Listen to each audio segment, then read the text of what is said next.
would even testify about it. So the PowerPoints that were provided last night, you don't intend to use either one of those in your, The presentation I would regarding the text messages and phone calls. At the last trial, Trooper Garino read the text messages from the screen, and at the same time, he would look at the phone calls and he would go back and forth between the papers. This is simply putting the phone calls with the text messages in the chronological order so that on the screen, rather than read text messages and then refer to the phone calls and state there was a phone call, it can simply be shown on the screen. what do you say about that, Ms. Little? It's content you had, it's messages that came in at the last trial. The problem, Your Honor, is this is not from the Cellbrite report. It's been individually. I need to see it. I need to go. Mr. Garino is not going to be your next witness after Ms. Roberts, is he? It's going to be Peggy O'Keefe, and then it would be Trooper Garino. As I said, I can recall him, and I expect to because there's a number of other events. It becomes phones that we'll need for our further witnesses, which is Ian Finn and Jessica Hyde, and then I can simply recall him. I don't need to read these to the jury today, but there's nothing new in it. There's nothing surprising, but I will make this as easy as possible for All everybody. right, I'd like to be able to take a look at this. I'd like the defense to take your, Ms. Little, you're entitled to be.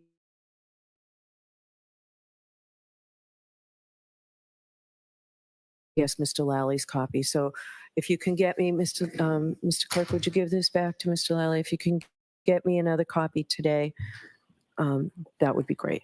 He'll authentic. He's really, Okay. the defense may have other plans for him to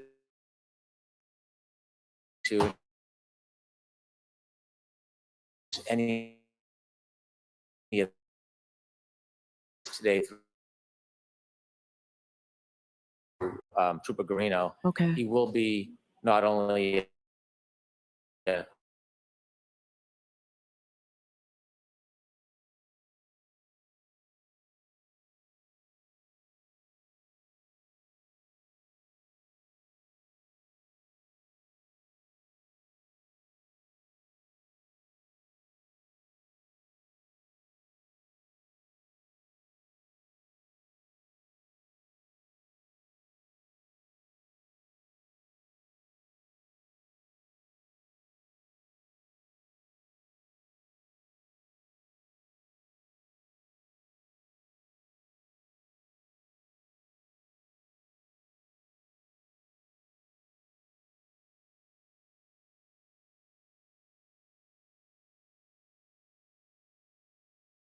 Mr. Alessi, I issued an order late yesterday. You were the one yesterday talking about this voir dire. Enough time. I provided a copy. All right. So we could do tomorrow afternoon. We have to make travel arrangements for them to get here. And that's, he has a conflict that begins on Thursday and goes until Friday. And so is there a day next week that works for the court? Well, we could do Monday, but what I'm going to order is if it's continued all the way until Monday, the testing that he outlined that you were contemplating or were going to do, that has to be done by then. So we can do it Monday, but that testing has to be done by then. We'll make every effort to make that happen. I don't have a status on some of the shipping components that they need for the testing. Okay. So I think we'll do the best. All right. So that'll be done by Monday. We'll do this Monday. I don't want to devote a whole day where, I mean, Friday was easy to devote a whole day because the jury thought they were only going to be here a half a day. Can we do this just in the afternoon? Your Honor, I am unclear as to what the subject matter of the voir dire is going to be. So I am indifferent to this voir dire. All right. We I'm trying to help you out by having the witnesses here because I found a violation of your reciprocal discovery. So I don't know how long this is going to go. I would assume I'm giving you the opportunity to put them on and the Commonwealth an opportunity to cross-examine them. First, in terms of time, we can do it within a half a day. All right. Do you agree with that, Mr. Brennan? Regarding an afternoon voir dire of ARCA on Monday, Yes. we'll defer to the court whenever is available. I mean, I'd like to keep the testimony going. I've already told the jurors that they have a half a day Friday. So Friday we'll be back to where we were at the half a day. Will we have a chance to be heard on rulings regarding ARCA? Because I still have the same concern about new information. Yes. What do you mean? Before, when? Whenever it's convenient for the court, but I have concerns about these witnesses bringing in new opinions that we will not have an opportunity to consider All right. Can we do that the day of the voir dire? whenever it's good for the court. All right. So maybe we'll break with the jury at 12 on Monday. Now they're going to have 2 half days in a row, but we'll break. Will we still do the voir dire and I'll have witness testimony prepared for Friday? Yes. Your Honor, may I have one further follow-up question? Yes. Thank you. The reason I asked for, and I appreciate the opportunity for the voir dire, it's not lost on me. But what I'm trying to understand is I want to hit the target, whatever the target of the court So is. one of the targets, one of the big concerns I have is that 105 or more text messages were deleted. And you said in due course. I have no idea what you mean by in due course. It's a pending case. We need to figure out, I need to figure out that at least. That's and there- very helpful. Okay. In Your Honor, the 30-day, if you may recall, the defense had this very same issue with a matter with District Attorney Morrissey. So you said, I'm unclear what the issues are, and we're happy to have testimony, the ARCA witnesses can discuss it. They're to bring them if they still have them. Exact, that is also very helpful, but this 30-day auto delete, a lot of attorneys do that. District Attorney Morrissey So did that. I need something in writing about that. That's not my understanding on how you keep records in a pending case. And remember, you still said out of the blue, months later, a bill came. This gives me pause about that, frankly. Okay. We're happy to So- discuss that as well, Your Honor. All right. All right. So, Get the clarification. all right. And there'll be more. I'm not limiting it to that, but those are my big concerns. Appreciate it. All right. Are we ready to start? Judge, I just have a, yeah. So let's figure that out.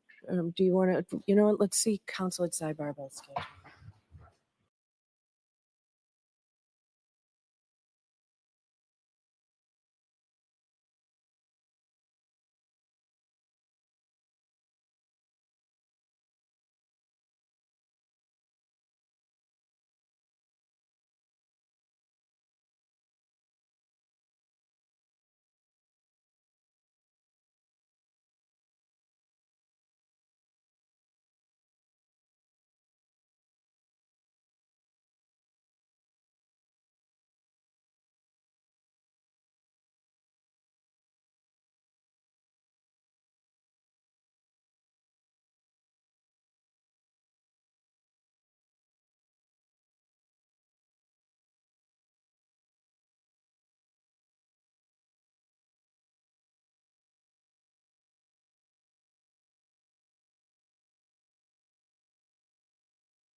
All right. So are we ready to bring Ms. Roberts back in? I can take 5 minutes while we line the jury up if you want. Ready, Your Honor? Okay. All right. Do you want me to get off? All right.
Hear ye, hear ye, hear ye. All persons have anything to do before the Honorable Beverly Cannoni, the Justice of the Superior Court, now holding in Dedham within and for the County of Norfolk. Draw near, give your attendance, and you shall be heard. God save the Commonwealth of Massachusetts. This court is in session. Please be seated. 22-117, the Commonwealth versus Karen Reed. All right, good morning again, council. Good morning, Ms. Reed. Good morning, jurors. Thank you for your patience. The lawyers and I got some work done this morning while you were waiting for us, and I do appreciate it. So I do have to ask you those 3 questions. Were you able to follow my instructions and refrain from discussing this case with anyone? Yes. Everyone said yes or nodded affirmatively. Were you also able to follow the instruction and refrain from doing any independent research or investigation into this case? Yes. Everyone said yes or nodded affirmatively. Did anyone happen to see, hear, or read anything about this case since we left yesterday? Everyone said no or should. All right, thank you very much. Can we have Ms. Roberts back in, please?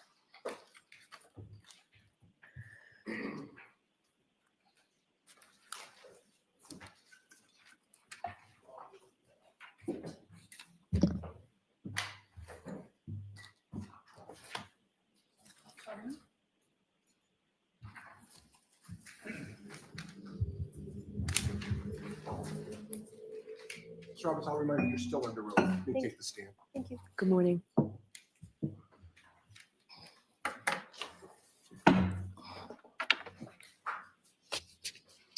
Whenever you're ready, Mr. Brennan. Thank you, Your Honor. Good morning, Mrs. Roberts. Good morning. Yesterday, you told us a little bit about when you went into John's home at Meadows to look for him. Yes, And I recall you said that you did not see him there. correct, At some point, you left. correct. When you went into Meadows, who did you go into Meadows with? Karen and Jen McCabe.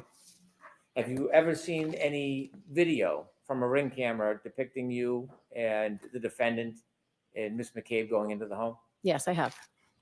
Your Honor, may I approach? Yes. Actually, I've moved to introduce a Ring video. It has certification and then a smaller clip of that Ring video if there's no objection. Did you say if there's no objection or there is no? If there's no objection. There's no objection. May I introduce Your Honor? Sure.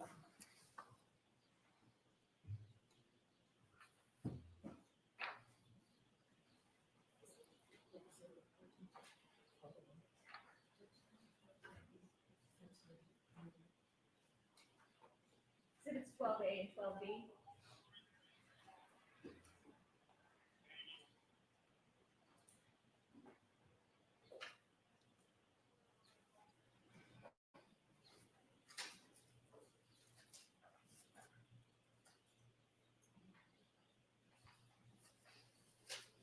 Thank you. One final. That- 12C. It's a clip. 12C would be just fine. Thank you.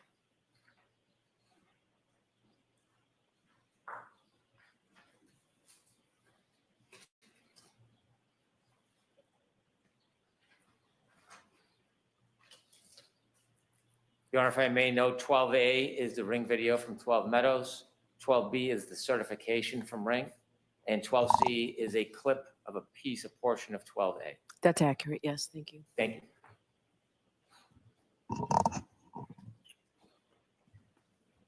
With the court's permission, I'd like to play 12C for the jury. Okay.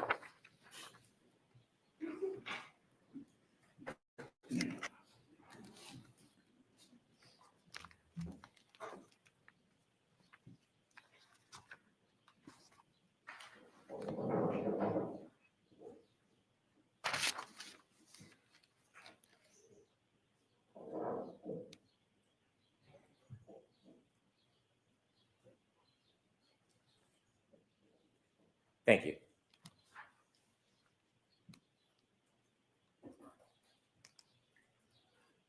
Ms. Roberts, you've seen that video before? Yes, I have. Is that you and the defendant and Ms. McCabe going into Meadows? Yes, it is.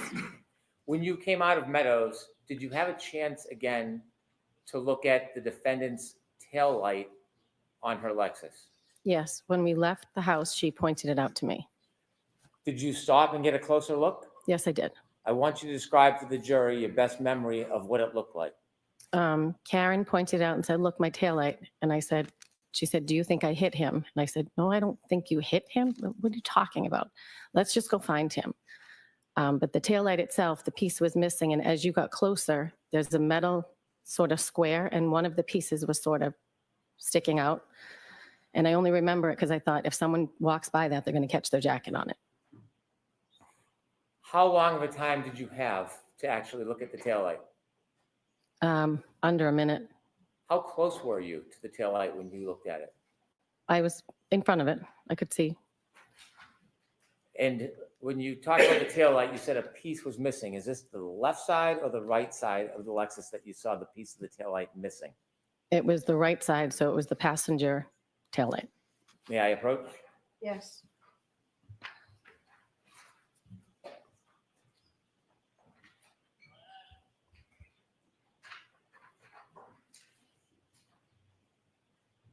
Should I remain, Your Honor? Sure. Thank you. Ma'am, do you recognize what is in that photo? That is Karen's SUV. Is it similar or a fair and accurate depiction of how you saw the vehicle that morning? Without the snow, I can't be positive, but this square piece was missing, as is in this picture. The photograph you're looking at is not the car in the snow in the driveway the day you saw it. Correct. Putting that aside, is that a fair and accurate depiction of the damage that you saw to the right rear taillight of Ms. Reed's car that morning? Yes. I move to introduce this as an exhibit, please. Any objection? No objection.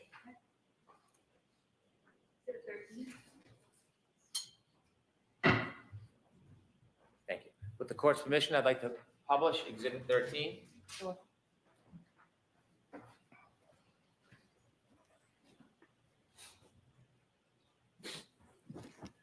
Ms. Roberts, I'm going to ask you to take a look at the photo that you just described.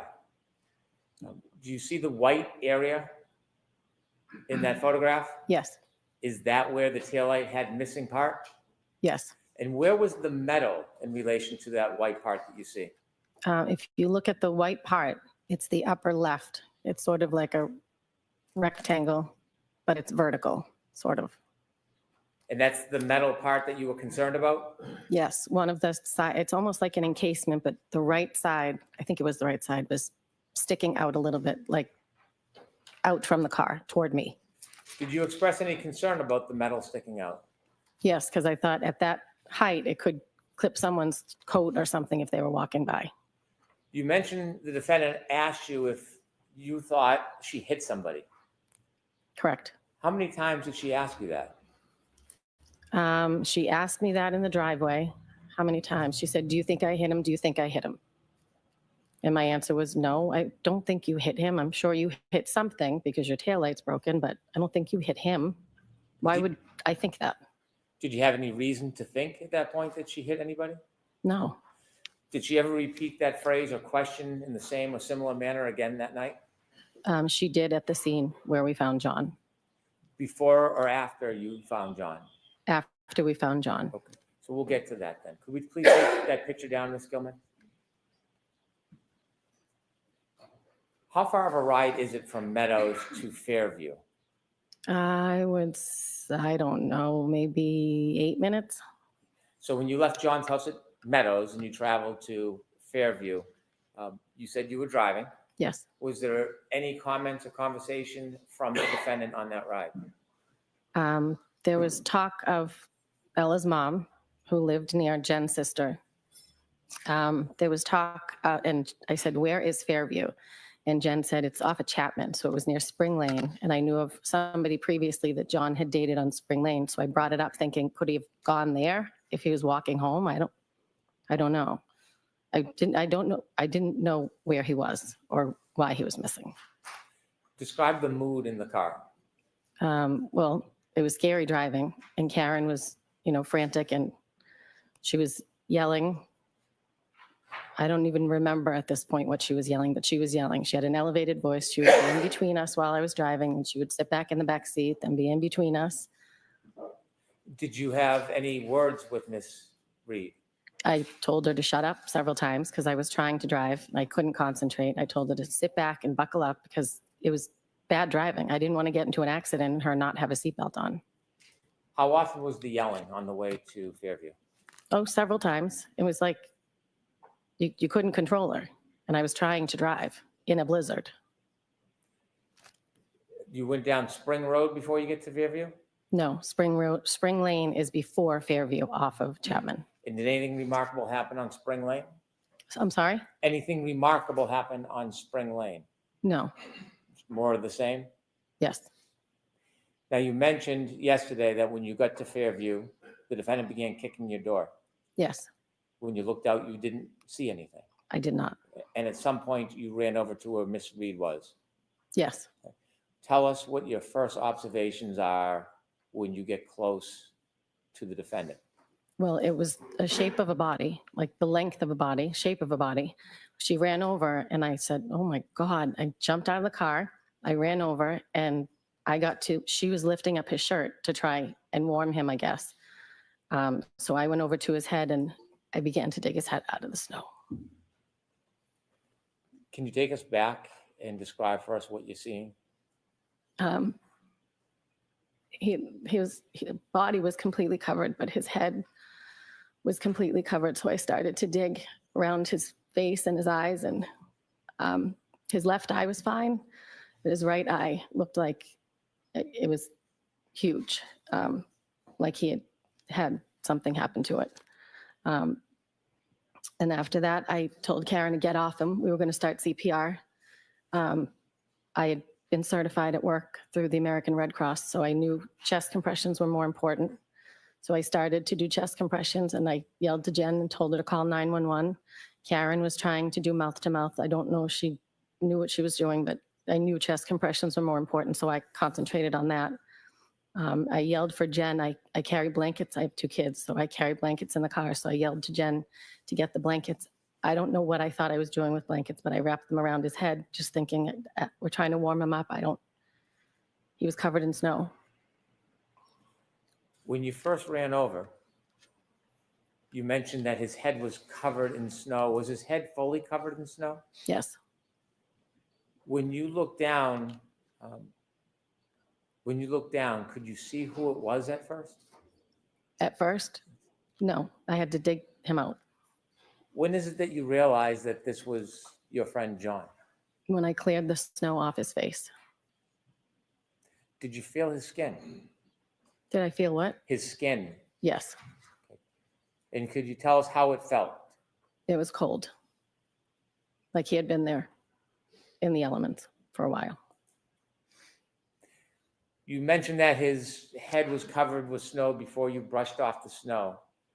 Was other parts of his body still covered in snow? Yes. Can you share with us what you saw? His legs were covered. His arms were by his side. He was on his back. Karen had lifted up his shirt, so now his shirt was down, but I was doing chest compressions so you could see his clothing. He had blood coming out of his nose and his mouth. And when I put the baby blankets under the back of him, there was blood on the blanket, so I think he had a cut on the back of his head. Was the blood from his nose and mouth frozen or running? I don't think it was running. It was not gushing. You said that you brushed off the snow from John's face. Yes, Did you brush it off from both sides? yes, Did you brush it off to the extent that you uncovered his entire face and head? yes, So did you have gloves on? no, Bare hands? yes, And that's how you felt the temperature of his skin? yes. When you brushed off both sides of his face, did you ever feel any pieces of glass sticking out of his face? No, Did you ever see any pieces of glass sticking out of his face? I did not. How long did you give chest compressions for to Mr. O'Keefe? Oh, I can't be sure. I would say 4 minutes, 5 minutes while we were waiting for the EMTs. I had Jen take over at one point. And then the EMTs came. So however long it took for them to get to us, 6 minutes. When you were trying to save your friend John, did the defendant say anything? She was just running around screaming, Carrie, Carrie, Jen, Carrie, Jen. Was anything said at that point about her taillight? About what? Her taillight? No, when the EMTs were around and they were working on the body, she was running around and saying, did I hit him? Did I hit him? Is he dead? Is he dead? When you were waiting for the police and EMTs, just briefly, what was the temperature like and the visibility like? The temperature was freezing because I remember at one point I couldn't feel my knees, which is why I had Jen take over. And the wind was still whipping and the snow was still coming down. At some point, did help arrive? Yes, they did. And when help arrived, what did you do? I stood back and watched them work on him. Did you see first responders trying to give first aid to Mr. O'Keefe? Yes. How long were you outside for that morning? At that point, Well, the entire morning. maybe a half hour. When the first responders were trying to save John, what else were you doing? I was calling my husband. I called my mother. When they put him in the back of the ambulance, I then made a call to Mrs. O'Keefe. I think I called Mr. O'Keefe first, but he didn't answer. So I called Mrs. O'Keefe and told her John had been in an accident. And she screamed, I can't do this again.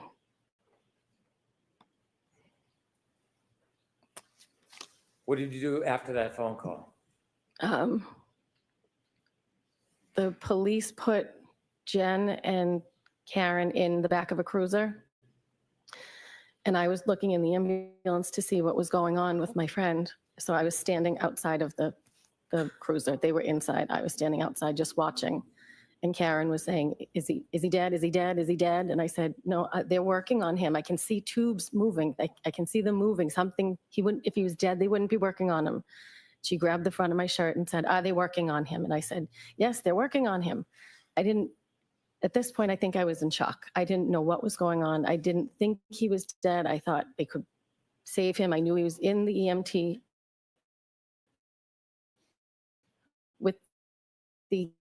in the ambulance with the EMTs, and I was just hopeful that they were going to be able to. Ms. McCabe and the defendant were in a car, and then you mentioned at some point the defendant grabbed you. Did she grab you when she was in the car or out of the car?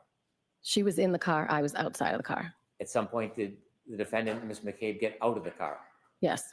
Did you go over to the ambulance before it left? Did I go over to the ambulance? Before it left? No. Did you watch? Yes. At some point, did you see the defendant get out of the car, the police cruiser? No, I didn't see them get out, but they were out at one point.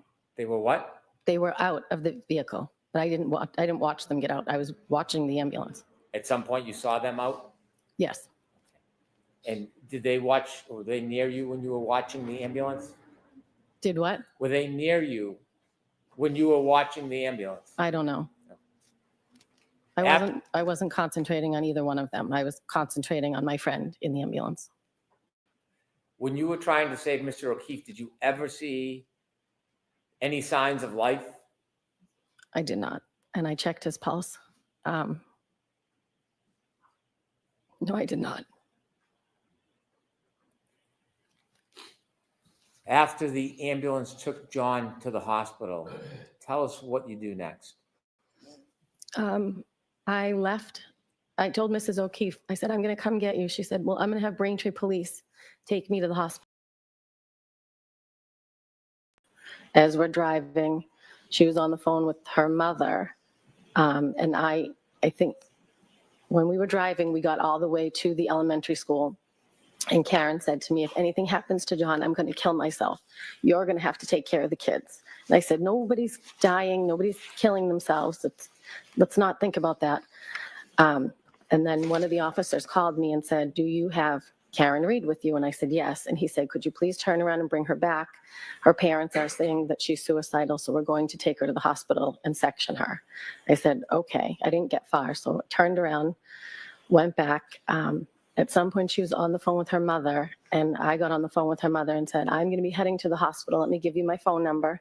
It's the same hospital John's at. I'm assuming they're going to the same. That's where Canton takes everybody.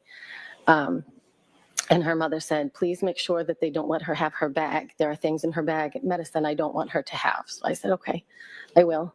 So we got back to the house, and she got in the ambulance, and one of the EMTs asked me for her phone. So I handed that over, and I said, the mother wants to make sure that she does not have her purse because there's medication in there that they don't want her to have. Did you see the defendant leave with medical personnel? Yes, I did. Before we move forward, I want to step back for just a moment. Did you see when the medical personnel, the first responders, lifted John from the ground and then put him on a bed? Yes. Shortly after they moved John from the ground and brought him to the bed to bring him to the ambulance, did you go back to where John lay when you first saw him? Yes, I did.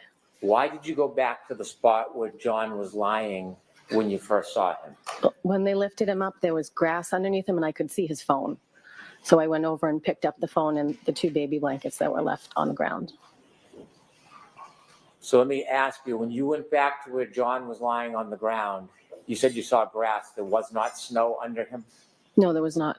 Was there many inches of snow around that area? Yes. But none where he was lying under him?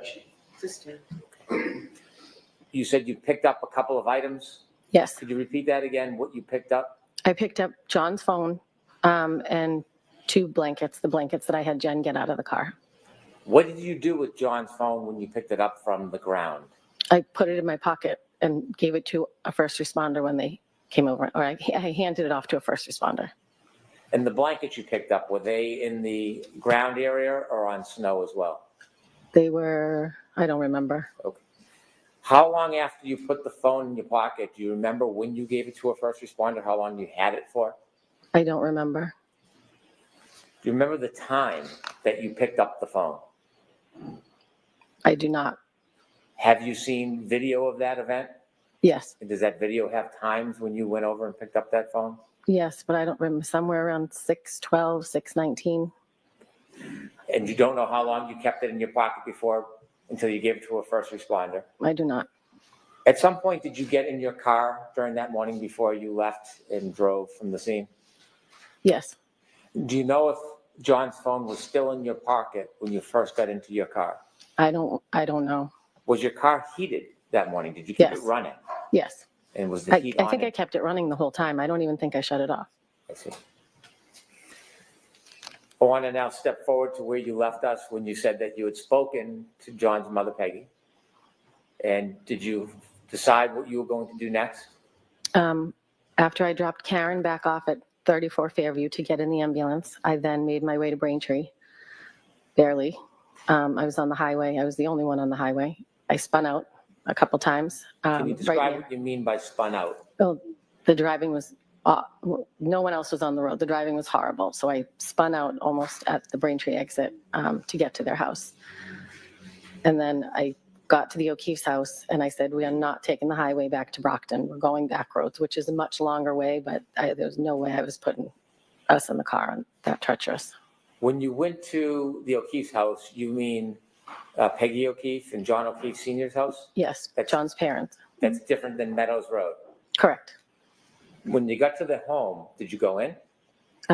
Yes, for a second. They were ready and waiting for me. They wanted to get to the hospital. When you say they, can you tell us who was waiting for you? John's parents, Mr. and Mrs. O'Keefe, were waiting. What happens next? Mr. O'Keefe said something about a Dr. Rice and that they were trying to warm John up. We got into the car. Mr. O'Keefe got in my passenger seat. Mrs. O'Keefe got in the back seat. Mrs. O'Keefe's niece worked at Good Samaritan, so we were trying to get in touch with her to see if we were going to be allowed in because there was still COVID restrictions. John's brother was already on his way there. And Mr. O'Keefe at some point said, he's gone, Peg. And he slammed his hands on the dashboard. But they didn't actually know if he was gone yet. At one point, Karen called me from the ambulance. And on the phone, Mrs. O'Keefe said, Karen, what happened? And she said, I left him at a party. And Mrs. O'Keefe said, and you just left him? And Mr. O'Keefe said, all right, that's enough. She's been through enough. Then we hung up with her. I said, we're on our way to the hospital. Let me ask you a question. When the defendant said that she left him, did she say whether she left him outside or inside? No, Was the question, follow-up question never asked? no, Okay. Was there any other conversation with the defendant at that point? not in the car, but when I got to the hospital, she called me multiple times from the hospital room. We'll get to that. Okay. How long did it take for you and the O'Keefes to get to the hospital? I would say maybe 45 minutes to an hour. Share with us the mood in that car. I think I was in shock, and I think they were in shock. There wasn't, other than talking to Mrs. O'Keefe's niece, trying to find out if we could go in for COVID reasons, there wasn't much talk. When you finally get to the hospital, take us through your first steps. What happens? We finally get to the hospital. We walked in. Paul, John's brother, was there. We went over to him, and then Susanna, Mrs. O'Keefe's niece, came out from her office and offered to take me to the bathroom to wash up because I had blood all over my hands. So I went into the bathroom, and I asked her afterwards if she could take me to the chapel so I could say a prayer. So she did. She took me to the chapel, and then when I came out, she took me into her office and explained to me that a Dr. Rice was going to come talk to the family and take them into an office and talk to the family, and then the family would be able to go see John. Did you get a chance to see John? I did. Would you be willing to tell us a little bit about what you saw? I waited in the waiting area. I spoke to my mom. Phone calls were coming in because people had heard what happened. And Mrs. O'Keefe, the family went in to see Dr. Rice. I watched them go in. I watched them walk down a hallway. And then when they came back out, Mrs. O'Keefe told me he was gone. Strike that statement. Without telling us what anybody said to you, please just share with us what you saw. I went into the hospital room, and John was in a neck brace. At this point, there was a trail of blood going toward the gurney or the bed that he was on. This time, both eyes were filled with blood. They looked like raccoons. That's the only way to describe it.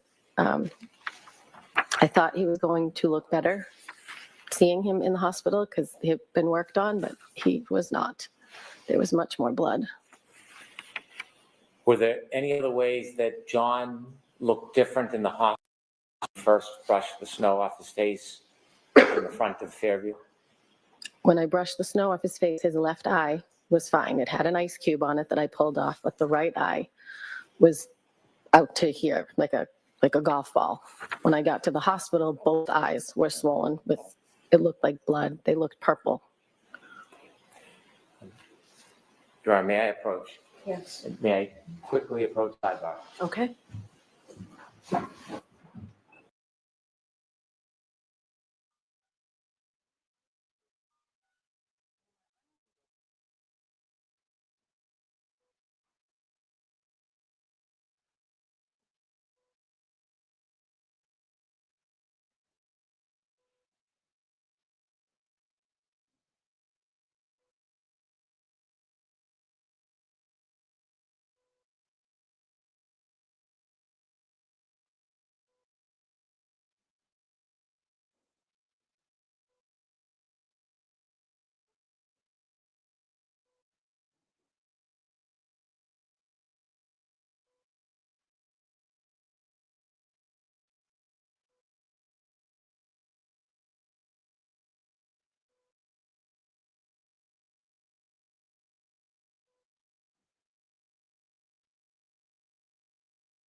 permission, may I approach? Ms. Yes. I'm going to show you a photograph.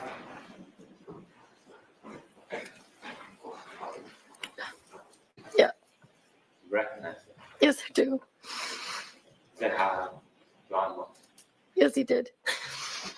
I'd ask that the camera not film that, please. I'd like to mark this as an exhibit. I will not publish it.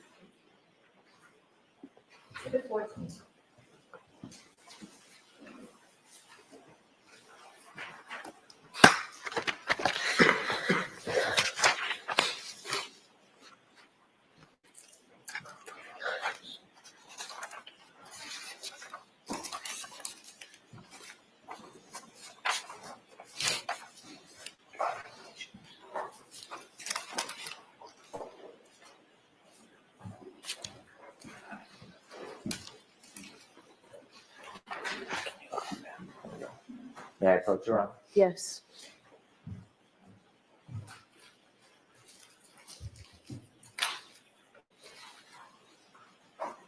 Thank you.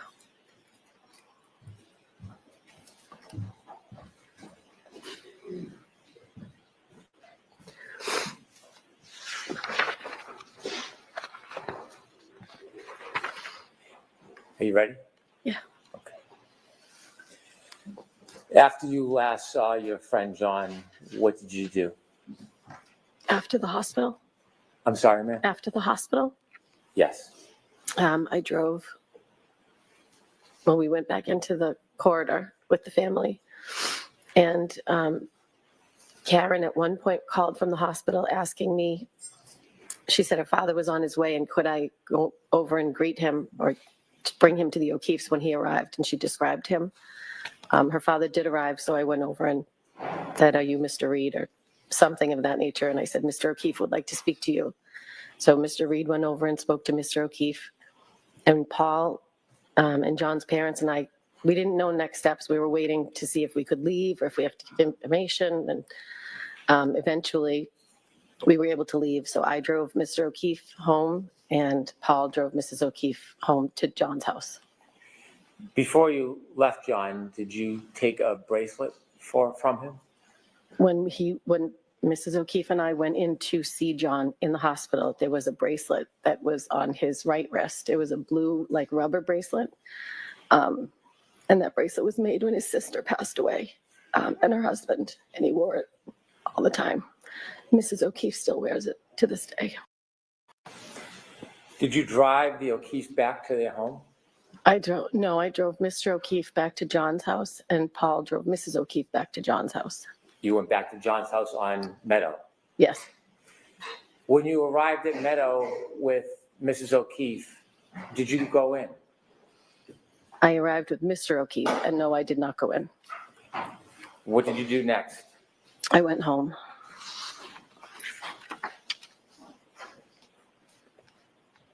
At some point after you went home, did you return to the O'Keefe residence or Meadows? Not that day. The next day I did. Where did you go? Where did I go? Yes. I went to go to see the family the next day. And where were they? They were at John's house at Meadows. So they were then staying at John's house at Meadows? Yes. Did you go in and visit them? Yes, I did. Why did you do that? Because my friend had just died and I wanted to be with the family. Were there other people that were coming and going? Yes. Describe the level of traffic of people coming and going to Meadows that next day. There were people coming from all over. John's friends, people from Canton, people we went to high school with. There was people coming in and out, dropping off food. When you were there the next day, how long did you stay for? Several hours. Maybe like 2.5, 3 hours. Did you ever see the defendant there? I did not. Now, you told us that you had only met Ms. McCabe once before that night. Yes. And after that night, shortly after what happened, did you speak to Ms. McCabe again? Yes. How often?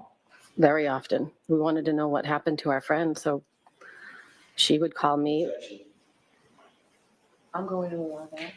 Not what you said. Next question, please. Would you speak to her on the phone often, Yes, regularly? yes, And so things changed yes, after that moment. yes, Did you start to see her in person, yes, spend time with her? yes. For somebody who was not your friend, why did you, at this point, form this close bond? I think because we went through something horrific together, we bonded over it. Mrs. O'Keefe at one point did say, you two need to sit. Did you ever write down a list of things that had happened to try to remember? Yes, When you were spending time with Miss McCabe, did you become friendly? yes, Friends? yes. How close of friends did you become She to this day is a close friend of mine. to this day? Yes, When you were at the scene, when you were trying to help John, there were police officers and first responders? yes. Now, you're from that area, Well, yes, I'm from Canton, but not that side of town. and you are active in the community at all? Yes, Sports, children? yes, yes, Do you know a lot of people from Canton? yes, Did you know any first responders? yes. Who did you know that you saw that night as a first responder? That morning, Yes, I'm sorry, that morning. Mike Lank is my friend's daughter's father. No, my daughter's friend's father. I'm sorry. It's okay. Your daughter's friend's father, and Yes. does he have children that are friends with your daughter? Yes, his daughter is friends with my daughter. How close are his daughter and your daughter? There's a group of five or six of them that are best friends. Are you on a first name basis with Mr. Lank? Yes, When you saw him that morning, did you recognize him? I did. Did you speak to him? I said, Mike, is that you? He said, yes. That was it. Are you friends with Mr. Lank's wife? I am. How often had you been to their house with the children or on your own before that day, before that morning when you found John? Well, often when the kids can't drive, so when they do sleepovers or whatever, you drop them off, pick them up. Your children would sleep over each other's house? Yes, So you had a friendly relationship with Mr. Lank before you found John? yes, And do you continue to have a friendly relationship with him? did what? Do you continue to have a friendly relationship with him? Yes, Did you go to his house the day after you found John? I did. Who were you with? Well, Jen and I had gone to the O'Keefe's house together with, I don't know if it was one or two of her daughters and both of my kids. And then when we were leaving, my daughter said, can you drop me off at Mike Lank's daughter's house? So I dropped her off. And did you do that? You dropped her off? Yes, I did. When you dropped her off at the Lank house, did you speak to anybody? His wife came out and got into the back seat just to find out how I was and how the O'Keefes were and How were you? how were they? How were you? Oh, I was not well. And did you have a long conversation with Mr. Lank's wife? Yes, Was Miss McCabe with you? yes, After you left the Lank house, you left your daughter at the house? yes, You remained in the car? yes. At some point, did you speak to Mr. Lank's wife again? Yes, Are you friendly with her? yes. Did you ever try to get information, inside information about this case? No, After this case began, did you ever come to court? did I ever come to where? To court. Yes, And what was the reason you came to court? to support the O'Keefe family. At some point, did you stop coming to court? I And don't answer just yes or no. Yes, Okay. Were you aware or watching about any type of news or publication on this? yes, As you were watching and learning information, did you begin to contact people at the district attorney's office? yes, I did. Did that include victim witness advocates? Yes, Did it include law enforcement assigned to the case? Objection. The form of the question, I'm sustaining the objection. Who did you contact? specific names? Yes. Steve Nelson, my victim advocate, Yuri Buchanan, who was a state trooper, and at one point I contacted Michael Morrissey's office.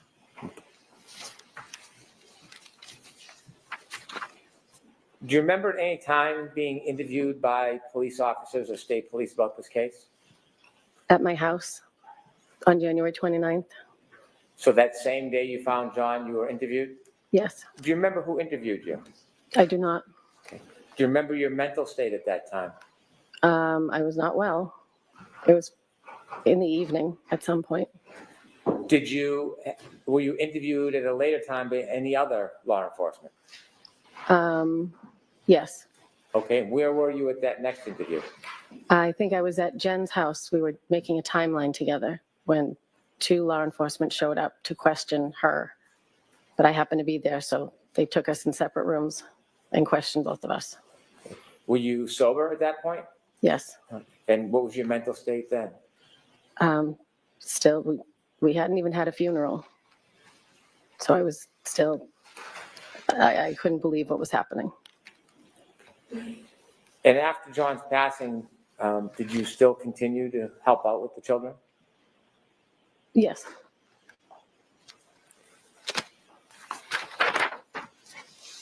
With the court's permission, I would like to play an exhibit that's already in evidence. Okay, It's Exhibit 4. right. Before you start it, ma'am, I'm going to show you a video from the scene that night, okay?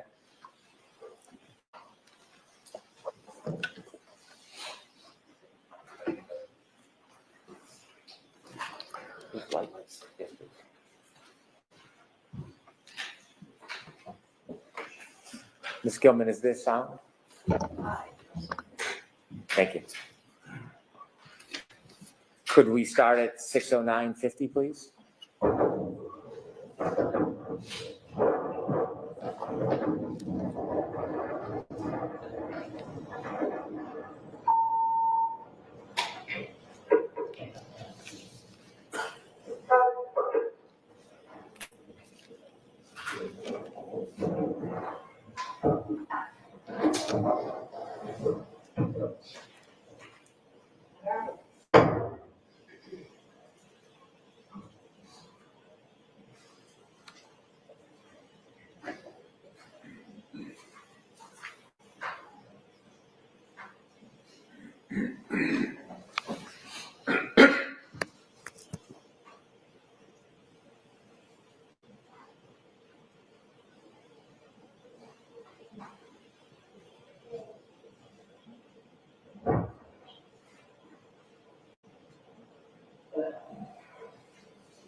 Could you stop there, please? Ms. Roberts, do you see yourself in that video? Yes. And where were you in that video? I'm over near the flagpole. What were you doing in that video before you stood up? I think I was picking up the phone and the blankets at that point. You see the first responders getting there? Yes. Okay. Continue, please.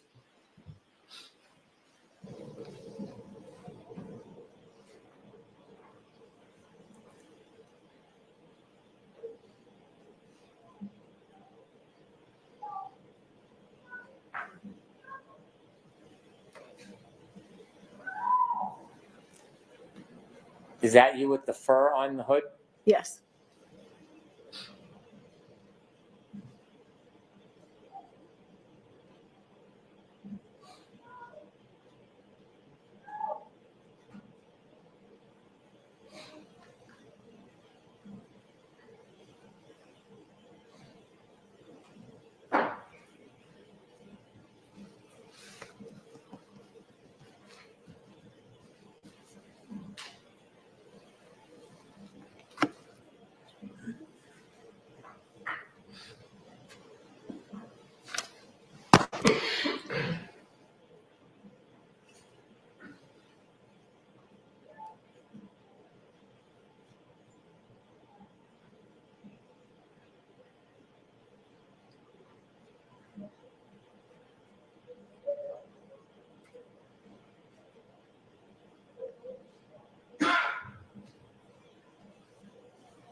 That's you in the middle of the street?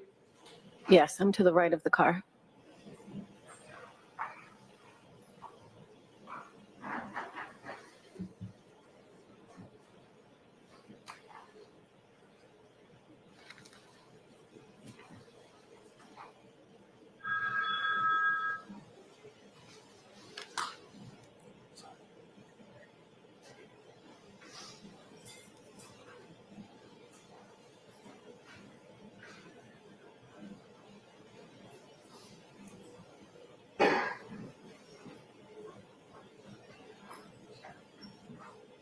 Could you stop for one moment, please? Ma'am, you see the other two people in the middle of the screen right now? Do you know who they are? That's Karen and Jen McCabe. Do you see the proximity or the closeness between them? Yes. You are not close to Jen McCabe in this video. No, Is there a reason why? I didn't really know her. And Karen was running around like you saw. I didn't want to be near her. I just found my friend. Okay. Could you continue, please, to 6:15? You can let it run, please.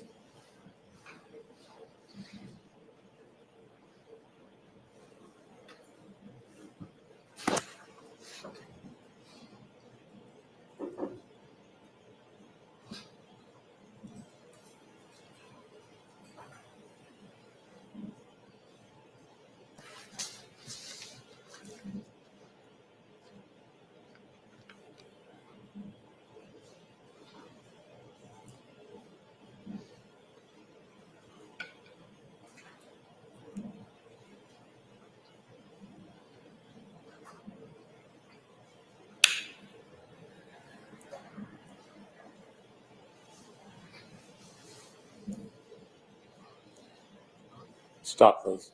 Thank you. Ms. Roberts, is this when the first responders were moving John from where he was laying? Yes. Please continue.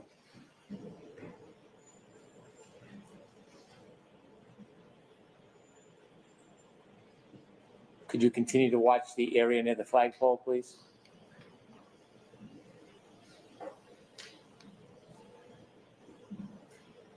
Oh.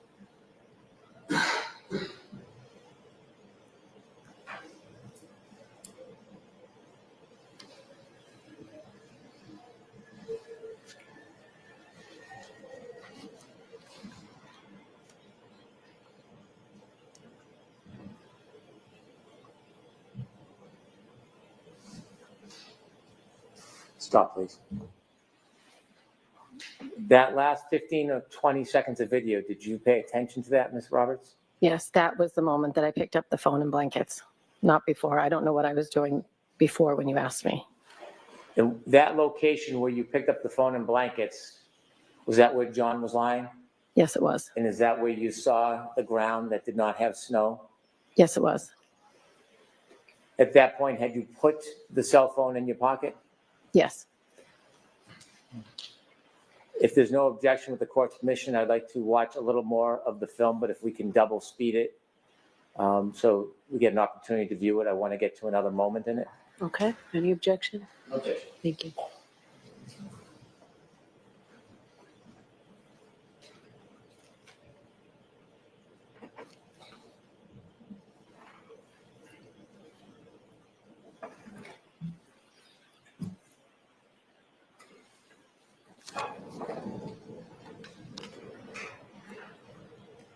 Around 16, 17 would be fine, Ms. Gilman.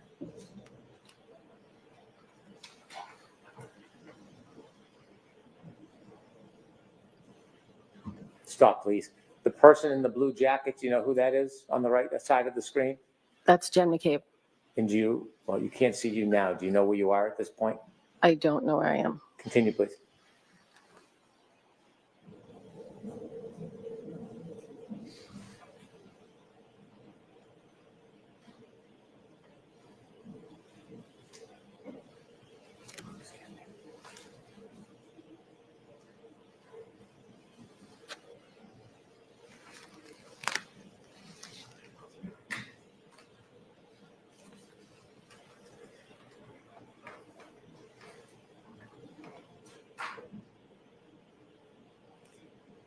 What are you doing, Ms. Roberts?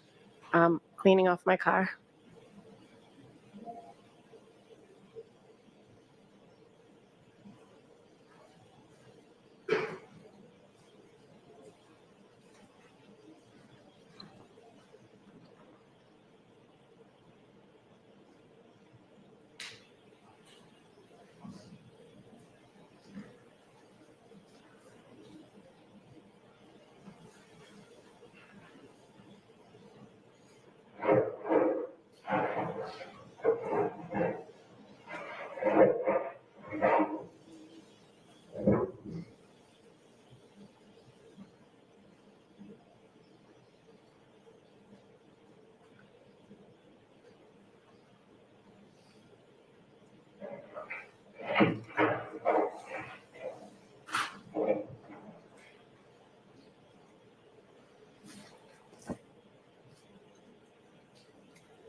Could you please stop? Did you mention at some point you went back and the defendant, Ms. McCabe, were in a car? They were in a police car at some point. Did you do anything with them when they were in that car? At one point, Karen asked us to say a prayer, to pray, so we said a prayer. Is it before or after this moment on the video? Do you know? I don't know. Okay. If you could continue, please.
Stop, please, just for a moment.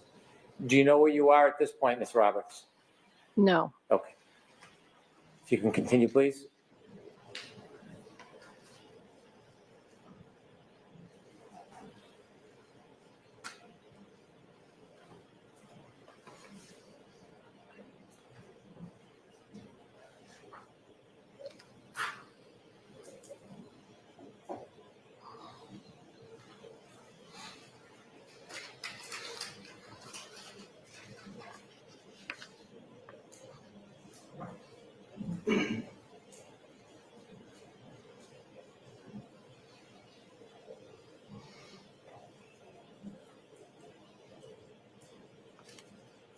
Was that you walking by, Ms. Roberts? Yes, it was. Note the time is 6:21:22.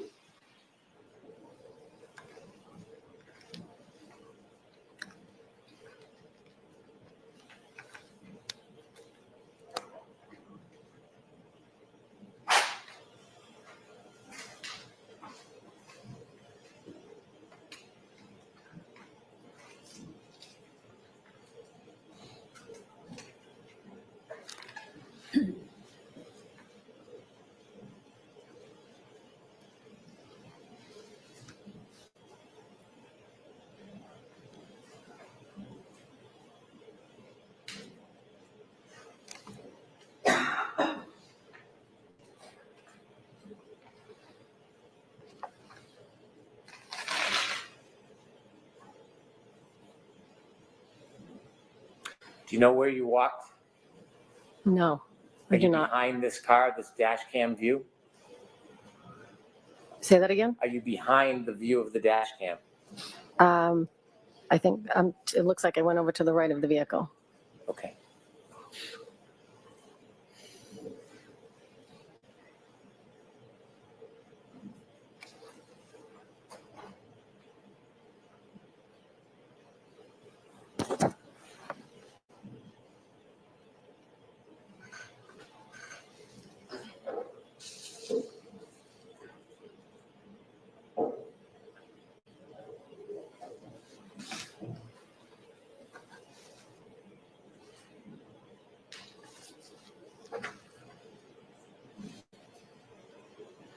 Stop, please. This is, for the record, 6:23:08. At 6:23:08, are you still beside or behind the view of this car? I believe so. And do you know where Ms. McCabe is at this point, No, or the defendant? no. Please continue.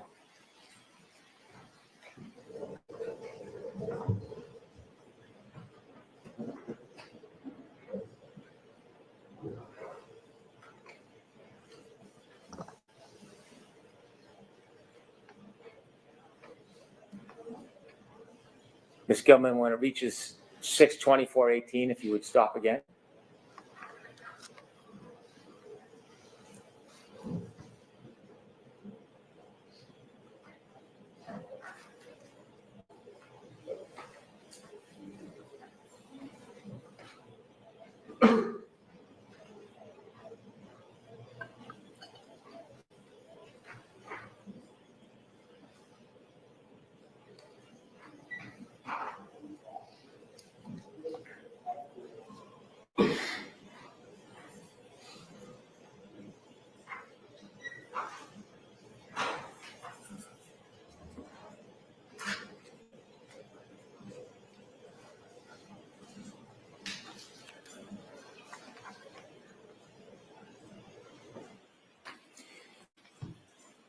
At this time, 6:24:18, are you within view of this camera angle? No, Where do you think you are in relation to this camera angle at this point? I'm still either to the right or behind the dash camera. And do you see the defendant or Ms. McCabe in this view? No, And this is at 6:24:18. Could you continue to 6:26:25, Ms. Gilman?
Did you notice the first person that came from the right and the second person that are not law enforcement? that was myself, and I think that's Jen McCabe. 6/26/25. Continue, please.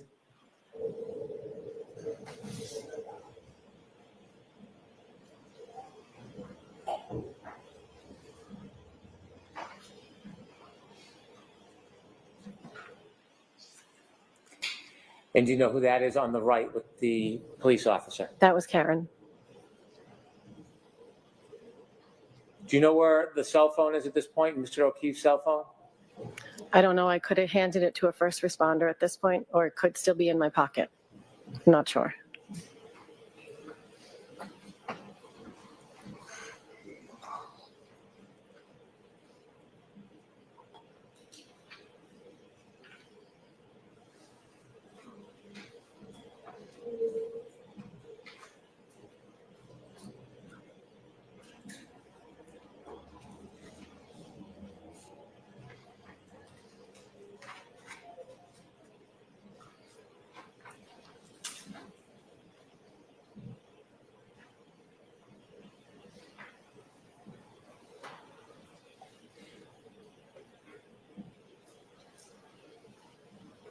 Ms. Gilman, if you could next stop at 6:34:48.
Was that you walking by in the street? Yes.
Do you know who you're speaking with? I don't know.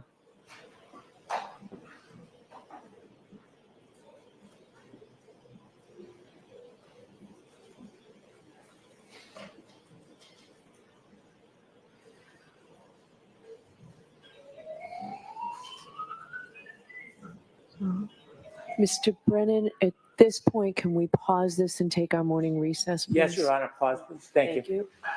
Folks, why don't we take 15, 20 minutes? Court, all rise, please. Jurors, close your notebooks, leave them on the chairs, and follow me. You are muted.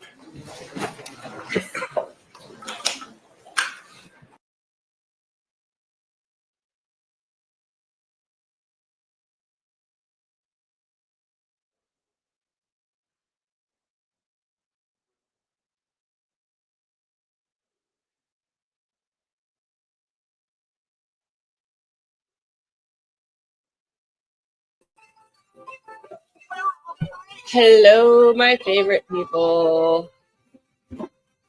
Liam, turn it down. Good morning. Hello, my favorite people. Liam. Good morning, guys. Good morning. Look, I actually got dressed today. Aren't you excited? I got dressed for all of you. Got my corruption shirt on. Went to the doctor. Yes, Liam is my co-host, you guys. Sorry about that. Hi, make some changes. Liam, stop. Put it back. Tomorrow, Liam goes back to school. How excited I am. I'm way up here.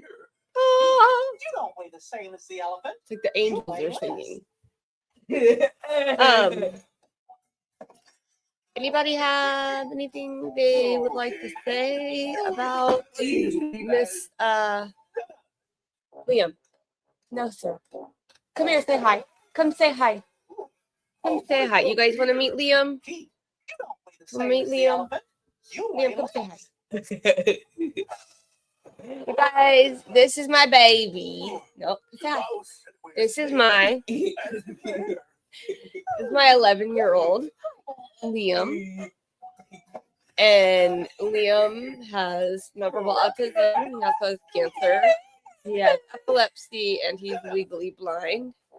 And the other thing is he has the best laugh ever. You don't weigh the same as the Ever. elephant. You guys his laugh will make you forget how irritating some things he does can be. You don't weigh the You same know, the as a mom, You weigh it's just crazy. He really is handsome. He's been working on Liam, come here. Louder, he said. Uppy. Come here. Come here. Uppy. Can you say hi to Amy? No, say hi, Amy. Nope. Nope. Hey, hi, Casey. Say hi, Amy. No. Use your words. Nope. Nope. Use your words. Hi, Amy. Say Amy. He's done. He's like, whatever. Peace out, Mom. I got Mickey Mouse. So, sorry, I was trying. He did say Amy prior one time before. Knick-knack, pterodactyl. What up? You don't weigh the same I as mean, the can we elephant. all talk about the crocodiles hear here, you. though? Oh, Liam, turn it down, please. can you hear me? You don't weigh the same as the elephant. You weigh less. Can you That's hear me? right. You're marrying Declan. And I can't wait. No. Because that boy's crazy. And it's going to Can be you hear on me? you. So, Nikki, I can't hear you. Maybe go back out and come back in, baby. So, is anybody else bored to death by Hank Brennan? Because I am. I am bored. Right, bored to death. There she is. Hold on. Can you hear me? Marco? No? Nothing? Nobody? Can you Hello? hear me? Hello. No, I don't think we are done with that. Louder? Why are we saying louder? Are you hear Nikki too? I don't hear Nikki. Let me see if I have a button. Nikki. We're gonna do it again. Okay, so I have, yeah, my volume is up.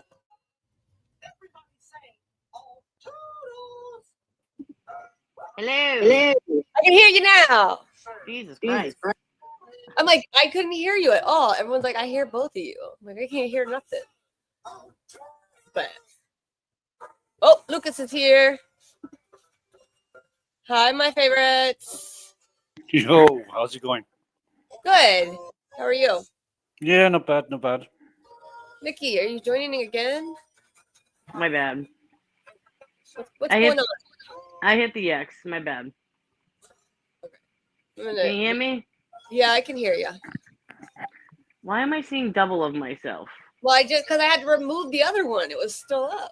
Oh, Because okay. I ordered it. Hello, Lucas. Hey, Nikki. Hello, lovely.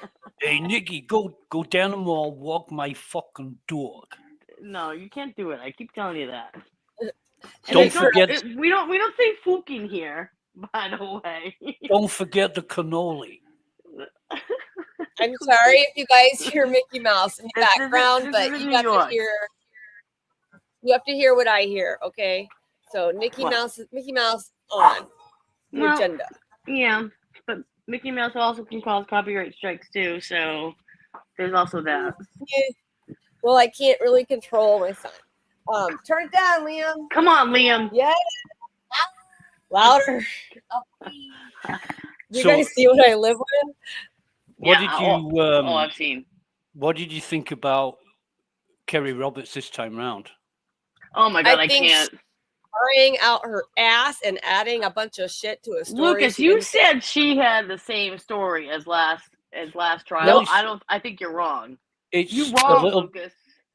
well, okay, but she didn't testify to the depth that she's doing now, and Brennan's she didn't. taking her there. Yeah. So I've got a few reservations about what she said and the order of things, because Well, let's As- hear him, Lucas. as people are testifying, I'm reading back on news stories and reports, I'm watching video clips, Back to Amy. and last trial, Kerry Roberts said that they were on the way or at Jen McCabe's house when the broken taillight was mentioned. Yeah. No, I don't remember that. And- They were at the last trial. I remember they all stated that it was when they pulled into John's driveway that Right. she went. That's what I remember. It was never stated that it was at Jen's house. Now And it's that at Jen's house. she said that she pointed it out. Because I remember everybody going, I don't see you pointing it out, because they walked right by without even looking at it. Yeah, because right after he said it, he played Yeah. the ring footage, and Yeah. everyone was like, "Where did they do that?"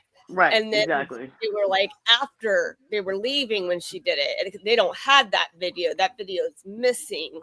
So Right. that's what they were accusing Karen of, one of the videos she deleted. Yeah. Well, that's the question I had. If it happened at Meadows, they've got ring camera footage of them arriving at Meadows. Right. They've got ring camera footage of them leaving, and at no point did anybody inspect the rear taillight. Right. No, No. exactly. Not So even when her whether- dad and her brother were there.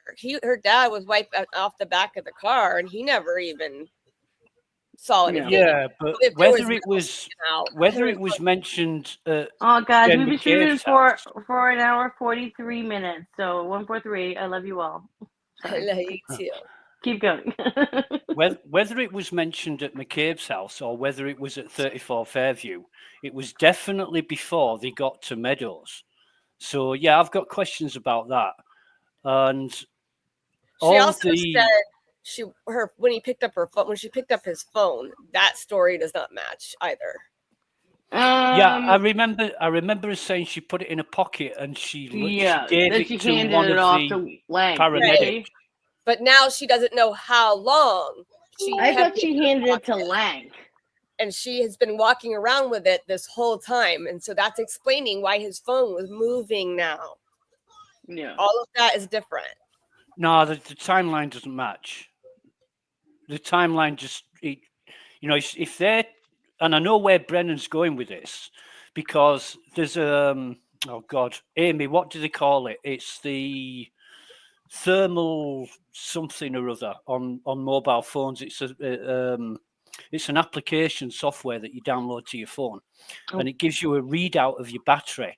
And one of these, one of them, battery, yeah, battery. One of the monitors. Yeah, but one of the monitors is a thermal detector. It tells you how hot your battery is, and Brennan's going to try and use this to say when the phone was outside and when it was inside.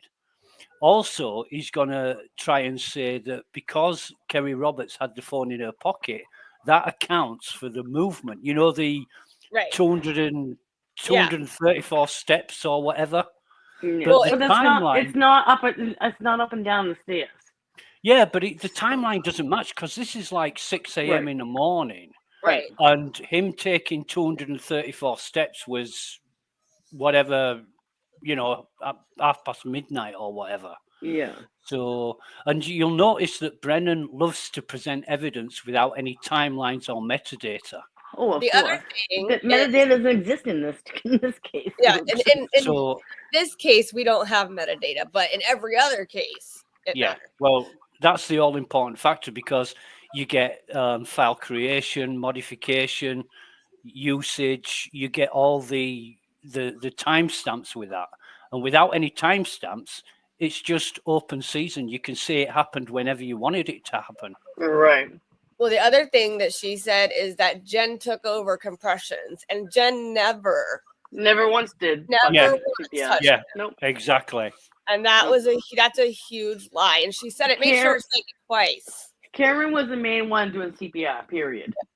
And that's why she was covered in blood too. Right. Where Jen said, she said, "Oh my God, you think I got my period? Are you serious right now? Do you think that's because she had blood in her face? Do you really think she said that?" And they're like how they're like, so you were going back to the passenger side of the cop car. Why were you Karen's going? a professor. Is that a woman thing? Do you women joke about things like that? Because No, for men- Lucas. point Lucas, we joke blood about on my face. a lot of things, but never that. I promise. I you. don't have one anymore because I yeeted that uterus. But yeah, Okay, I you don't never need to get the joked about- details, Cal. I'll tell her I yeeted that shit right out. No more kids. I got way too many. Stop that. Yeah, no, we but- talk about everything, but not. I've never once. go, hey, Nikki, watch. Is that okay. period blood on my face? Anyways, no, Lucas, we don't. I promise. Right. Yeah, she Um, did. Backseat juror. She did say that Jen took over compressions twice. She said it. She made sure to put it in there twice. Jen Well, was on yeah. film the whole time Yep. and on the phone. And when she was on the phone and not on film, she was in the fucking car. So Right. Okay. But apparently she was also remember, they made sure to say that Jen was in the car with Karen and she made us pray. exactly, yeah. And Yeah, she made us play and the search How Long to Die in Cold. Mm-hmm. Mm. Yeah. I mean, generally, don't get me wrong, Nikki. I'm not trying to find reasons to, to agree with it. But, Biased. You're being even-headed and listening to both well, sides. I know what was said before, and Yeah. generally, No, I get it. generally it's the same. There's just added little bits here and there, and I can see where this is going, and it's all in favor of what Brennan's gonna bring forward. And, Well, and hey, Dave from Boston. If you notice, Lucas, He did. he also said Bloody mess of a conversation. little thing that they said was like Mr. O'Keefe slammed his hand on the front or the dash, said he's gone before they even got there, and then the bloody mess of a conversation. Yes, it is, Dave. Yes, it is. It's a bloody fucking mess. Yeah, no, Cross is gonna be fire. That's straight up. Like, I mean, Jackson's We've gonna had kill it. hints. We've had hints for us. Yes. Yeah, I don't know I'm what wicked they are. excited Not about the not cross. like I've any been dying for this cross. No pun But- intended. Turtle Boy has made sure to know that Carrie is not what she thinks she is, and she's gonna have a really hard time at Cross. Yeah. So I can't. Yeah, wait. and I mean the crocodile tears. Like, I'm gonna be honest with you. Like, I'm not like a crier by any means, but like I've gotten like worked up where like I get choked up and stuff. Like, it takes a good couple of minutes, and then I'm still on the verge. Like, I'm still completely choking, and I still like it takes like a good like 5 minutes to get out of that. I mean, these fuckers snap right out of it. I'm like, girl, I need some lessons. Like, Jay said Amy uses her menstrual blood like a Indian's war paint. ew. Okay, let's That's gross. that is gross, Yeah. Lucas. That is wicked gross. Yeah. But the other thing, like, she also added in, like, she said, oh, she went and saw John. That was never brought up. Never has she ever stated that she went and saw John in the hospital room. And Kelly, she said she went in there with Peggy. Kelly, can you say that again? Because I missed it. Oh, she said that she went into the hospital room and saw John. But the first trial, she did not say Yeah. that. She said she Right. stayed in that family room and waited. Yeah. And didn't she She's go to taking- prom with John, or am I? Yeah, she completely did. Okay, that's what I was saying. Yeah. I was like barking at my TV last night, and I'm like, oh, nothing about prom this time, because they were like, oh no, we weren't close, and we got closer once he got the kids. It's like, bitch, you went to prom with him. Like, Yeah. what do you mean? But the thing that Kelly just mentioned, she said that she took the bracelet. Hank Brennan asked her if she took the bracelet off John's body, and Kerry did not say, yes, I did that. She said, John's mom wears it to this day. So she didn't answer the question. She answered another question which wasn't asked. And I thought at that minute, surely taking jewelry off dead people on a hospital Right. journey, there's got to be something illegal about that. Yeah, especially when it has, they don't know why. Hey, Calypso, they have no idea why he's passed away. They don't know what happened. They have no information. Yeah. But apparently, Karen likes to speak in threes. I didn't realize that was a thing. Everything she says is three. Yeah. Carrie. I hit him. Right? Everything is in threes. It's like, have you guys ever seen that that meerkat? It's like a GIF or Yeah. like a reel, and it's like with a meerkat or whatever, the prairie dog, and he's like, Ellen. That's basically what Karen does. And yeah, I mean, I didn't realize that was Karen's never spoke like that I've heard. No, except- exactly. She's a very intellectual like Right. woman. Like, I mean, you heard her. You did hear her screaming on the video clip, but I'm wondering if like Jen was like, "Oh, good, that's perfect. I can say that she did that." Oh, and then the whole bringing up like Bella's mom. That's such BS. Yeah. It's not even funny.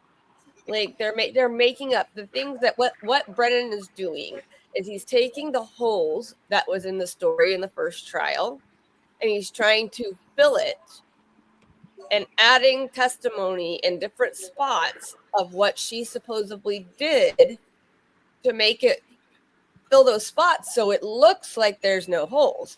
But the defense is going to come in and they're coming out swinging. And I think Yeah. Jack's going to be crossing her, and she ain't going to be happy.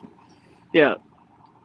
So they're even like Nuttall, like you said, Dave. Nuttall added so much BS to his testimony as well.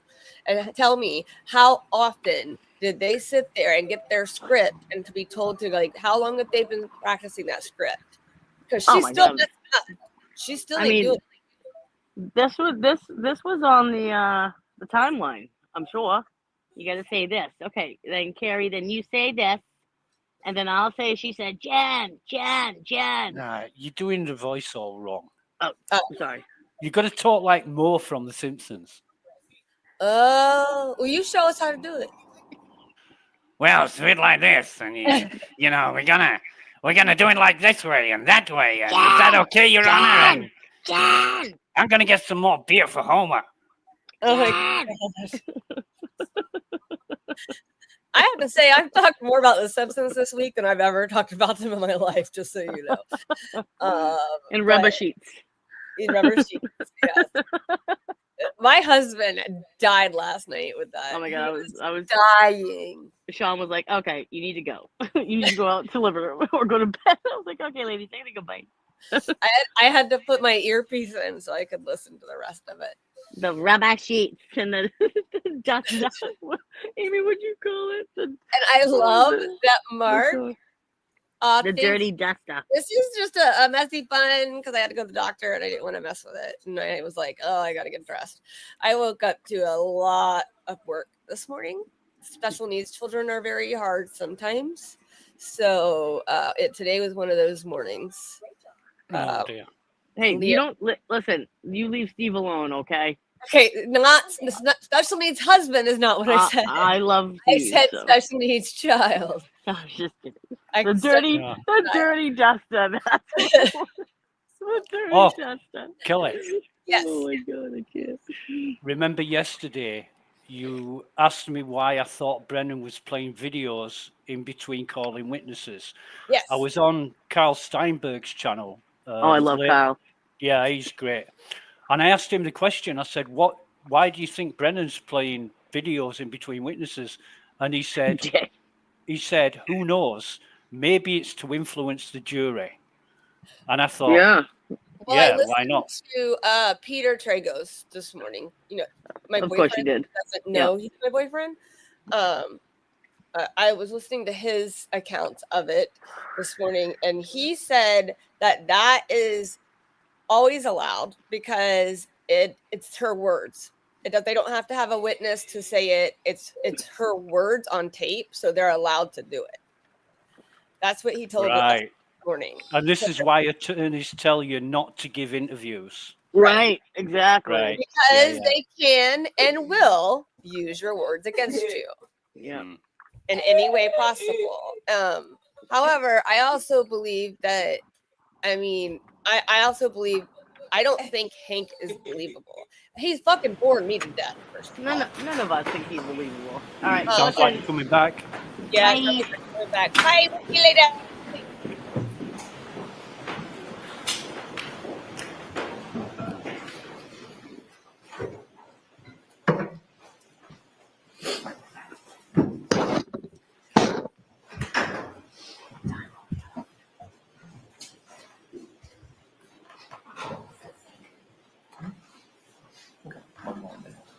Court is back in session. You may be seated.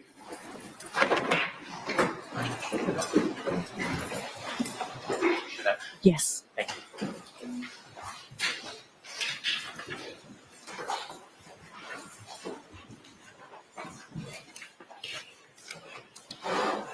Ms. Roberts, we have about a minute and a half left. I want to watch the video until it reaches 6:35, please, Ms. Gilman.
Do you know where you are at this point, Ms. Roberts?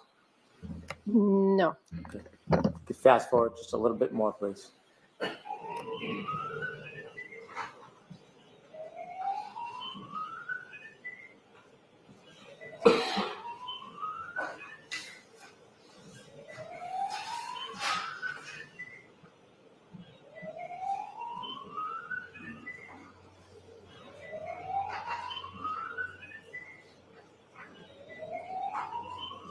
Were you in the car?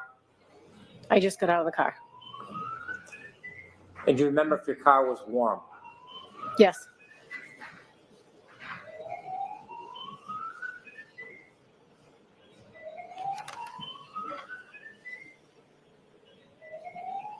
Stop it. 6:34:36. Do you see yourself? Yes, I just got in the driver's side of my car. And at that point, do you remember whether you still had John's cell phone or you had given it to a first responder? I don't remember. Between you having it in your pocket and giving it to a first responder, did you put it or place it anywhere else? No. Did you take it out of your pocket and place it in the elements at all? No. So it was either in your pocket or in the hands of a first responder? Yes. Thank you for your time.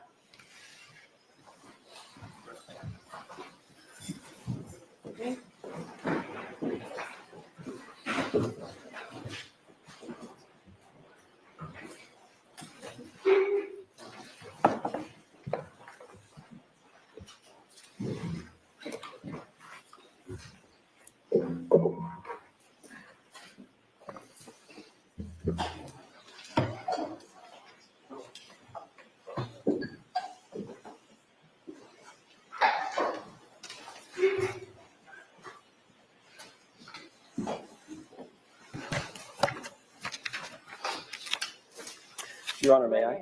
Thank you. Good morning, Ms. Roberts. How are you? Good morning. Under questioning by Mr. Brennan, you talked about the number of times or a number of times that you have spoken to the DA's office or some member of the DA's office. I'd like to ask you a couple of questions about that. Sure. How many times in total do you think you've spoken to a representative of the district attorney's office? I don't have a number. Would you say it's more than a dozen? Yes. Would you say it's more than 50? Maybe around there. Okay. Maybe less. And who are the folks, Ms. Roberts, that you have spoken to at the DA's office? Steve Nelson, Okay. the victim advocate, Yuri Buchanan, who's a state police officer, and the DA, Michael Morrissey. And what was the, I want to take those in order, and two of those are at the DA's office. One of those is not. Yuri Buchanan is not at the DA's office. He's actually a Massachusetts state police officer. Is that right? Yes. Okay. Let's take those in order. How many times would you say you've spoken to Mr. Nelson? Just if you can give me a thumbnail. I don't know, maybe 30, 40. Okay. Have you received what you would consider to be updates on the progress of the case? Mr. I would ask questions and he would give me very broad answers. Okay. Were your questions ever prompted by conversations that you had with your friend, Miss McCabe, Jen McCabe? Sometimes Jen would say, could you ask Steve this? Because I had a rapport with Steve. Okay. Were those conversations by text message or phone calls or both? I would usually text him. Okay. What about the conversation with, or conversations with Mr. Morrissey, the elected district attorney? What were the circumstances under which you contacted Mr. Morrissey? Well, during the course of this trial, the witnesses have been harassed, That's not my question. Objection. but I'm answering your question. Hold on. I'm going to sustain the objection. Next question. Thank you. were you phoning him? Were you meeting him? Were you texting him? That's my question. The circumstances of the communication itself. I phoned the office asking for a meeting, had a meeting, and then he left a voicemail at some point and texted me and said, I just left you a voicemail. Okay. Was that the extent of your conversations with Mr. Morrissey, the elected DA? I had one other meeting with other witnesses Okay. and the DA. And turning to Yuri Butnik, what were the logistics? I'll use that word instead of circumstances. What were the logistics of you contacting Yuri Butnik? Was it by phone? Was it in-person meetings, text messages, or all of the above? All of the above. How many times would you say that you've spoken with Yuri Butnik? Spoken or communicated? Sorry, good point. Communicated with. Probably 20. Okay. When was the last time? Actually, let me ask you a different question. Have you ever met with Mr. Brennan before your testimony today? Yes. What was the circumstance of that meeting? Going over my testimony from the last trial. Okay. And sort of just asking questions on what might come this time. Would I be cross-examined? I wasn't last time. Just sort of, all the things went through my testimony. Okay. When was that meeting? I don't know, in the last couple of weeks. I don't know. Okay. Where was the meeting? At the DA's office. Who else was there? Different times that I would meet with him, Steve Nelson would be there. One time, Brian Tully was there. Mr. Brennan's assistant. I'm sorry. Mr. Brennan's assistant. Okay. I don't know. Adam Lally and Laura McLaughlin. Were those meetings, you said there was 2 meetings? Or did I misunderstand you? Yeah, I think there were 2. Okay. Were those close in time to one another? You mentioned 2 weeks ago. Were those both 2 I weeks? said a few weeks ago, but the other meeting was just before I was going to testify. Meaning, what, yesterday, the day before? Last week. Was that also at the DA's office? Yes, it was.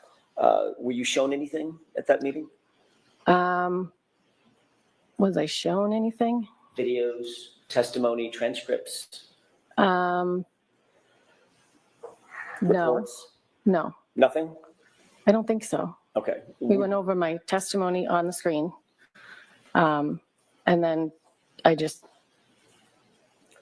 talked about my testimony from the last time. Okay. When you say you went over your testimony on screen, what do you mean? We watched my testimony from the first trial on a TV screen. Okay, so you were shown something. You were shown a video of your prior testimony. Yes. So I'd like to see counsel at sidebar for just a minute, please.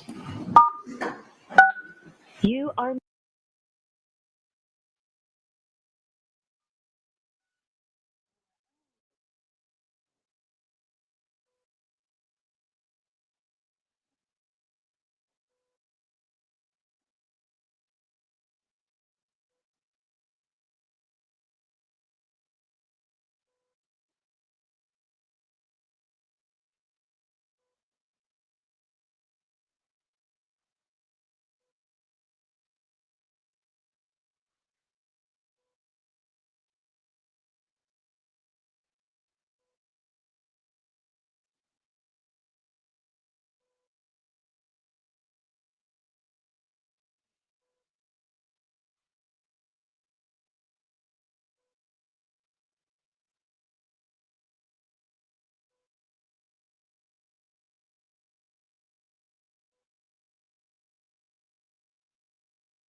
May I, Your Honor? Yes. Thank you.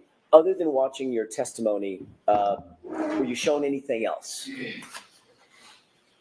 Transcripts, videos, like videos that you may have seen today, dash cam videos, anything like that? I don't think so. I Okay, don't think I was shown anything. okay. Did you discuss other parts of your prior testimony? Yes. Okay.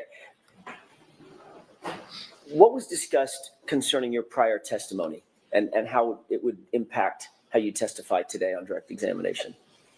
Mr. Brennan had just asked me, can you just tell me what happened? So I told him the story verbally. Okay.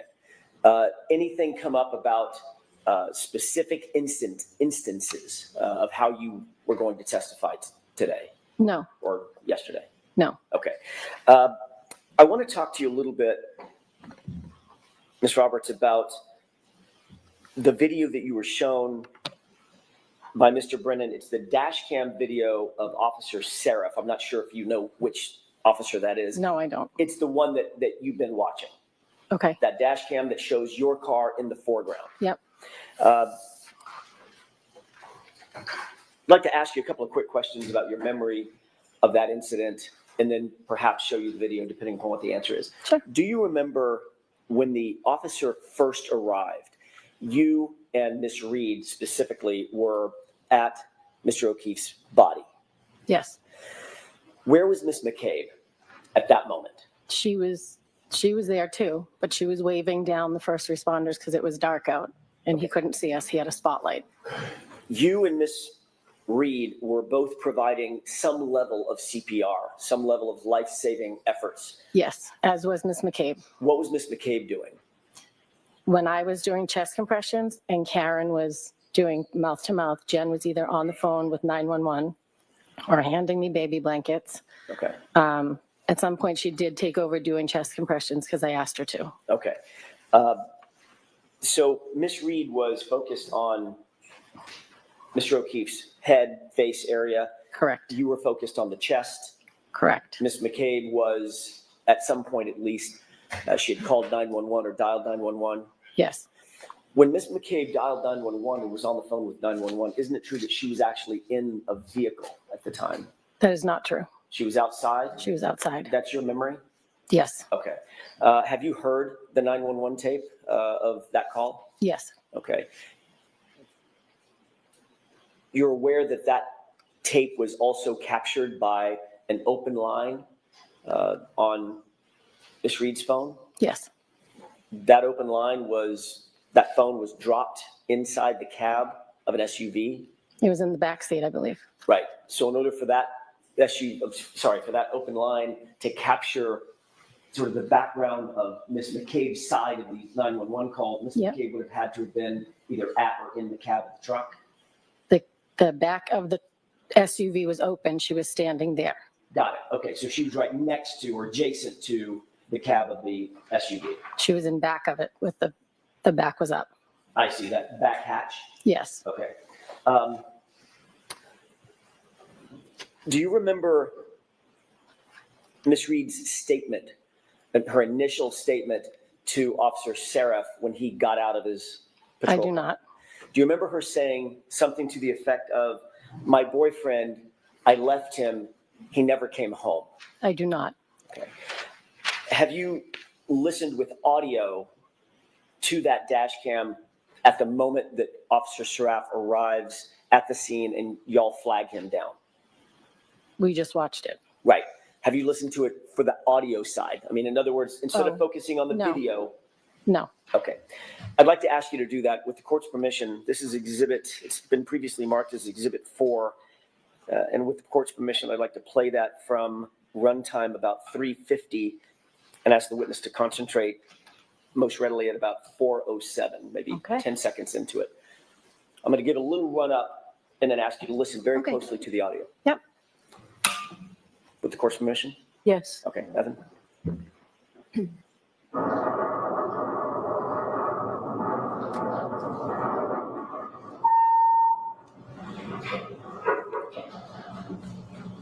Stop. Do you recognize the video as being the same video that you saw and you looked at on direct examination? Yes. Okay, in just a quick second, the door to the car, you're gonna hear it open. I'd like to ask you to pay special attention to the audio portion and Miss Reed's voice, Okay. if you can hear it. Go ahead.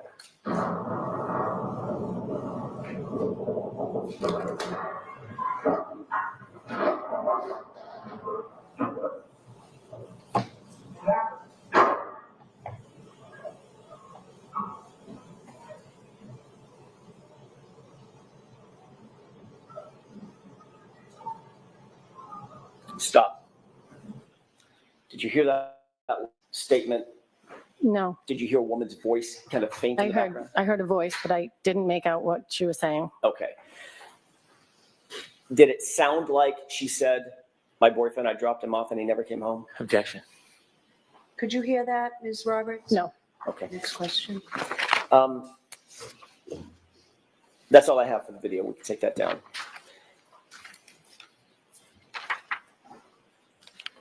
You talked about, on direct examination, some of the injuries that you saw Mr. O'Keefe having suffered, both what you observed at the scene and then what you observed later at the hospital. Yep. And you noted those injuries, correct? Say it again? You noted those injuries. Those were, Yes. you made note of those, Yes. or at least some of them. You said you saw a hematoma of some sort over his right eye. Is that right? Correct. And there was some significant swelling to his right eye Correct. at the scene. Correct. Did you also notice a laceration just above his right eye, just under the eyebrow? I saw it at the hospital, but I Okay. don't know if at the scene I saw it. Fair enough. At some point, you saw that laceration to his right eye. Yes, I did. Did you also see a laceration to the left side of his nose, a smaller laceration to the left side of his nose? I don't recall. I know there was blood coming from here, but I don't know if it was coming from inside his nose or from a laceration. I don't know. When you're pointing to the left side of your nostril Yes. and basically just above the nostril, correct? Yes, right around the nostril, there was blood coming this way. Okay, draining to the left side of his cheek. Yes. Okay. You also saw, once you got to the hospital, that his left eye had swollen as well. Now, both eyes were swollen and filled with what looked like blood. And his left eye was black as well as his right eye. Correct. Okay. You also indicated that you saw, well, actually, I don't know if you did or not, so I don't want to put words in your mouth. I apologize. Did you see his right arm? I did. Did it appear to you that he had some abrasions or lacerations, parallel abrasions and lacerations and punctures on his right arm? They were scratches. Scratches.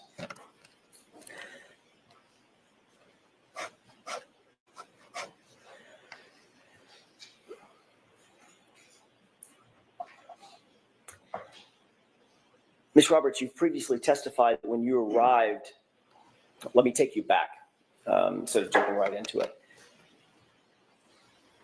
After you met up with Ms. Reed at Jen McCabe's house that morning, so this is just after 5 o'clock or so, the three of you arrived back at One Meadows, correct? Is that right? I'm sorry. Correct. Okay. You're trailing the Lexus SUV, correct? Correct. The Lexus pulls in to the driveway and you pull in directly behind Miss Reed and Jennifer McCabe is driving. Correct. You're driving your SUV, correct? Correct. You've previously testified that when you arrived at One Meadows at that moment, that once that SUV, the Lexus SUV had pulled in and you pulled in behind the Lexus, you got out of the Lexus, sorry, you got out of your SUV, they got out of the Lexus, and that's a point at which Karen showed you the back of her taillight and said something to the effect of, do you think I hit him? Do you think I hit him? Oh my God, do you think I hit him? Do you recall that? I recall saying I didn't know if it was when we were coming or going, but she did point out the taillight. Okay. When you previously testified under oath, your quote was, quote, Karen pulls in and I pull in behind her. Mr. Jackson. Give page and line numbers when Yes. offering statements. Sure. It's the SGJ, the grand jury, page 58, lines 14 through 19 for court and counsel. Thank you. Did you testify, quote, Karen pulls in and I pull in behind her, period.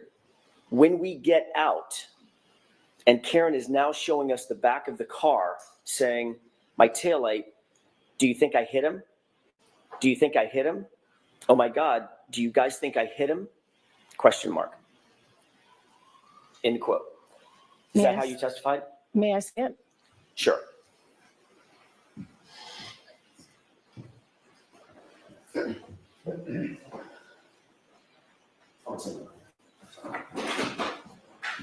I apologize, I've already got it up here. Does it have a date on it, Mr. Jackson? It does.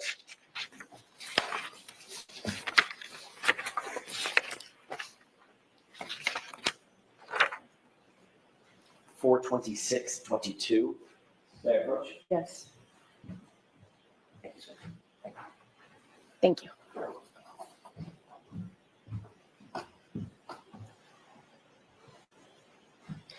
Do you have the pages after this? I'm sure I do. Because in the pages after this, I say, My question, Ms. Roberts, is that a quote that I just said, is that accurate? Do you see it in the, yes, it is. okay. May I approach? Yes.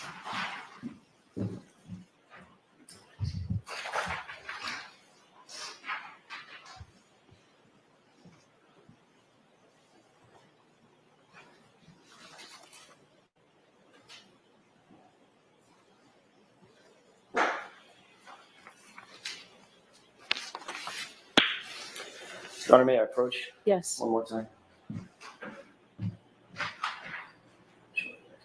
Thank you. Just for reference, I'm going to show you both pages. That's the page I asked you to look at, and then the following page as well. Please take your time. Okay.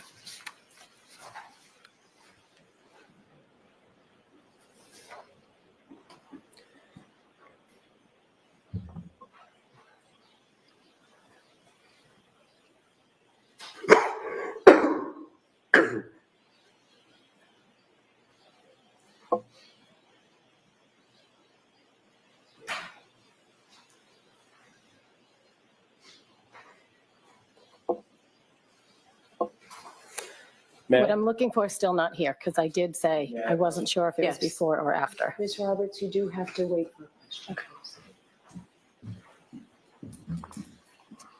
When you gave this testimony, you were in front of a grand jury, correct? I'm not sure which one that is. Do you remember testifying in front of a grand jury on April 26th, 2022? Yes, Okay, about 2 years ago. yes, 3 years ago. You were under oath at the time. Is that right? yes, Things were fresher in your mind at that time than they are now, 3.5 years later, I'm guessing, correct? yes, Okay. You were asked the question to describe the circumstance when you arrived at One Meadows. Is that right? yes, And the answer that you gave was, quote, we pulled into it's a driveway, there's 2 cars, and then 2 cars, then a single, so John's car is there. Karen pulls in, and I pull in behind her. When we get out, and Karen is now showing us the back of the back of the car, saying, my taillight, do you think I hit him? Do you think I hit him? Oh my God, do you guys think I hit him? That was your testimony at the time, correct? yes.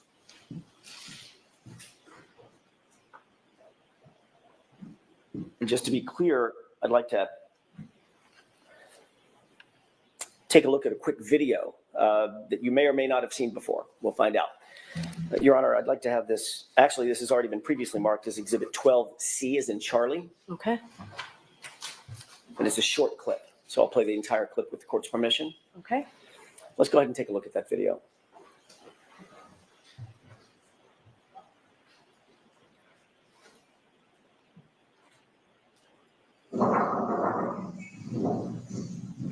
Can you pause?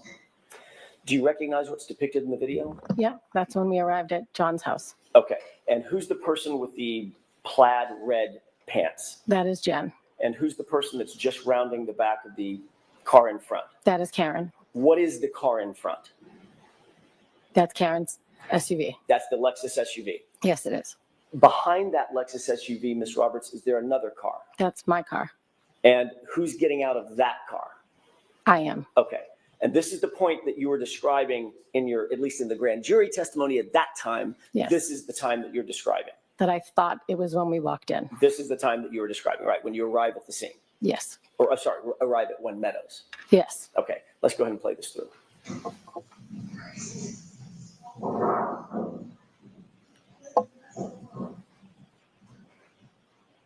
Okay, you can stop it. And you can bring the lights up. You saw the interaction between all three of you and the vehicles, correct? Yep. At any point, did anybody stop and take a look at the tail light or the rear end of the car? Not when we were entering the house like I thought, but when we came out. Okay. And there's no video of that? I'm sorry? There's no video of that? No, I don't believe so. Right. So the video that does exist describes nearly exactly the time that you testified that y'all stopped at the back of the taillight and Karen said, look, my taillight's broken. Oh my God, do you think I hit him? Correct. Okay. And that obviously was incorrect. It was incorrect. So your memory was faulty about that incident, that part of that incident at least. It happened on the way out of the house. So your memory was faulty about that part of the incident that you testified to at the grand jury. Yes. Okay.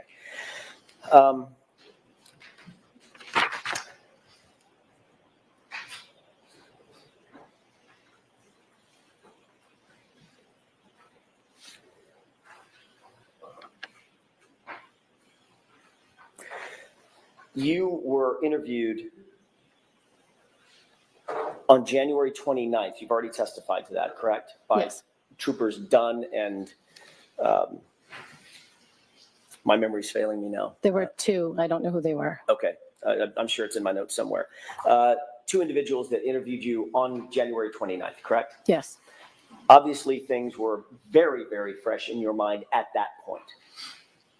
Yes, but I believe I was in shock. So, The incident had just happened. yes. Okay, and you were asked to recount certain of the specifics about the incident that you had just experienced, not days or weeks, but just hours before, correct? Yes. Okay. And you did your best, I'm sure, Ms. Roberts, to be as full-throated as possible, to provide them with as much detailed information as you could, and to be as honest as you could. Yes. I mean, you weren't going to lie to these police officers, right? No.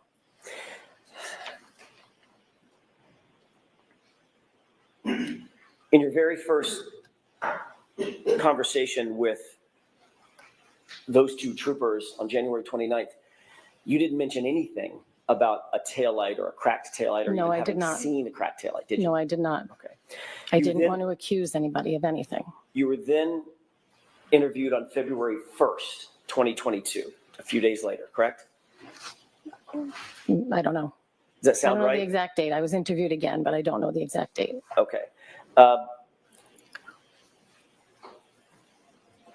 During your interview, let me withdraw that and ask a different question.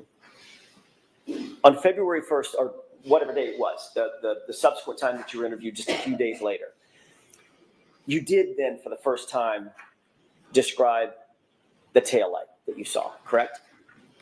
I don't know. Would it refresh your recollection if you looked at a report? Yes, please.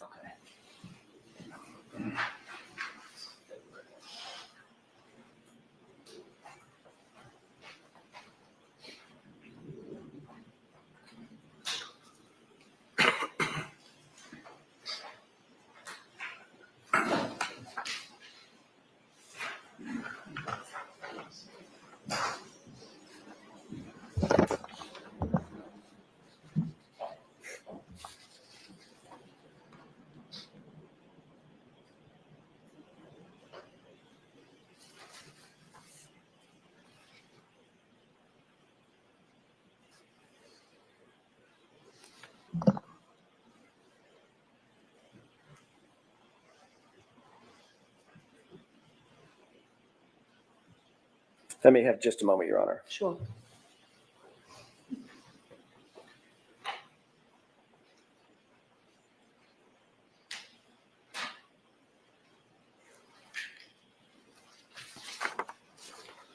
May I approach? Yes. I'm handing you a 2-page report, Ms. Roberts. I put a little dot on the second page just to direct your attention to the discussion related to the taillight. If you want to take a look at that.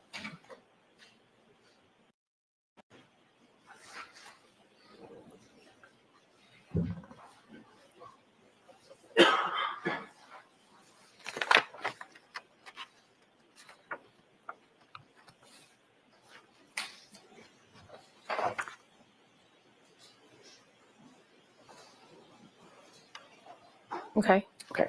May I? Yes.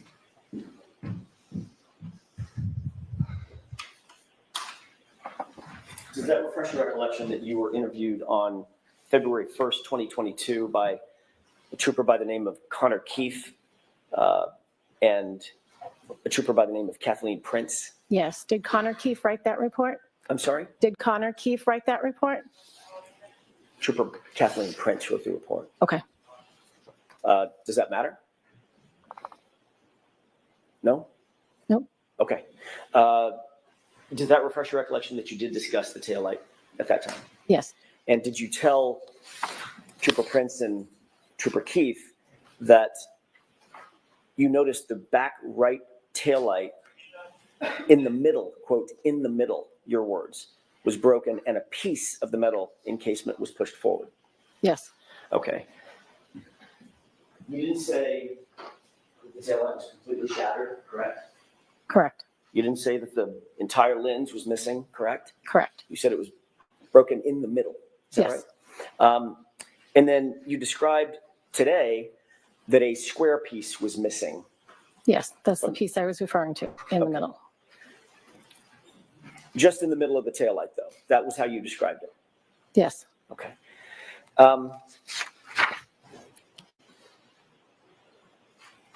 I'd like to shift gears for a quick second and talk about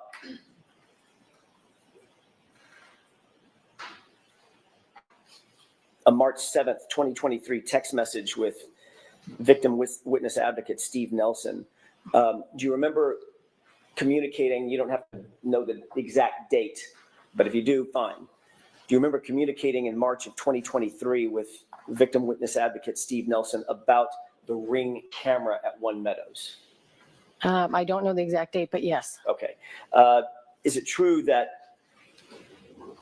you contacted him to inform him that the O'Keefes needed to replace or wanted to replace the driveway Ring camera, that same Ring camera that we just literally saw through that perspective Yes. of you arriving? Yes. Did Mr. Nelson indicate that he believed that would be fine to replace that Ring camera if the O'Keefes wished to do that? I don't remember if he said it would be fine, but at some point they were told they could replace it. It had broken. It wasn't working. Did he indicate that he would check with DDA Adam Lally and then get back to you? I don't know. At some point, you were informed that the O'Keefes had the green light or the go-ahead camera at One Meadows. Is that right?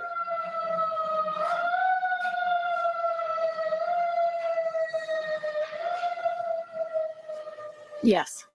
Okay. And then ultimately, you then relayed that to the O'Keefes that they had the green light. You've talked to somebody at the DA's office, and they said, yeah, go ahead and replace the camera, correct? Yes. Okay. Did you ever receive any kind of response from the DA's office either before or after you relayed this information to the O'Keefes to say, wait, hold on, we need to do a reconstruction, we need to make sure that the camera is in the exact same spot that it was at the time of the incident?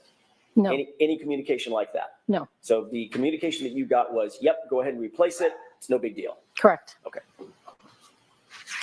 And ultimately, you learned that the O'Keefes did, in fact, replace that Ring camera. Correct.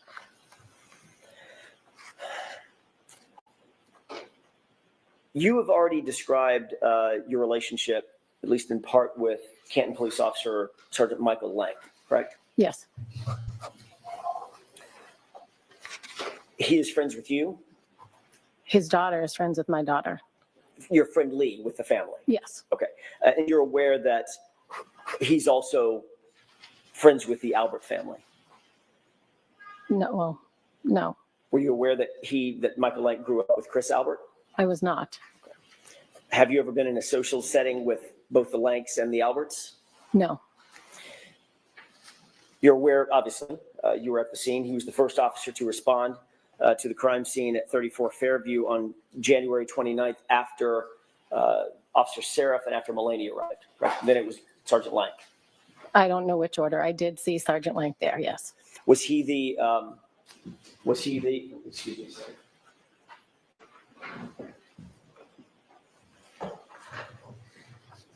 I was just reminded, you indicated that you don't remember the date of that text communication between yourself and Mr. Nelson.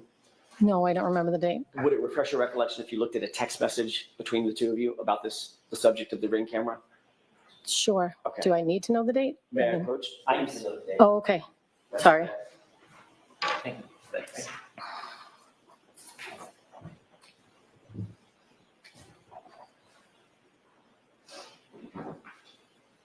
Is it March 7th, 2023? Does that refresh your recollection? Yeah. Okay. Thank you, Ellen.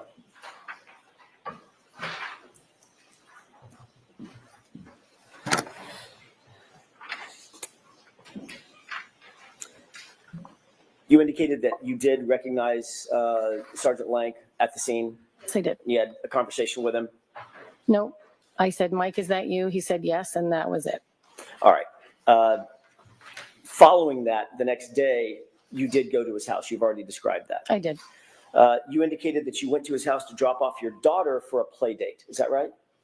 Yes. But She you was also 13. indicated that you took Jennifer McCabe with you. Yes, because I drove Jen McCabe to the O'Keefe's house, so she was leaving to go home with me. So I was So- going to drop her off. Okay, so your memory is you took Miss McCabe from where over to the Lanks house? I think she was at home. So you picked her up Yes, at her house yes. with anybody else? With my daughter, my son. I picked up her and either one or two of her daughters, I don't remember. And then you drove over to the Lanks house, is that right? No, I drove to the O'Keefe's house. First. Yes. And what did you do with the Then O'Keefe's house? left a couple of kids and my daughter wanted to go to the Lanks house. So I drove my daughter to the Lanks house before driving home. And Jen's child was with you on the way from Jen's house over to the O'Keefe's house. Yes, one or two daughters. I don't know. Dropped the one or two kids off at the O'Keefe's, is that right? As well as my son. As well as your son. Then you went to drop off your daughter for the play date. Well, she was 13, so it wasn't a play date. Whatever, I don't know what you I call know, it. I know. I don't have a 13-year-old. What a date, whatever it Yeah. is. So she went over to her friend's house, yes. Okay. But you took Jennifer McCabe with you Yes, because I was driving her home. back to her house without her kids? Yes, she was going home. Were you going to go back to the O'Keefe's and pick up her kids and then take all of them home? I didn't have a plan. I mean, Patrick, Okay, nephew, is my son's best friend. got it. So he wanted to be with him. Okay.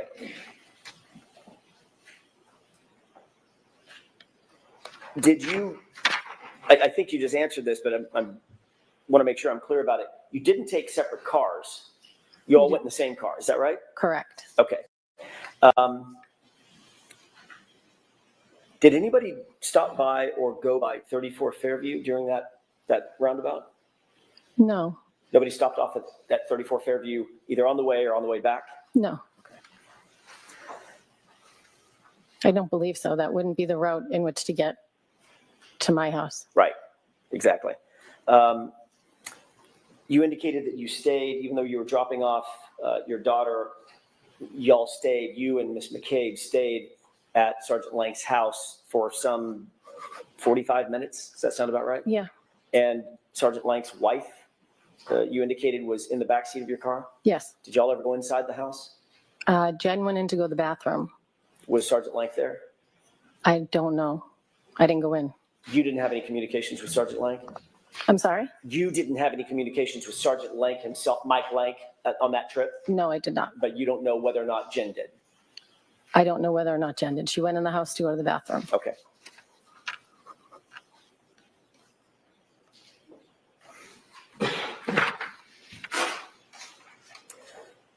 You've indicated that there have been occurrences in which Jennifer McCabe has asked you to contact the DA's office on her behalf to ask a question here or there, get some information, correct? To Steve Nelson, yes. Okay. How many times, just a number of times, volume, would you say that Ms. McCabe has asked you to reach out to the DA's office in one particular or another? On her behalf? I don't think very many. What does that mean? Of the 50 times that you've had No, communications? maybe like 4, not many, to my knowledge.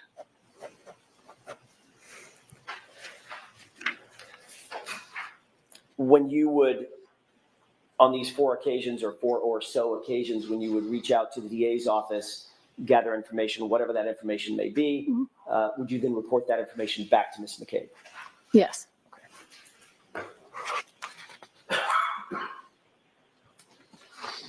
You obviously understand the importance of providing statements to law enforcement that are free of influence of other people, other witnesses. Is that right?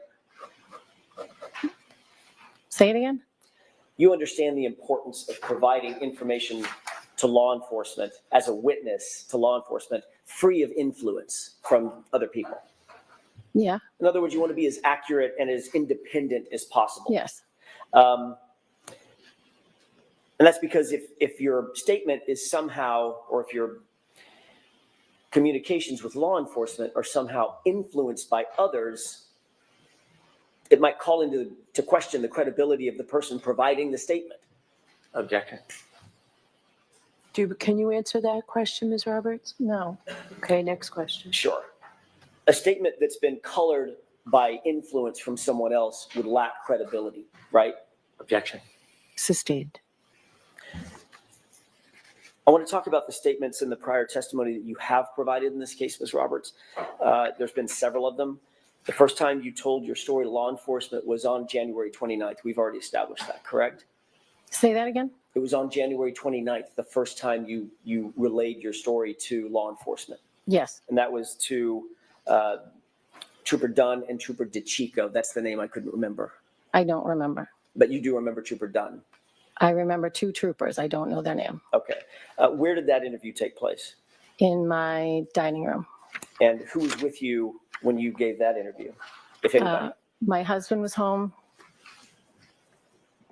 I think my daughter was home at that point. My husband was home. I don't know if the kids were home. Nobody else from outside the family?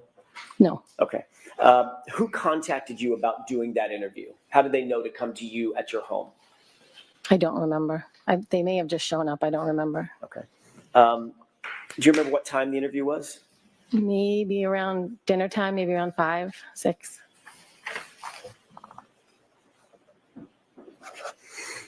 Was it recorded? I'm sorry? Was it recorded in any way?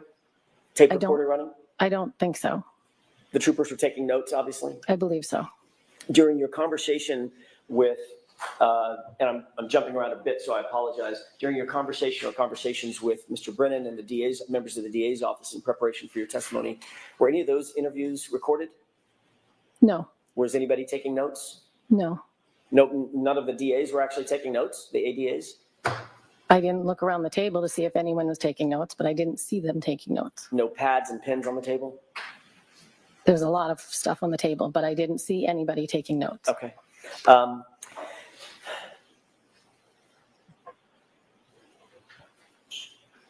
You received a phone call just before that interview started at 5:25 p.m., correct? Around 5 o'clock, 6 o'clock.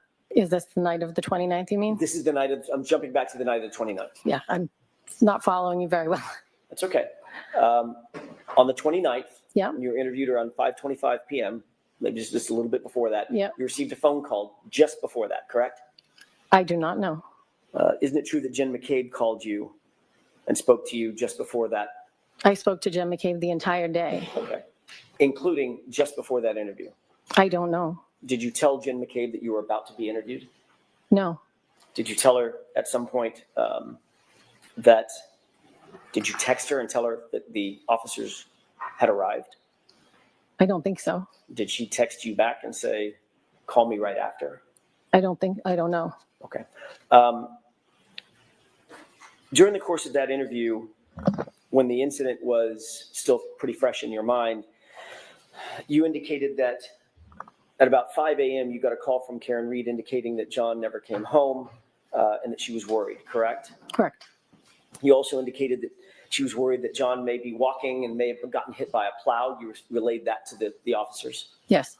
You indicated that you met up with Karen Reed and Jennifer McCabe at Jennifer McCabe's house, and Karen was hysterical and worried that something had happened to John.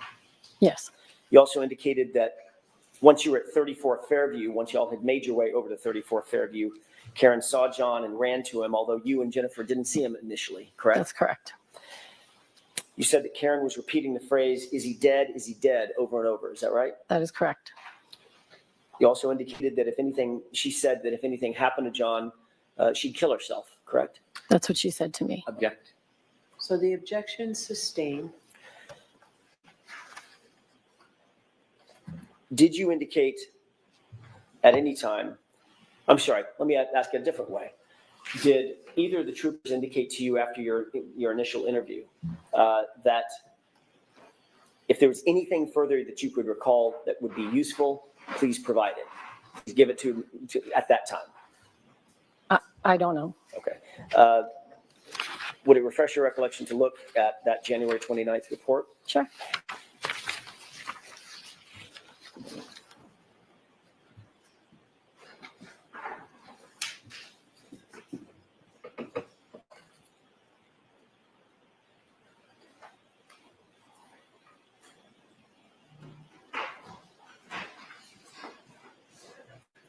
Thank you very much. Thank you. Show the second page of that report, January 29th. And there, I put a little mark by paragraph 5. You can take a look at that.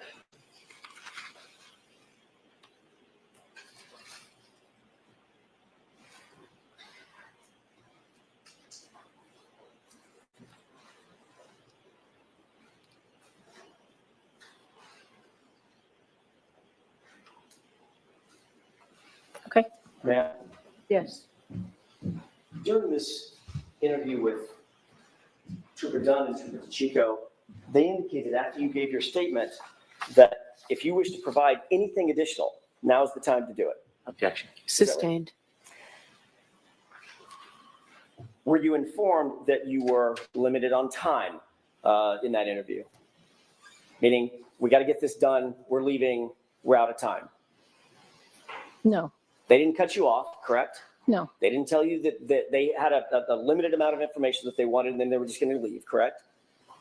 I don't remember. I don't recall. As a matter of fact, they told you that anything you wanted to provide to them, provide it. Give them as much detail as you could, correct? I don't recall. You just read the last statement that these troopers indicated, correct? If there's anything further she could recall that would be useful, please provide that information. Object. Sustained. Your Honor, may we approach? Yes.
May I? Yes. Thank you.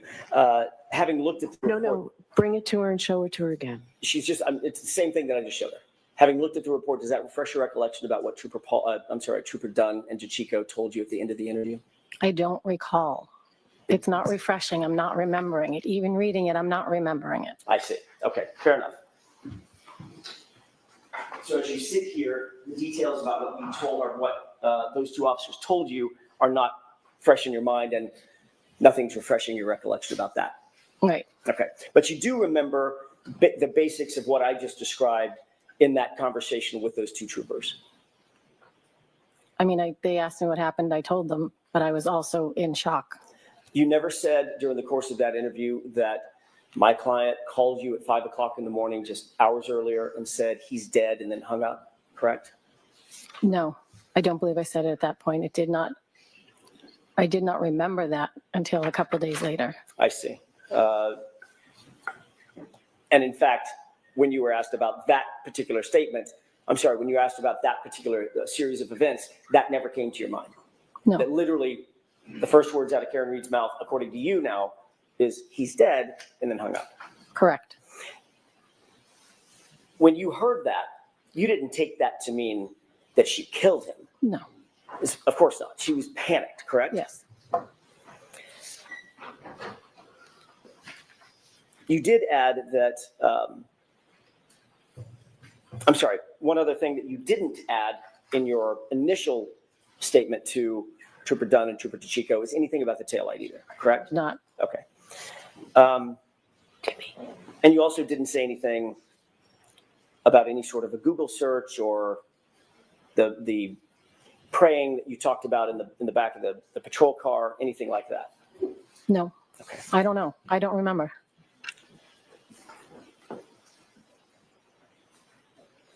The second time you were interviewed, that was the February 1st interview. That was with Kathleen Prince and Connor Keith, correct? And you've just looked at that report, at least part of that report. Is that right? Say it again. Connor Keith and Kathleen Prince, that was on February 1st, 3 days after your initial statement, correct? I don't remember the date, but I remember meeting with them. Okay. I want to make sure I get the dates down, so I'm sorry to belabor this, but. May I approach? Yes. Would it refresh your recollection if you were looking at the report of that interview? It might. First paragraph. Thanks.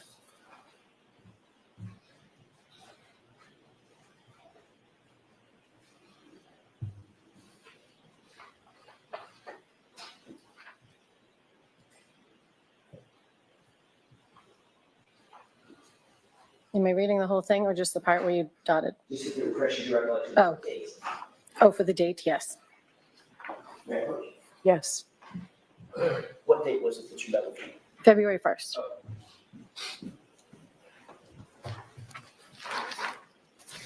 That second interview was conducted at 12 Country Lane, correct? Yes. And who again lives at 12 Country Lane? Jennifer McCabe. So the second time you told your memory, your story to law enforcement, you were literally sitting in Jennifer McCabe's house. Yes. And you had met with Jennifer McCabe before your interview, correct? Yes. We were putting a timeline together. So you two were actually prepping, if that's a valid term, prepping for your interview, putting a timeline together, correct? We were putting a timeline together at the request of Mrs. O'Keefe. And Jennifer McCabe was helping you with the timeline and you were helping her with the timeline. Yes, we were putting together the events of what had happened. So she was helping you and you were helping her, yes or no? Yes. Okay. So both of you were assisting in each other's memories, correct? Yes. I remember this and you remember this and okay, now I remember this, correct? Yep. Obviously, that would help influence your memory going Yes. over the event with someone else, correct? Yeah. So what's on that timeline, you would agree, is not completely independent, your memory. It's a combination of your memory and Jennifer McCabe's memory. Isn't that right? Yes.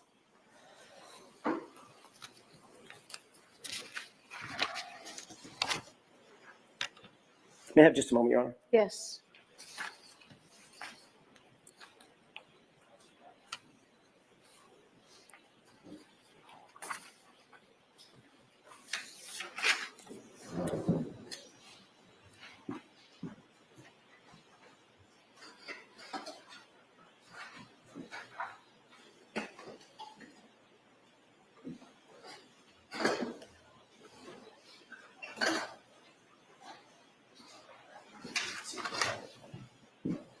Thank you, Your Honor. So the two of you drew out some sort of a timeline for you to follow during the course of that interview. Is that right? For me to follow what? During the course of that February 1st interview, as you were interviewed in Ms. McCabe's house. I mean, that was the purpose of the timeline, to help you with that interview. No, that wasn't the purpose of the timeline. You used it for that purpose, though, obviously. We did not. I was at Jen's house making a timeline, and the two officers showed up to interview her. I just happened to be there. Right. And when they interviewed you, did you have that timeline in front of you? That's my question. No, I did not. Okay. But you had just created it along with Jennifer McCabe. Some of it. Okay. And then it was after that that this timeline was coordinated between the two of you, that you actually told your second story to Trooper Prince. And when I say second story, I mean the second time you were interviewed on February 1st as opposed to January 29th. Is that right? Yes. Did you ever become aware of text messages that Jennifer McCabe was sending to others in a group chat talking about you in that interview? No. You were never told or became aware that she sent text messages to a group as she listened in on your interview? No. I don't think she could listen in. She wasn't anywhere near me. You weren't aware that or are you aware as you sit here that she sent a text message that said she's telling them everything, all the stuff? Sustained. Have you ever been provided a text message or told about a text message that perhaps Jennifer McCabe was sending to a group? No. Listening to your suggesting that she was listening to your interview? No.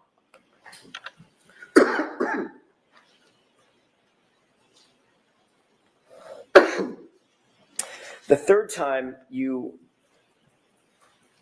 told your story was later that night in a telephonic interview. Is that right? With Trooper Proctor?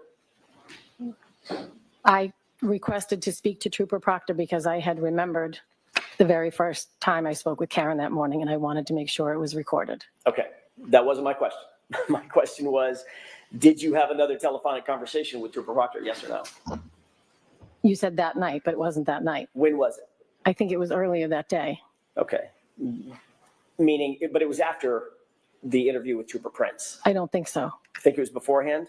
I think it was beforehand. You were still with Jennifer McCabe when that call took place, correct? I was in her house. I was not with her. I stepped away to speak to him by myself. In her home at 12 Country Lane? Correct. Who else was with you other than Jennifer McCabe in the house? Her sister was there writing down the timeline for Who's us. that? Her sister, Denise. Denise? So she was scribing the timeline as you and Jennifer McCabe were creating She it? was writing it down as we were remembering things. Right. And the three of you were doing this together, sort of communally. Yes. She would say something, then you would say something, then it would spark something that she would say, and back and forth, correct? Yes. How is it that Trooper Proctor got a hold of you? Did you call him or did he call you? I think he was on the phone with Jen, and I asked to speak to him.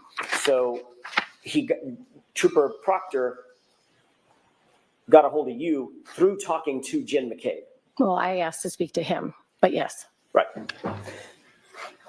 Was that interview recorded, to your knowledge?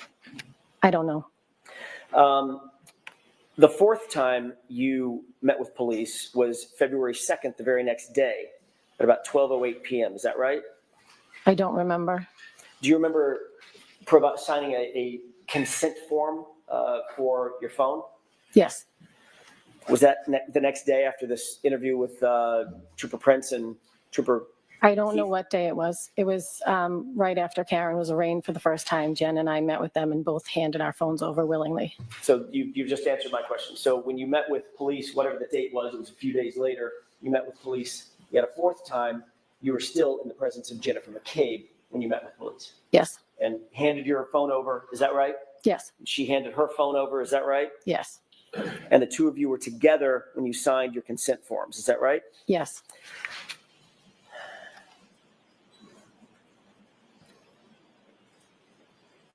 The fifth time you told your story was in front of a grand jury, is that right? I don't know. Do you remember testifying in front of a grand jury? I do. Okay, let's talk about that for a second. Before you testified at that grand jury, just physically, you were brought into an anteroom where you waited to be called by ADA Adam Lowry, correct? Yes.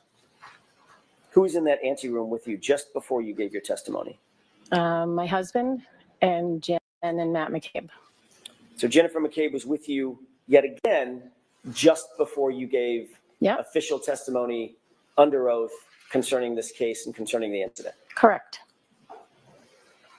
Ms. Roberts, when was the last time you've spoken to Jennifer McCabe before you testified in this trial? In this morning. Did you discuss your testimony? No.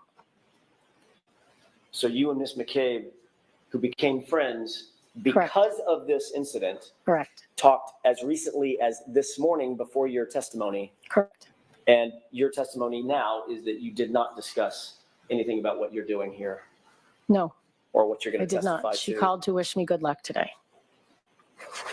When did you talk to her the last time before this morning? I don't know, maybe a couple days ago. I don't remember. Within days of you taking the stand yesterday, correct? Yes.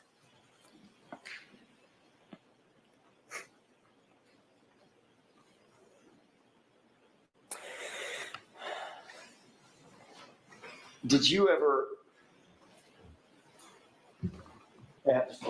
Yes. Uh,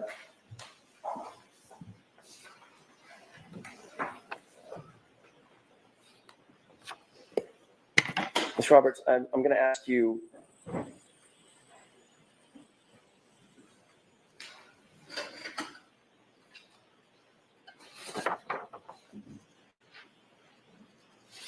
To take a look at, actually, let me ask it a different way. Did you say that you did or did not recall texting with Jen McCabe during that January 29th interview with state police? Do you recall that or no? No. Okay. During the interview, I didn't text anybody. Okay. Are you saying you didn't text anybody or you don't recall? I don't recall. I don't think I had I wouldn't be texting somebody if I was being interviewed by the state police. Right.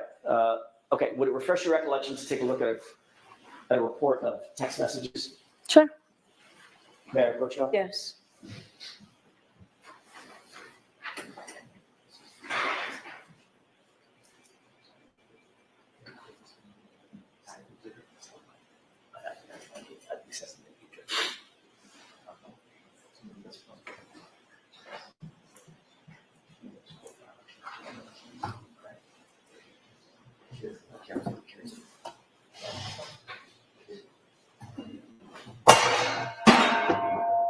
Thank you. So, may I, Your Honor? Yes. Take a look, there's two tabs. Take a look at the tabs and the data across the two tabs, if you don't mind.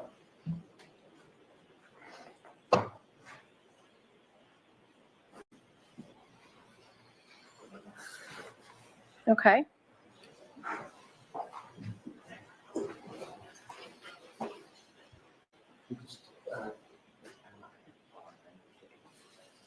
Absolutely, absolutely. I'm in a rush. So, may I? Yes. Take this back?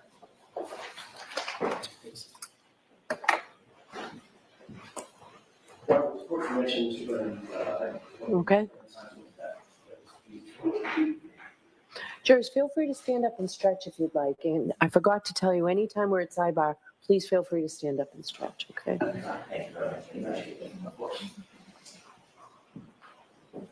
That was quicker than we thought, Judge. May I Okay. proceed? Yes. Okay. Did you take a look at this document? Yes. Does that refresh your recollection that there were two text messages at around the time of your interview with those two troopers? No. Do you recall, as you sit here, texting Ms. McCabe that the state troopers were arriving or they're just getting there? No. Do you recall Ms. McCabe texting you anything back about calling me after?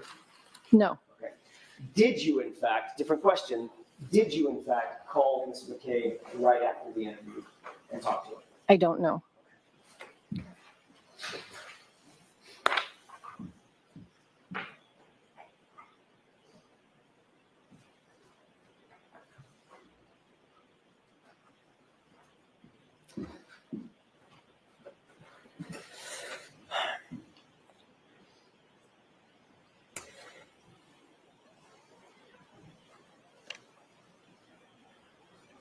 Have you ever testified that at the scene, Miss Reed was seated in the back of a patrol car along with Jennifer McCabe, and you were standing just outside the car, and there was an interaction among the three of you? Yes. Have you ever testified, or have you ever stated in any particular, that during that interaction, Karen asked the three of you to pray? Yes. Have you ever said or testified that during that interaction where you're seated, where they are seated in the back of the patrol car and Ms. Reed asked you to pray, that Ms. Reed said to Jennifer McCabe, Google hypothermia? No, You've never said that. I've never said that.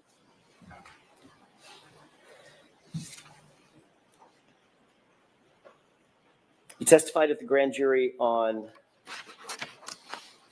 April 26th.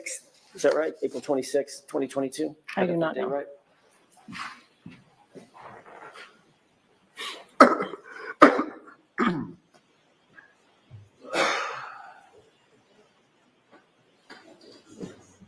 Does that sound right? April 26th, 2022? I have no idea. Late April 2022, does that sound right?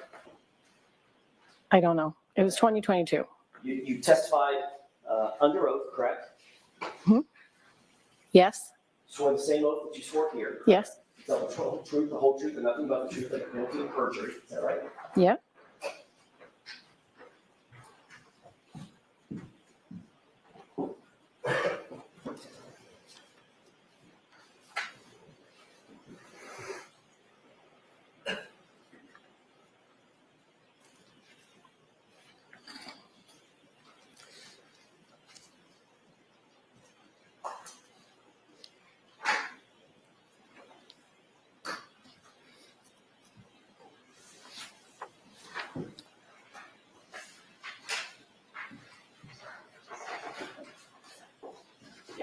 That's what I needed.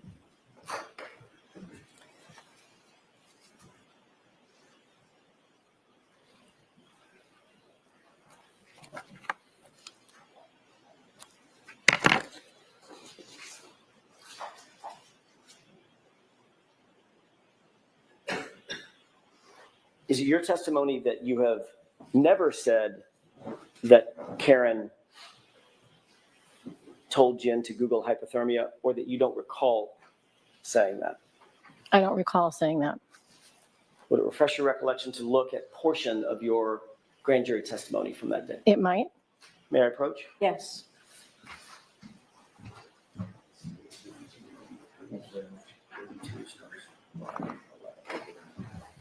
Thank you. Sure.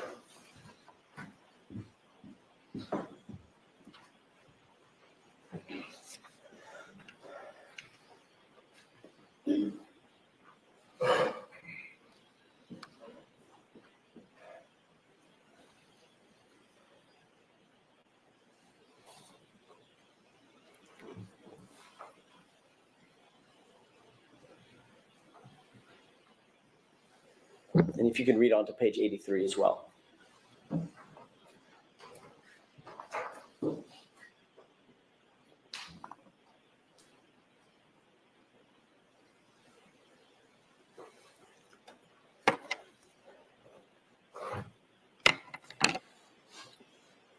Yep.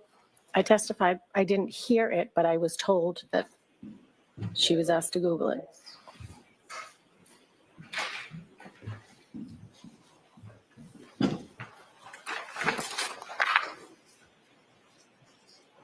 You testified under oath at the grand jury that at some point Karen was in back of the police cruiser, correct? Yep. Objection. No, I'll allow that question. Does that refresh your recollection as to what you told the grand jury? Yes. And isn't it true that at some point during the course of your testimony under oath, you said that Karen was in the back of the police cruiser? Yes. And then you went on to describe that Karen and Jen and I were standing outside, and she made us all start holding hands and starting to pray. Yes. I mean, what the she being Karen Reed, correct? Yes. And at this point, they had lifted John up and taken him onto the gurney, correct? That's don't what you know. described. I don't recall. Okay. I'm going to do this again, just so we're clear.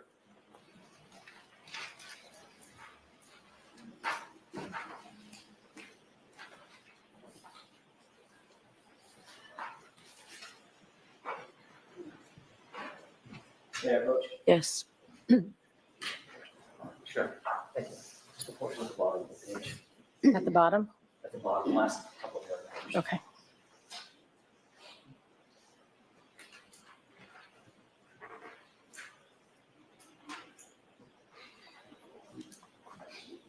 Yep, I say I think, so I'm not I positive. have a question for you. Okay, Is that refresh your recollection? yes, Okay, thanks. Thank you. And you testified basically that you think, at least that's what you were telling the grand jurors, that you Yep. think that was the point at which they lifted John up yes, and moved him into the ambulance, correct? Is that right? yes, And then you were asked a question, what, if anything, did she, Miss Reed, ask Miss McCabe while they were sitting in the back of the cruiser that you heard, correct? Objection. Do you recall that? I did not hear the question about Google being asked. That's not my question. May I ask? May I inquire? Just repeat that question. Sure. Isn't it true that you were next asked by Mr. Lally in front of the grand jury, quote, what, if anything, did she, Miss Reed, ask Miss McCabe while they were sitting in the back of the cruiser that you heard, end quote. Remember being asked that question? No,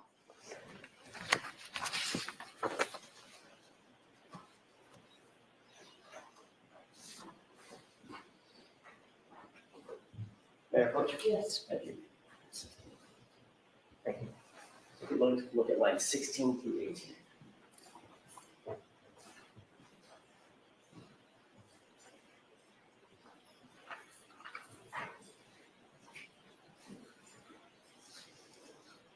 okay, May I? Yes. Does that refresh your recollection? That was the question that you were asked? yes, Okay. And in response to that question,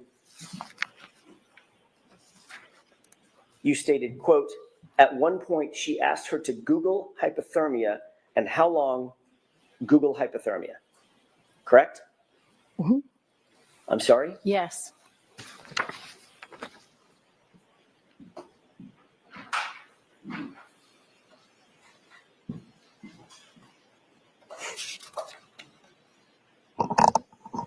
That was very detailed. You'll agree that that's a very detailed and specific recount of an event. You recounted where you were, back of a cruiser, or they were in the back of a cruiser, correct? yep, You recorded or reported the time, it was right around the time that you thought they were lifting John up and scooped him up onto the gurney, correct? yep. I thought it was about that time. I wasn't sure. Location, I'm sorry, I didn't get that answer. You were talking over each other. That's my mistake. What was your answer, Ms. I Roberts? thought it was about the time they lifted him up, but I wasn't sure. You were very detailed about who was there. It was you, it was Jen, it was my client, Karen Yes. Reed, correct? Is that right? Yes, You're so detailed that you talked about where you were standing next to the cruiser open door, correct? yes, What the others were doing, holding hands and praying, is that right? yes, And the actual words used, you're as detailed about all of that as the actual words used. She asked her to Google hypothermia and how long, when you stopped, Google hypothermia, end quote, correct? correct. You will agree, at least for that purpose, you painted a very, very detailed picture in front of the grand jury, didn't you? Yeah. Except it's not true, is it? I did not hear her ask that. I was told she was asked that. In the, The answer to my question, Ms. Roberts, and I'm not a trick question, what you told the grand jurors was not true. You never heard her, my client, ask anyone to Google anything, did you? I did not. And yet, that's what you testified to under oath, under penalty of perjury, in front of the grand jury, didn't you? I did. And the reason you did that, the reason that you said that false statement was because someone told you to say it, correct? Object. Is that, I'm going to let her answer that. Nobody told me to say it. I knew it happened at that time, How did you which is know it why I happened? said it. How did you know it happened, Ms. Roberts, if no one told you it happened? Because we wrote a timeline. We already spoke about So that. the timeline that Jennifer McCabe helped you with, that influenced your testimony in front of the grand jury, correct? Obviously. I was telling what happened in the back of the Ms. cruiser. Roberts, the timeline You can that answer. you wrote, So when you ask a question, let her answer, okay? the timeline you wrote, with Jennifer McCabe's help, influenced your testimony to testify in front of the grand jurors to a statement that you never heard, correct? Yes.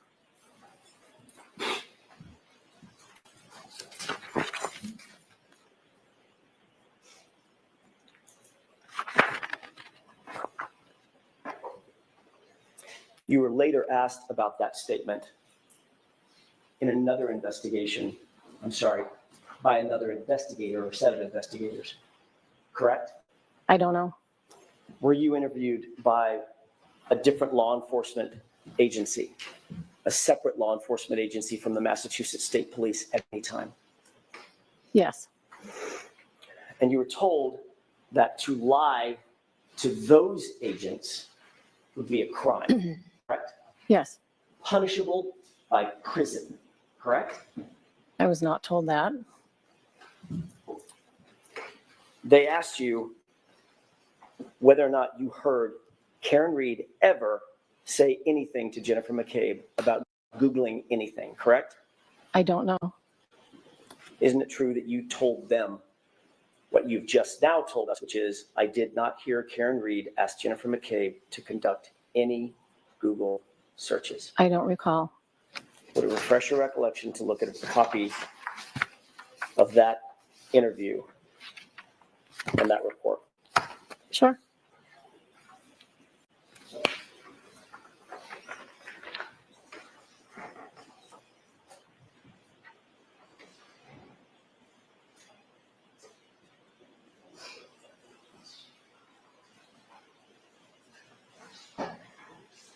Any words?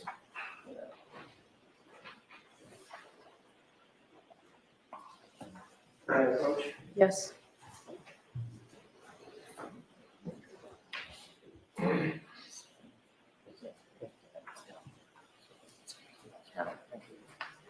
I'm going to ask you to take a look at the entire document, just to familiarize yourself with it, if you don't mind.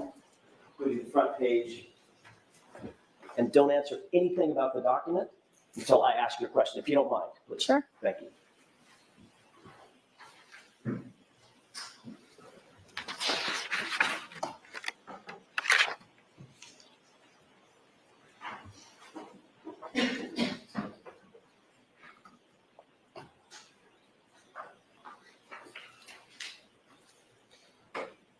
Ms. Roberts, do you recognize that as being a report of an interview that you conducted?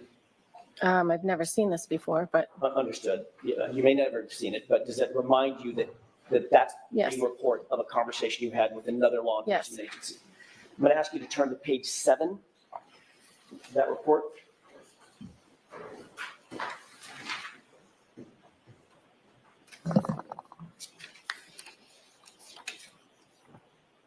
And if you look, there's a small paragraph, about 2 paragraphs up from the bottom. I think I may have put a little blue dot by it, but I'm not sure. Please read that to yourself. Correct.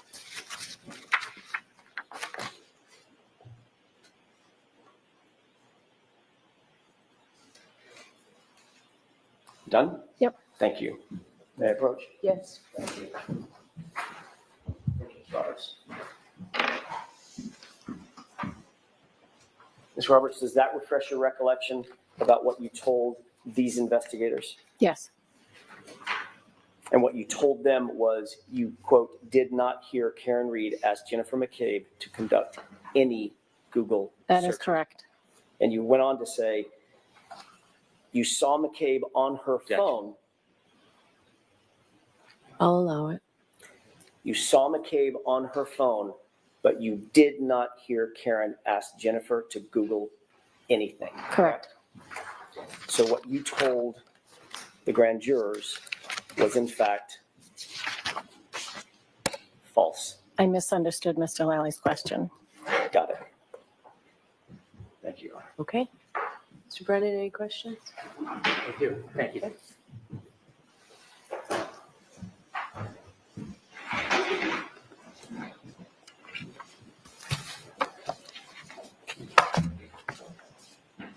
When you spoke to the grand jury about your memory, were you trying to fool them in any way?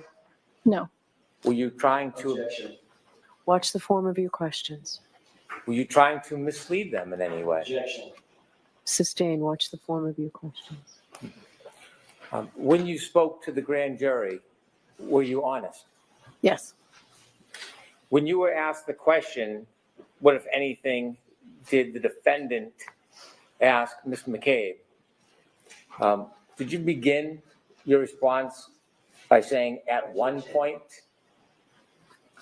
You can show her her response. May I approach? Yes. Page 83, line 19. Can I ask you to look at page 83, line 19? Just read it to yourself and the lines that follow. You done?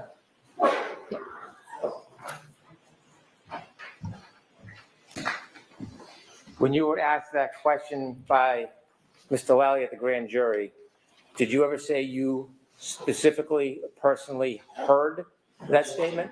I'll allow that. Did you No, ever I tell did the not. grand jury you actually heard that statement being made? I did not. And when you spoke to the people in that report that you looked at on page 7, did you ever tell them you specifically heard that statement being made? No, Were you consistent in both of those statements? Objection. Sustained. Did you say anything different as No. far as what you personally observed between those statements? Objection. I'll allow that. no, And when you were asked about what the defendant may have said to Ms. McCabe, or Mrs. McCabe, did you generalize your answer? Objection. Sustained. Did you begin your answer with at one point? yes, When you chose the words at one point, what were you trying to convey to the grand jury? I'll allow that. I didn't know at what time it was done. Was that a topic of conversation around the time you were brought to the grand jury? Around the time what? That you were brought to the grand jury to testify? This is a Google search. Was it? I don't know. Okay. Were you asked here in front of this jury whether or not you personally heard that statement Yes, by me? I'll- Did I ask you that question? no, Did you personally hear that statement? no, After this happened, you discussed what had happened with people, didn't you? I'm sorry, say it again? After you found John lying in the snow, did you discuss what had happened, what you saw with other people? Yes, of Did course. anybody tell you that you couldn't discuss the trauma that you had been through? Objection. I'm going to allow that. Say it again? Did anybody tell you that you couldn't discuss what you had just seen No. Didn't say it again? I'm Yeah. sorry. after you found John that morning? Did anybody, civilian or law enforcement, ever tell you you weren't allowed to discuss what you had just went through? No, Did anybody ever tell you that you couldn't have support of other people? Objection. no, I'll allow that. no, Was this a traumatic event? yes, Have you spoken to it about, to a number of, yes. tell us why you would want to speak to somebody about what happened that morning. Objection. I'm going to allow that. I've spoken to many people, obviously, that we all grew up with. But Jen in particular, I do speak to her. I am friends with her. We went through a really traumatic experience together. Did you ever confide in other people other than Jen McCabe about what you endured that morning? Yes, many people, Why? because it helps me get through. And it's whether John's family, friends, whoever, I've talked to a number of people about it. You're friends with John's parents? Parents? John's parents, the O'Keefes? Yes. You still friends with them? Yes. Do you ever discuss what happened? Yes.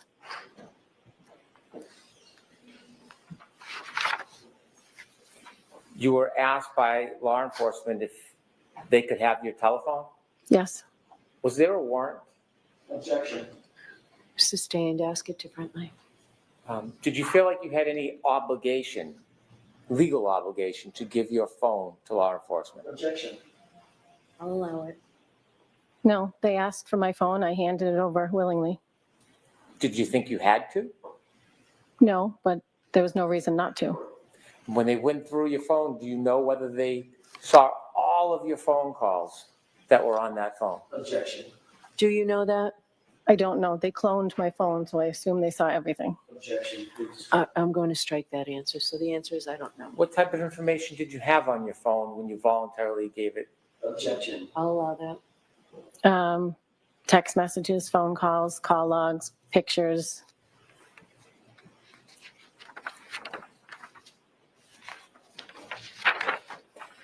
You said that you stayed friendly and still are friendly with Peggy O'Keefe and John Sr.? Yes. Okay. At some point, at times, do you try to help them with things? Daily. Do you try to help them with the children? Objection. Sustained. Well, you were asked about contacting the district attorney's office about replacing a Ring camera. Yes. Whose Ring camera was that? It was at One Meadows where Mr. and Mrs. O'Keefe, John's parents, are now living. What motivated you to call the district attorney's office about the Ring camera? Because we knew the Ring might be some sort of evidence that they didn't want to take the camera that was not working down without permission. Do you have a Ring camera? I do. Do you know if there's a difference between the actual physical camera and the iCloud storage that keeps the actual video on it? I don't know the difference. Okay. Did you ever ask to replace any hard drive or storage, or were you asking to replace the camera itself? Just the camera. And that was in March 7, 2023? I don't know when.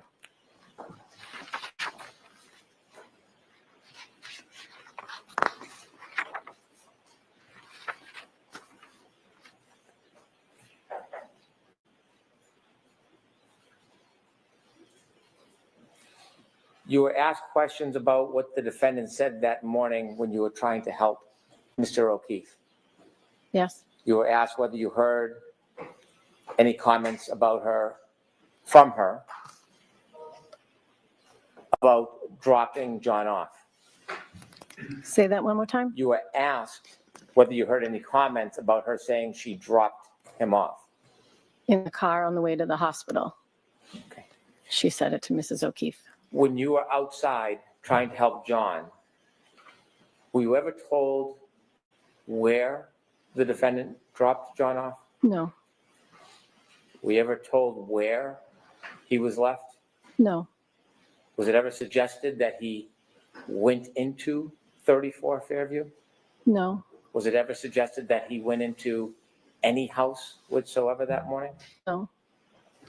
Were you ever asked to go into the house to look for him? No.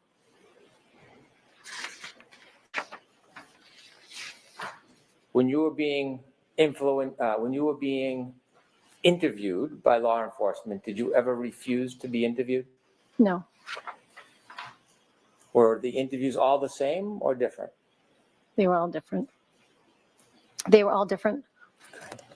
Were you ever asked to give a complete review and detail of everything that you knew? I was just asked to tell me the story of what happened that morning. And at some point when you were interviewed, you were asked about the phone calls that the defendant made to you that morning at 5 o'clock. Yes. When you received those phone calls, Jennifer McCabe was not on the line, was she? No. Was she a party to the calls? No. Did she influence your memory in any way about the words that the defendant spoke to you that morning? Objection. I'll allow that. No. Do you have a clear memory of what the defendant said to you on the morning of January 29th, 2022 at around 5 in the morning when she first called you? Yes. And is it your independent memory? I'm saying, Is it Sorry? your independent memory? yes. How well do you remember it? Objection. Sustained. Tell us what you remember her saying to you. Objection. I'll allow it. When she first called, she said, John's dead, Carrie, and hung up. And she called you back. She called back. When she called back, was there any other party on the line other than you and her? No. What do you remember the second time that she called you? Yes. She said, John, I think he got hit by a plow. He did not come home last night. He would never not have come home. I wasn't supposed to stay in Canton, and Kaylee was here. He would never leave Kaylee by herself.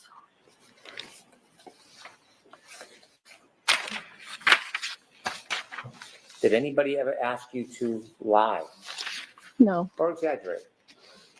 no. Would you? Say that? Would you? No. Sustained.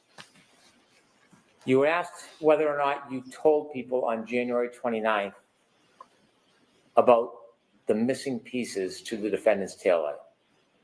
And you began to say you didn't tell anybody that morning. I didn't think it had anything to do with John. I didn't want to point fingers at anybody Why not?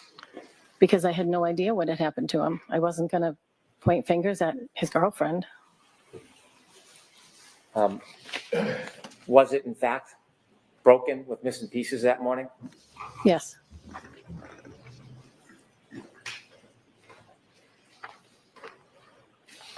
You saw the ring video of you and Miss McCabe and the defendant going into John's house? Yes.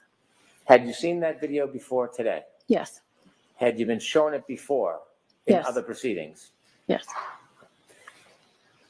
When you went into the house with Miss McCabe and the defendant, did you do anything before you went into the house, actually in the house?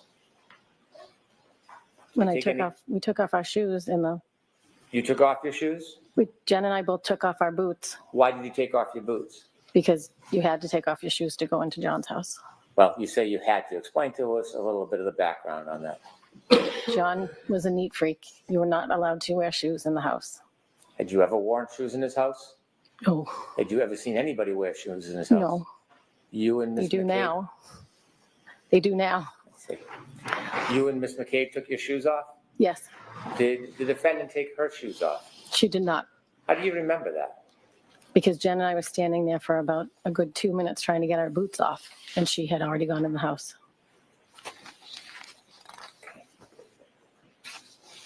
Do you know why you were called that morning? No. Did you volunteer to be part of this Yes. after the call? Yes. You had said you thought that you looked at the taillight before you went into John's house. Yes. Do you remember actually seeing the tail light that morning? I do. Was it simply cracked? No.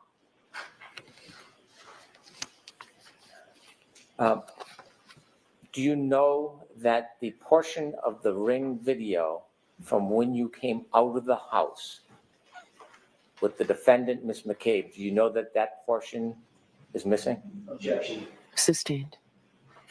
Have you ever seen any ring video depicting when the defendant was showing you her missing pieces of taillight that morning? No. Despite no video, are you certain that you saw it? Say it again. Are you certain that you looked at it with the defendant that morning in that driveway? Objection. Sustained. I'd like to play clip 3, please. Okay.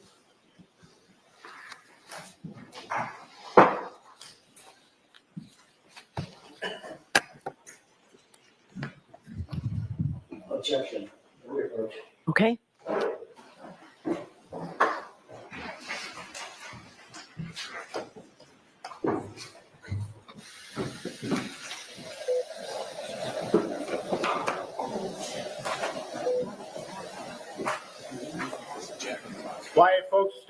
Second.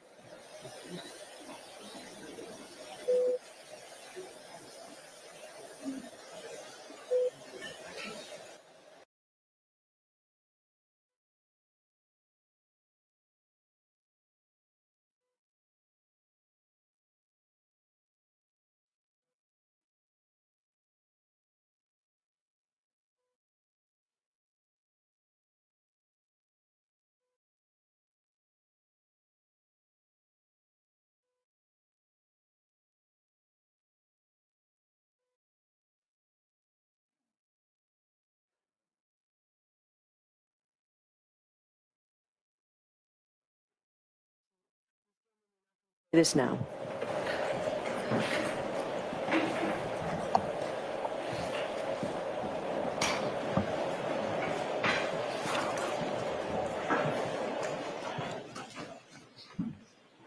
All right, go ahead, Mr. Brennan.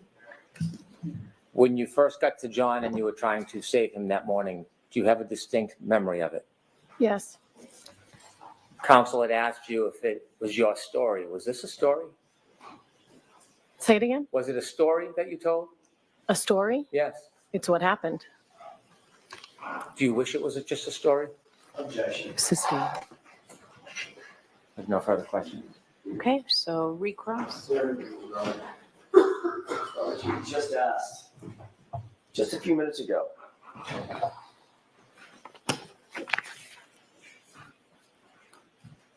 Did you ever say that you actually heard that statement about that Google search? And you said no. Correct. The question that was posed to you by Mr. Lally was, what, if anything, did she, Miss Reed, ask Miss McCabe while they were sitting in the back of the cruiser that you heard? Right. Correct? I misunderstood the And question. you misunderstood that question? Yes, What I did you did. misunderstand about that question? I didn't know it was that you heard, so I was explaining what happened in the back of the car. I see. So you just ignored the part, literally, the part of the question where he said, what did you hear her say? That's I what your think the word testimony was is now? heard, and I didn't hear it. I obviously got the question wrong because I did not hear anybody ask about a Google search. Well, I know that's what you're saying now. I get that. But when you were asked, what, if anything, did she ask Miss McCabe while they were sitting in the back of the cruiser that you heard, your immediate answer was, at one point, she asked her to Google hypothermia and how long dash Google hypothermia, end quote. Correct? Correct. That was your answer, Yes, correct? to a question I misunderstood. And that was a false statement, wasn't it? Technically, Technically?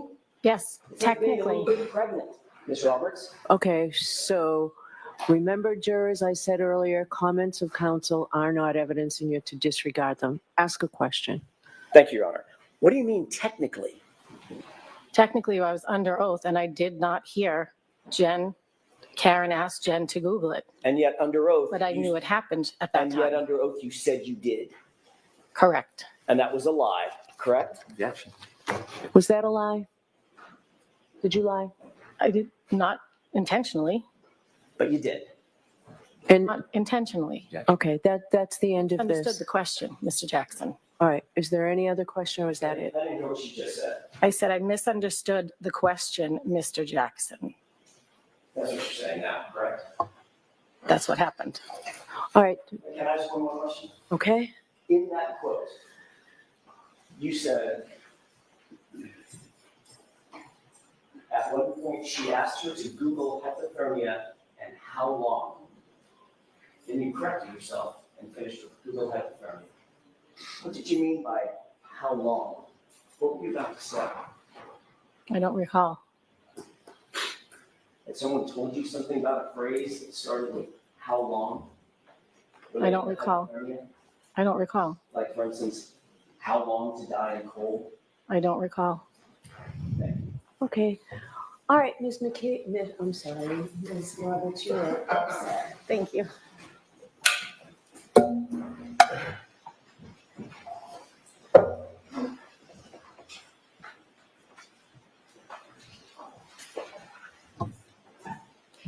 May I? Yes. I'd like to play clip 3, please. Your Honor, before this is played, is it possible to take a quick break so we can review this? There's a lot of clips. I'm not sure what this is. I'd like to see it before it's played.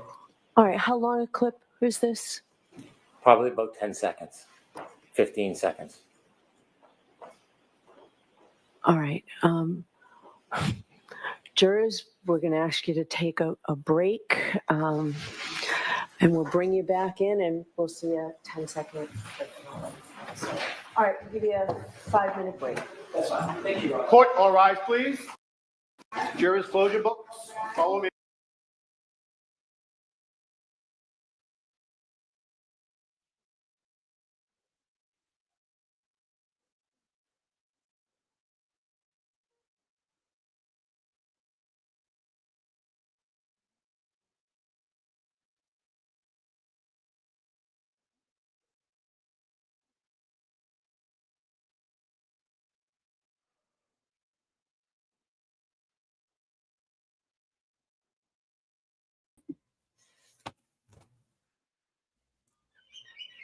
Anybody else want to come on? Does anybody else have anything to say while we're on break? Lucas, are you there, sir?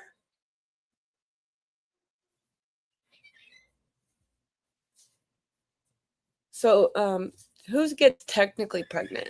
Because, I mean, you want to know something funny, Amy? How many children do I have? How many times have I been pregnant? I hated it. I hated being pregnant all the time. Can you hear me? Can you hear me? Oh, she put me on hold. I did. I hated it. Amy, oh my God, I was so miserable. My ankles were swollen. I looked like a big fat pig. 1, 2, 3, 9. I didn't do it. Can you hear me now? I can hear you. Can you hear me? Kelly, you put me on mute. I had Fucking no Kelly. on mute. I took No, it off. look, I'm going to blame Kelly, Nikki, right? Lucas, Kelly likes the spotlight. It's what Kelly she put does. me on mute. No, I don't know. I might Kelly, have pressed the zip it. mute button myself, but I'm going to blame Like, Kelly. I haven't touched mute at all. Well, I it have wasn't me. It was me. It was me. But it's your fault, Kelly. Okay, I take the blame. I did it. It's my fault. Okay. I'll Dave, take that's it. that you might want to seek some personal. Yeah, I did it. I did it. I can't help Professional it. help. But hold on. I mean, oh my God. Oh my fucking God. Like, Right? that was an amazing cross. Unbelievable. I Unbelievable. literally just last, like, Oh my right God. towards the end, Stop. when Pink was, like, redirecting or whatever, Stop it. I was screaming, "You're a fucking liar. You Oh, I was fucking too. liar." I just don't. Honestly, I misunderstood the question. How do you miss Doesn't what, it if doesn't anything, compute? first of all? He started with what, if anything, and that cracked me up. It just doesn't make. I misunderstood the question. No, you were Doesn't make asked any the sense, question. Lucas. None. You were asked the question. You answered the question. There was no evidence or proof to show you were being deceitful on purpose or otherwise.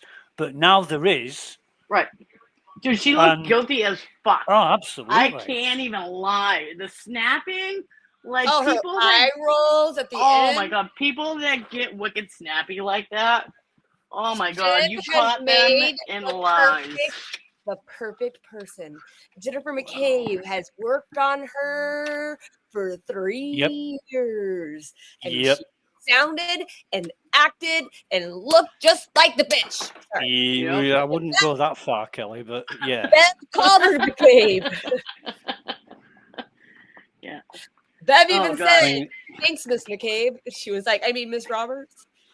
When Jackson said, he said, when was the last time you spoke to Jen McCabe? And I'm thinking, oh, here we go, the this background morning. questions. And then when she said that, I'm like, what the fuck? And then when was the time before that? Oh, a couple of days ago. I'm Bullshit. like, oh, you're in communication all the time. You know, Right, exactly. They're BFFs. Why would And she of call course- the second day that she's testifying and not the first day to say that? Well, take it one step further. Not only is Kerry and Jen talking about Kerry's testimony. They'll be talking about Jen's testimony as well. So they're getting the stories straight. Backseat juror. Carrie was amazing. Jen is unfriending her right now. Well, I will say this.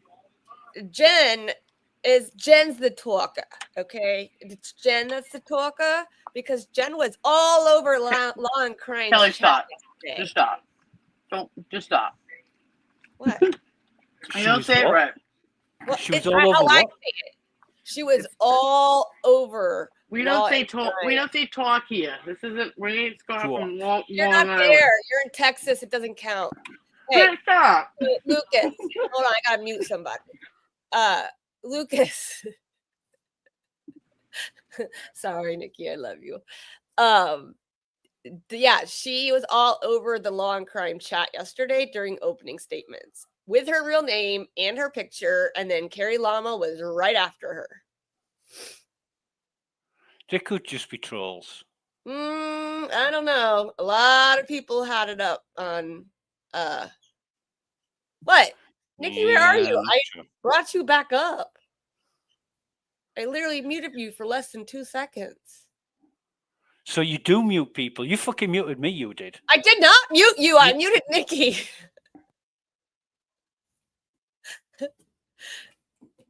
The fuck she said? Yeah, Nikki, it's a button at the bottom of the screen. Yeah, check the button at the bottom of the screen. She is left. She's mad. Sorry, Nikki. I love you.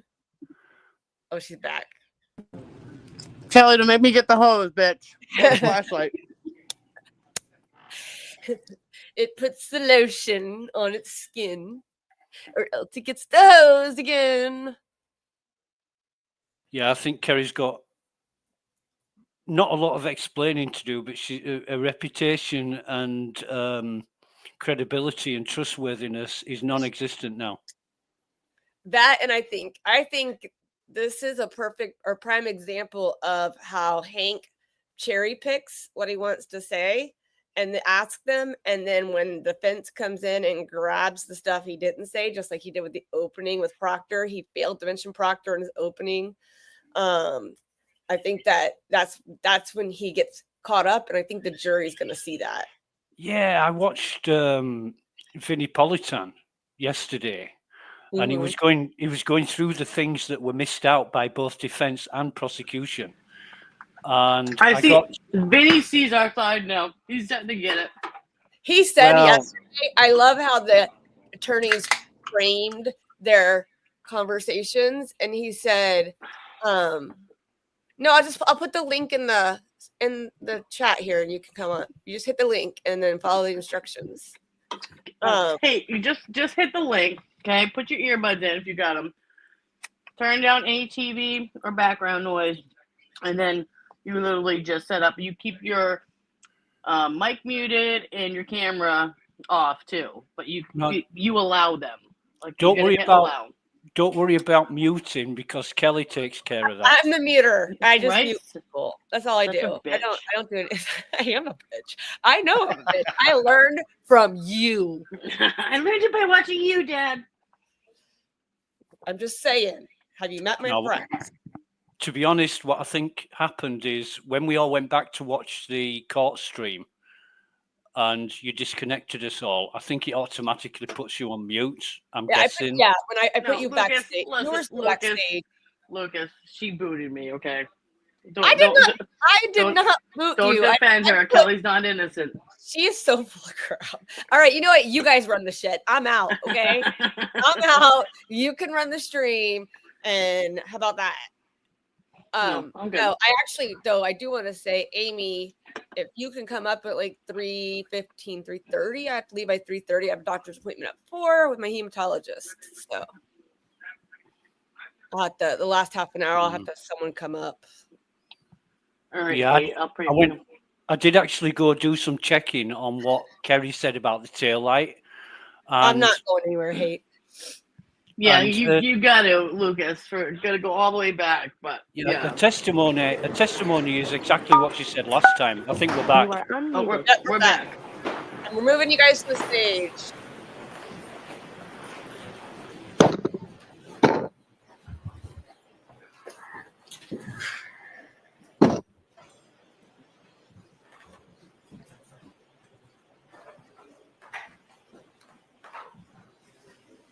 Court is back in session. You may be seated.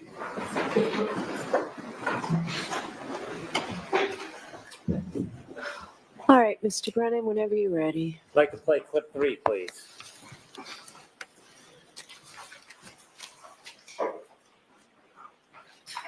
When my car was seized, there was a few small pieces of taillight missing that I had picked out at John's at 5:45 before we drove over to Fairview. I'm showing Jim and Terry, look what I just did to my light, and I'm worried that there's gonna be some kind of electric short circuit. There's like the bulb is showing, and some of the red plastic's missing. So I picked pieces out of the light housing that had kind of collapsed within the light and dropped them in John's driveway. I'd like to have that marked as an exhibit, please. Okay. No objection. Right.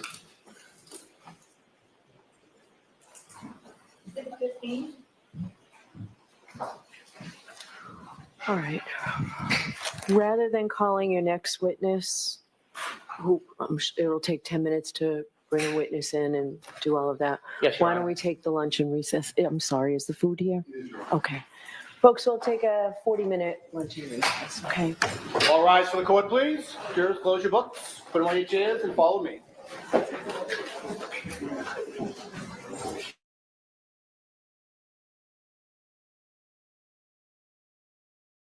Mute.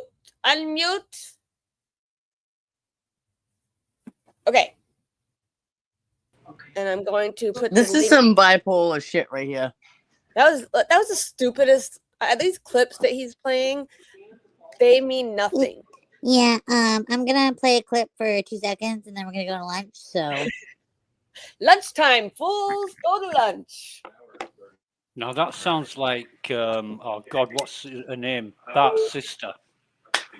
Bart What? Simpson's sister. What? Lisa. Sounds like Lisa. Lisa Simpson. Yeah.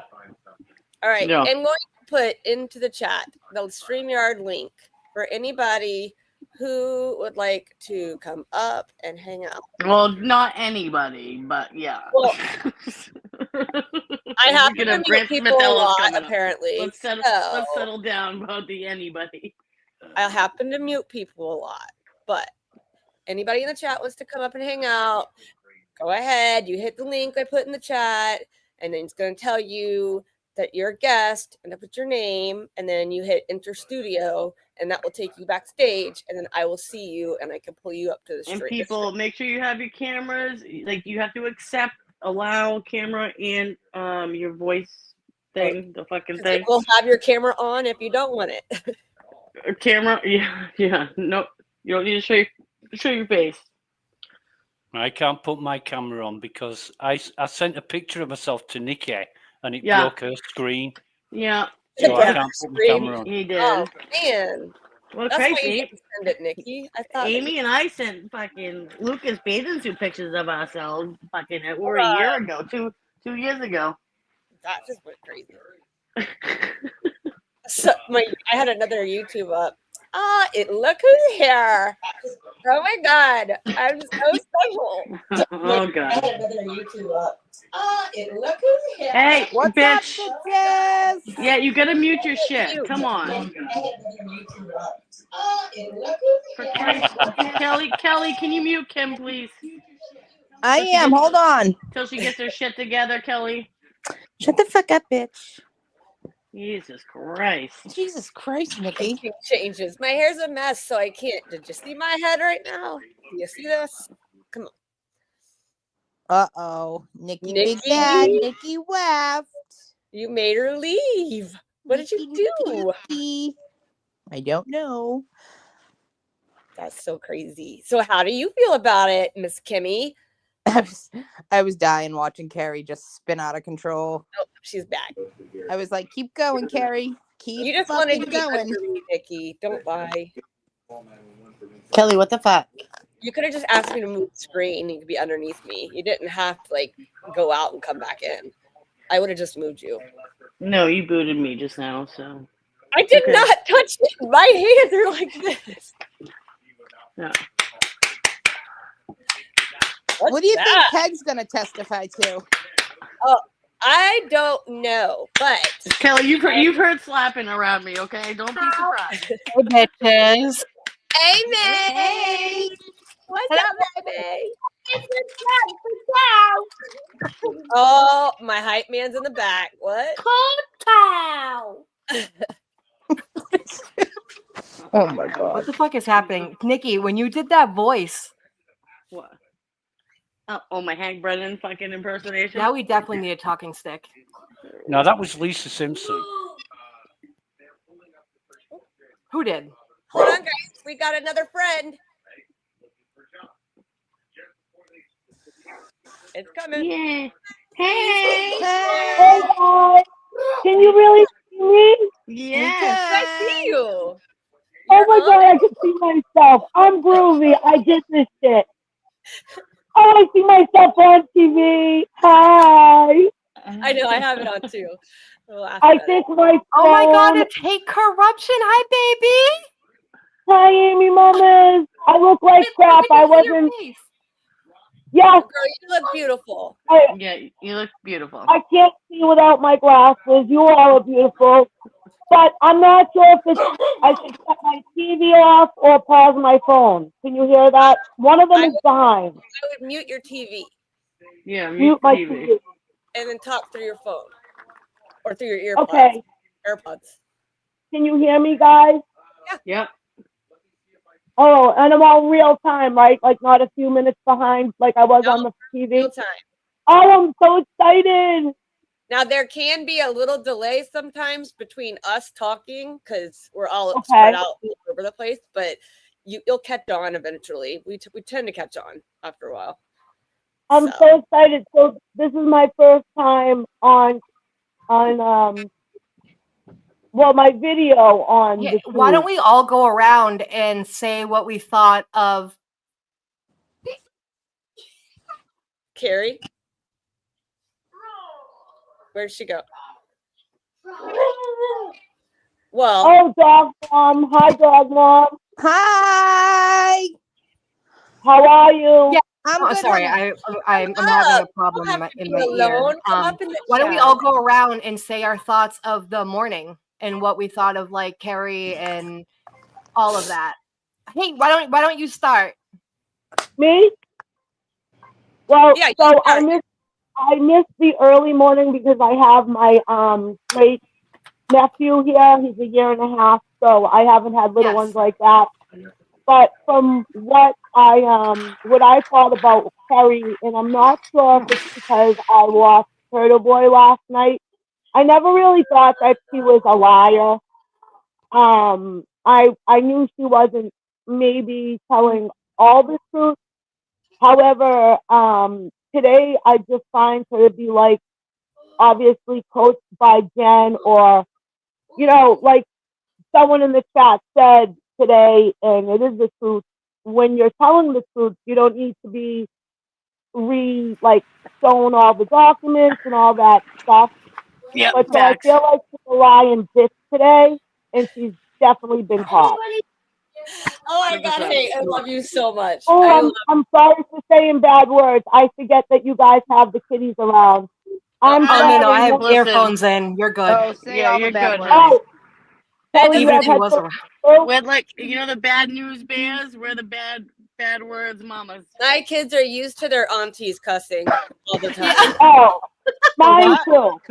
So Mine they're too. used to Auntie Amy and Auntie Nikki and Auntie Kemi going all over the place. But then again, Well, they get mom going too. So That's funny you say that because Carrie Ann, I was talking to her. She's like, "Oh my god, like I tried not to use the F-bomb around Amy." And I'm like, "What are you talking about?" I'm like, she's like, "I don't want to get being like, oh my god, who is this woman?" And I'm like, "What are you talking about?" I'm like, Amy and I drove F-bombs. Have she met me before? That's what I was talking to her. She's like, We "Amy's wake so up cute in and the- little." I'm like, "Amy's a huge bitch. What are you talking about?" She's like 5'9". She's like, "Is she?" we wake up in the morning and say, "Hey, bitch." That's our Yeah. that's our greetings to each other. It's Yeah. so funny. Amy's like 6'1", Well, my niece- fucking with heels. My name I am. gets I'm mad 6 at feet with me heels. all the time because I call her a dish rag hoe. And yeah, and I know I just rather call her that than a lot of things. But I'm like, listen, those are my terms of endearment, honey. Yeah. Yeah, I same. might We had to be teach Kelly 50, that. but I try to act like I'm you guys' age. Well, I mean, you are. I'm 41, so Yeah, I'm you're 40. you're like Are you there. really? Kelly's like 52, so I am not. That's Kim. God. Shut up! Kim's 70. Bro, I'm dead. I'm fucking Well, dead. I'm 48. you look Lucas, you good. still there, I bud? just thought you were all Amy's age. Because Amy, I'm you're what, 33? I'm 40. What? Amy's 40. I'm 40. No, you're She just not. turned 40. Yeah, I am. I just I'm turned 40 in 48. January. All right, somebody knock Kate off the screen. She's starting to fucking insult us. I can hear the Revere in your voice though, Melanie. Really?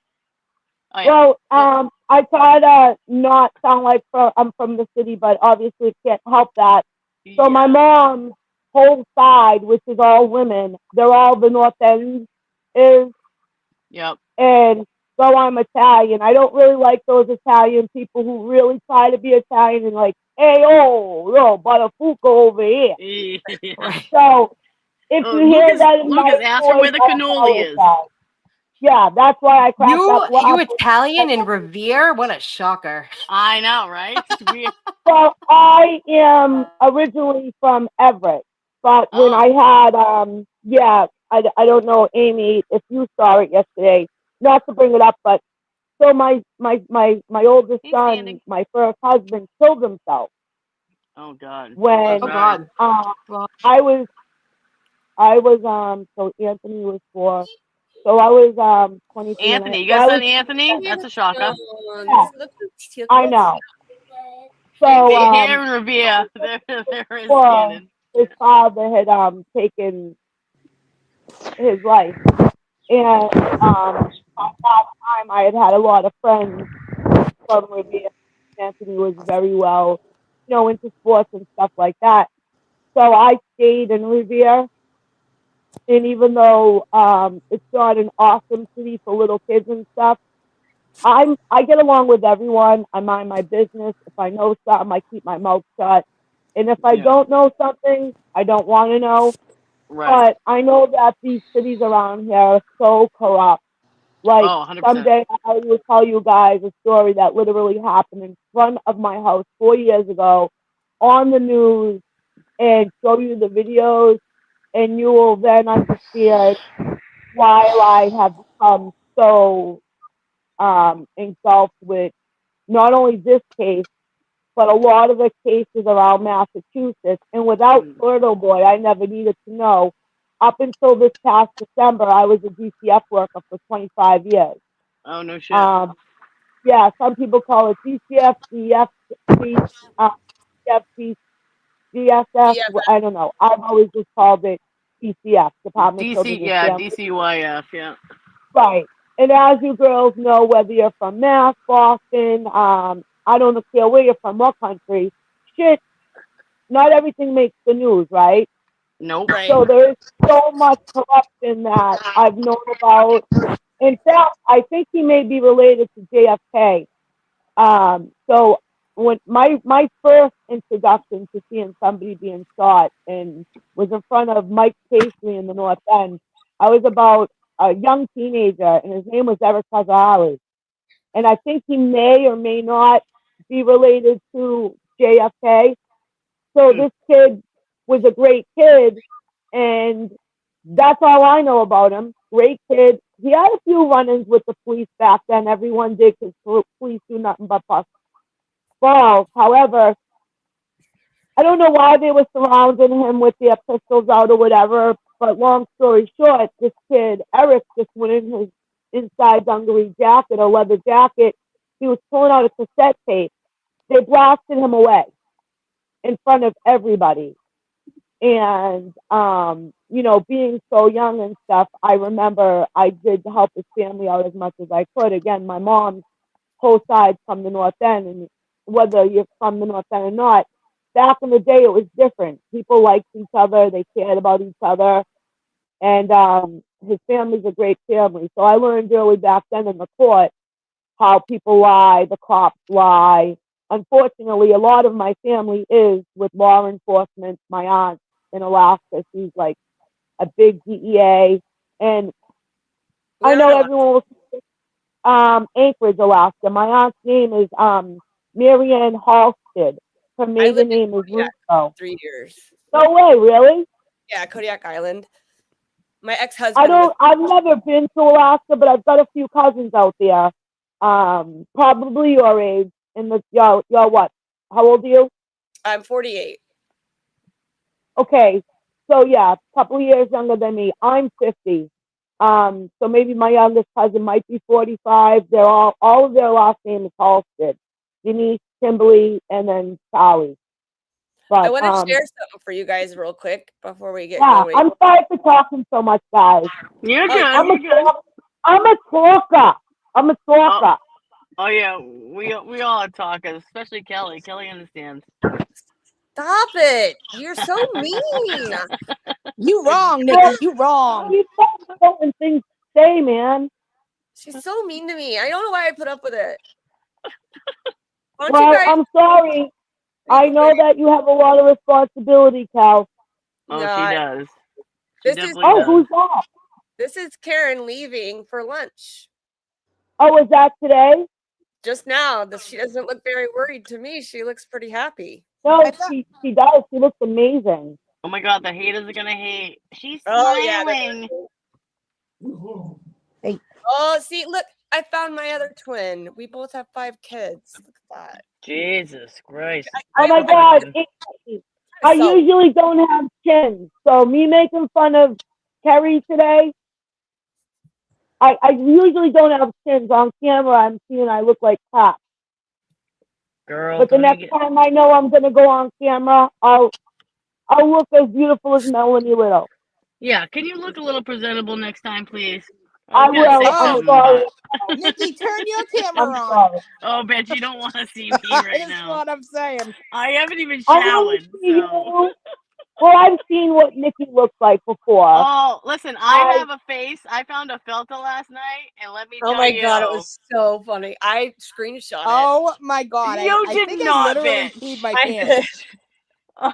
I was like, what the fuck are you doing? I don't have an Not to iPhone. I share have it, an Android. I So peed I a don't know little. how to I do was all laughing so hard. I I was won't trying to be all share it mean and unless shit. you You want come in with that stuff? Go ahead, show it. You gotta show it. Okay, let me see. Oh my It's God, just- you screenshotted it?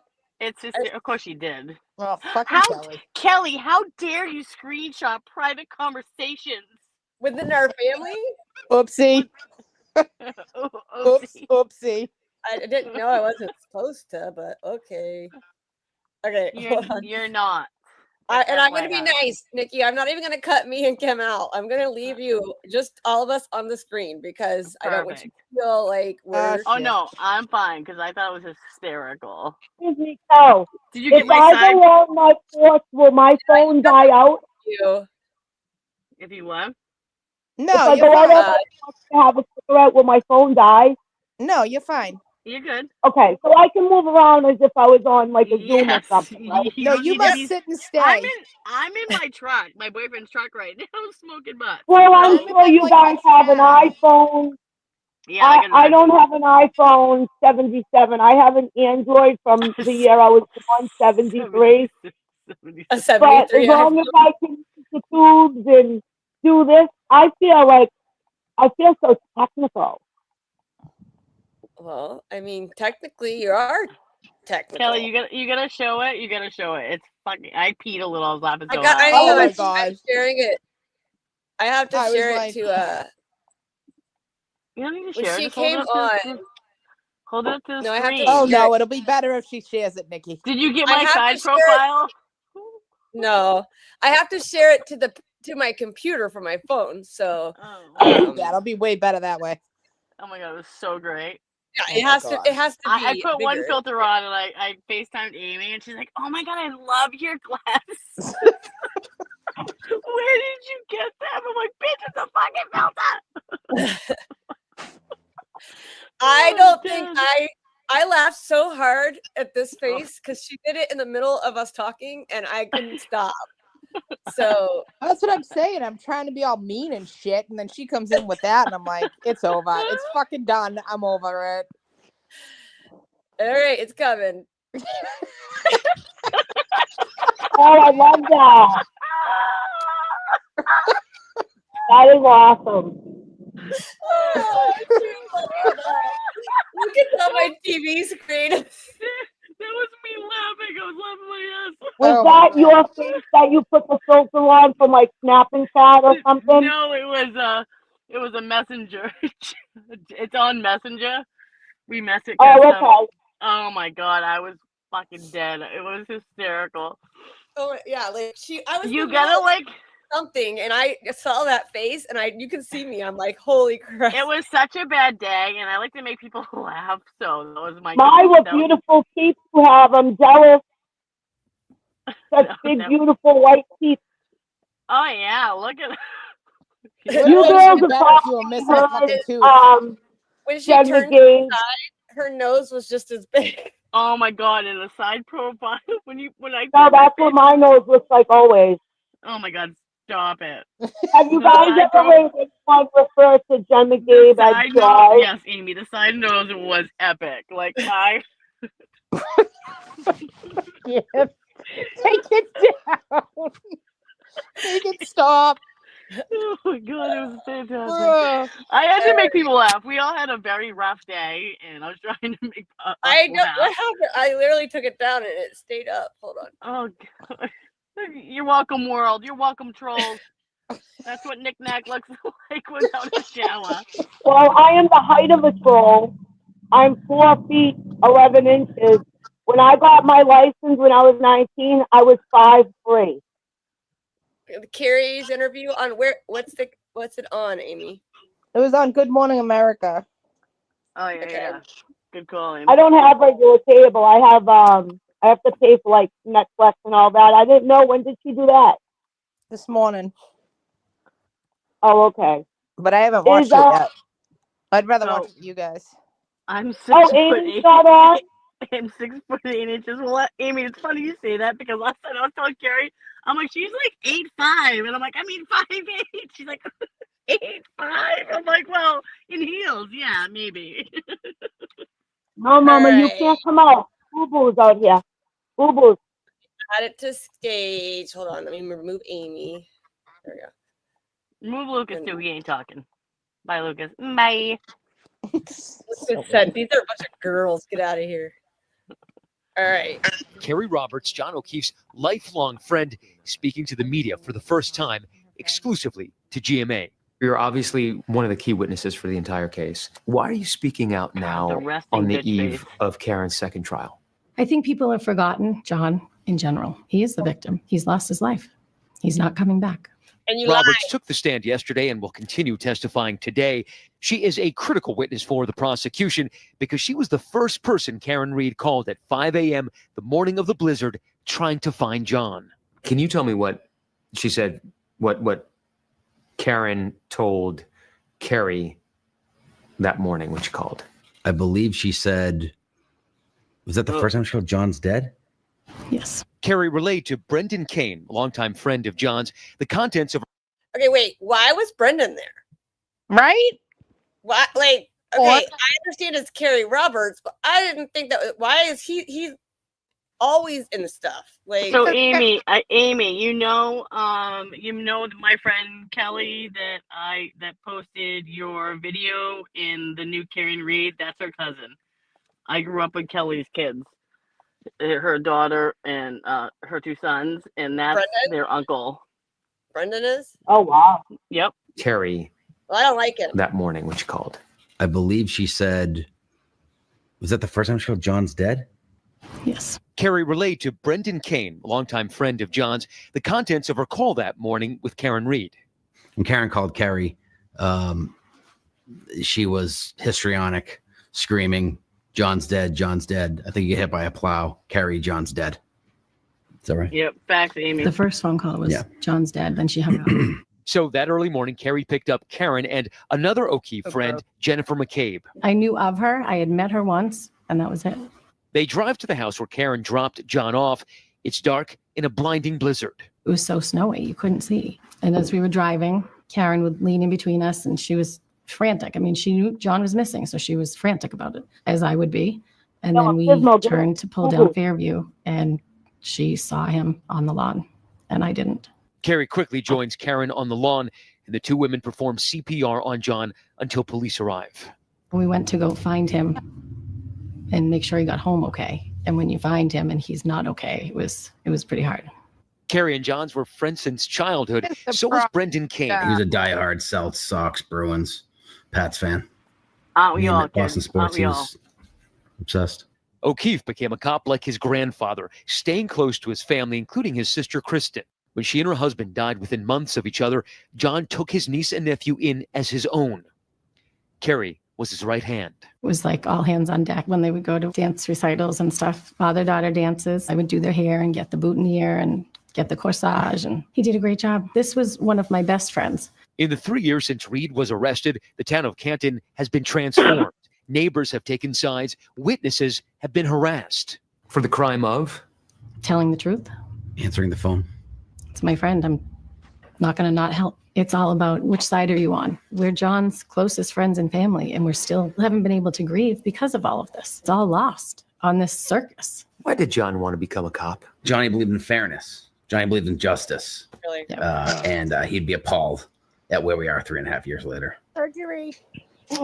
Carrie Roberts is part of a group of witnesses whose testimony points to Karen knowing that she hit John O'Keefe with her car. And one key difference that we picked up on this time, the defense still says that there was a botched investigation and a cover-up. But this time around, they're no longer hinting that there was some sort of big police conspiracy afoot. Now, it's unclear how long this trial will last. That first trial took 9 weeks. So buckle up, guys. Oops. Dude, she is. Let me just stay. Tonka, shut up. Guess what? She's a Go piece ahead. of work. Oh, she is. Look, that interview, first of all, why was Brennan speaking for her, first of all? Like, He was it's making her sure story. that she kept to the narrative. Yeah, so she didn't mess up because she was about to testify. But what did we prove today? She's a lawyer. Lawyer, pizza Kelly, lawyer. when court comes back on, do I just press that button that says leave? Yeah, or I can just remove you. It's fine.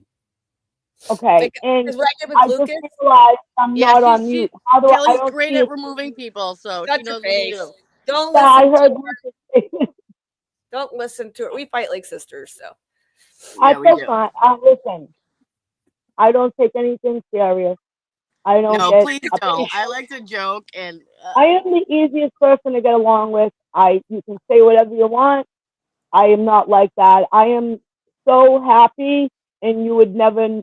People don't understand why I'm so happy because I appreciate every morning my 2 feet hit the ground.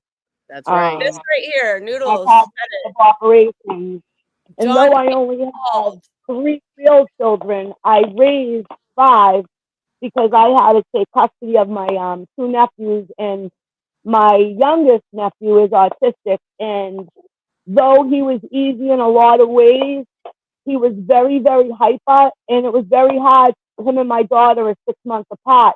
So he was, they were both still in diapers and trying to catch him and trying to catch her. So nothing bothers me. Nothing anyone says bothers me. Even if somebody doesn't like me, I will say thank you. Right. Because Oh, they're you're not better than paying you're my better rent. than I am. They're not buying my who's cat here, Mom. water, and they're not buying my cigarettes, which I shouldn't be smoking because I just found out about 3 weeks ago that I may or may not have had a heart attack 4 years ago. So I'm scared shitless. Yeah. Yeah, time. I've Time to been quit. through stuff that Amy has been through, not as invasive at all, but 5 years ago when I was through that, as a parent, you think one thing and one thing only. Oh my gosh, how am I going to beat this? I have to do it for my children, So I've been through a lot. So nothing anyone says will ever offend me, believe me. That's kind of why I troll on Twitter. Because I've been through a Now, lot. can I ask you a question? Sure. A troll, I thought, was somebody who goes into people's, so let's just say someone comes into Amy and Kelly's channel right now, and they start saying bad things about Amy or someone else. That's a I thought troll on that's what it YouTube. was. Trolling on X Okay. is a little bit different. So trolling on X is like, I work to get certain people to block me from the anti-Karen Reed side. So like Jennifer Coffindeffer, I can't stand her and her post. So I comment Nobody on likes her her. stuff all the time trying to get her to block me. But then there's other people who I've never spoken to that are anti-Karen Reed, and they've already blocked me, so I don't have to do it. But I like to make little smart ass remarks to them. So it's just trolling people when they're saying stuff, but they will troll you back. So you have to be able to, you have to get a thick skin with X. And a lot of people who do troll, I troll with my own name and picture. I don't care. A lot of people who do troll will troll behind a fake profile. What's wrong with a fake profile, bitch? I don't know. I don't know anybody. I know nobody who has a fake profile Would on you X. consider me to be a troll? Because before today, I mean, Amy's never saw my face, but Amy's heard me calling in on the Galera when I was like upset. But because I always either had Snow White or my cat or something, am I considered that? For what? What did you say? Am I, Amy, are you there? Well, she's Kelly, in the you chat. know, The chat. so because I've only been on like the Galera voice, I've never been on anything with my picture. But Amy's heard me, and I've talked to Amy, and she knows I'm not a creep. But because I never had my real picture or my real name up there, am I considered a troll on the YouTube? No, not at all. Okay. A troll would be somebody, if you came into like somebody's chat and YouTube that you did not like, and you just, like you said, just started. Noodles did it yesterday. Noodles was a prime example. Somebody She went send in- Mark a link, please, because he's bitching in the chat. that Oh he's my not- goodness. Okay. I'm not Well, cool. I'm not someone cool enough. from JFK's channel, somebody was talking crap to him, and I stuck up to him, and the girl said, "Get off the fake screen and come at me." And the reason I didn't is because she literally lives in the next city from me. She's about 25 years old, and I would knock her fucking block off. Yeah. So I stayed. I said to her, "You don't want to know who I am, bitch." So I stayed under my hate corruption name, and I'm dying for her to find out who I am. So that's why I'm dying to put my picture up, because this way everybody will know who I'm at. I've got nothing to be afraid of. A lot of people know my family is involved with the police or whatever, but you know what? I am not a rat. My family's not like that. And the reason my son and family are in there is because we've seen so much corruption. So that's why I chose to not, because I see everybody on there, not even with their, I'll realize who they are after a little while from my city or surrounding cities. Friends in the Some of them are even my clients from DCF, so they really don't want me to call them out. Well, I have a lot of friends from the Free Karen Mood movement on YouTube. I don't even know if they're female, male, or how old they are, anything, but they always reach out and say hi. They always tell me, you know, hope you're having a good day, everything's good, and they're always so sweet to me. So I will never, like, that's not a troll. If Well, you're always so sweet to everybody, Cal. Oh yeah. Not to Nikki, but anybody else I will be. I've always used my real name until this case came out because of my last name. Right. I couldn't. I had to. Well, I only knew who you were because I think Amy referred you, Nikki. I think do you guys work together? She also referred you and Kelly one time, I believe, as sisters from a different mom or something like that. Yeah. So I knew right away that you and Kelly and Amy were close. But do you work with her, Nikki, also? No. Nikki fucks my Okay. brother. Oops. Well, let's just get on it. I It's all- mean, this it's is all not a true. lie. This is all true. If we're not on the stand, she's not lying, but Kim just put it out Hey, there. listen, it is what it is. Yeah, he's Lord Pissa in chat. Yeah, he'll come in the chat as Lord Pissa. And that's Amy's brother? Huh? That is Amy's brother? No, that's Kim's brother. Kimmy's brother. This is from a different mister. That's what she said. This is Yeah. from a different mister. BJ's and Bleak. BJ's, baby. I've met all the girls and Lucas recently and Mark and people that I talked to. Kim new, Muzzle that I talked Tonka. to Hold on, consistently. they're barking I next met door. them all through YouTube chats. And I never thought I could make friends like I've made in YouTube chats. Yeah, same here. But I've met everyone I've met, that especially on this screen, Amy, and like in this chat, that I'm super close to, and I will never give up, like, is because of YouTube chats and different and following this case. Like Amy and I started talking in chats, all different chats, and then one day we were joking around because she said hi to me. It was like the second or third chat we'd been in together that day, and I was like, Amy. And then we went to bed, woke up that next morning, and we were both in the same chat again. And I was like, are we sleeping together? They were both in the same bed. I said, are Wow. we sleeping together? She's like, I think we are. And then we just became married. So we became YouTube wives. But you know, and then just hanging out on the phone and Yeah, messages. Amy was my first homie on the tube. She was just so friendly and so helpful, and it seemed like every chat room I was into, she was also there because we were following the Amy same gets thing. around. Wait a second. Well, Wait a also, second. You Amy mean told to me a tell lot of me other Amy was people in different too, like, chats? Amy, how No. dare you go to What another the chat? Amy, I'm No. I'm so disappointed in you, Amy. Well, this Oh my was god. long before Amy had her own channel. This is about a year ago. I've only been on the tube for about a year, but I accidentally found the Glera. I didn't know what my son was watching, and I guess I've always had a YouTube for just music.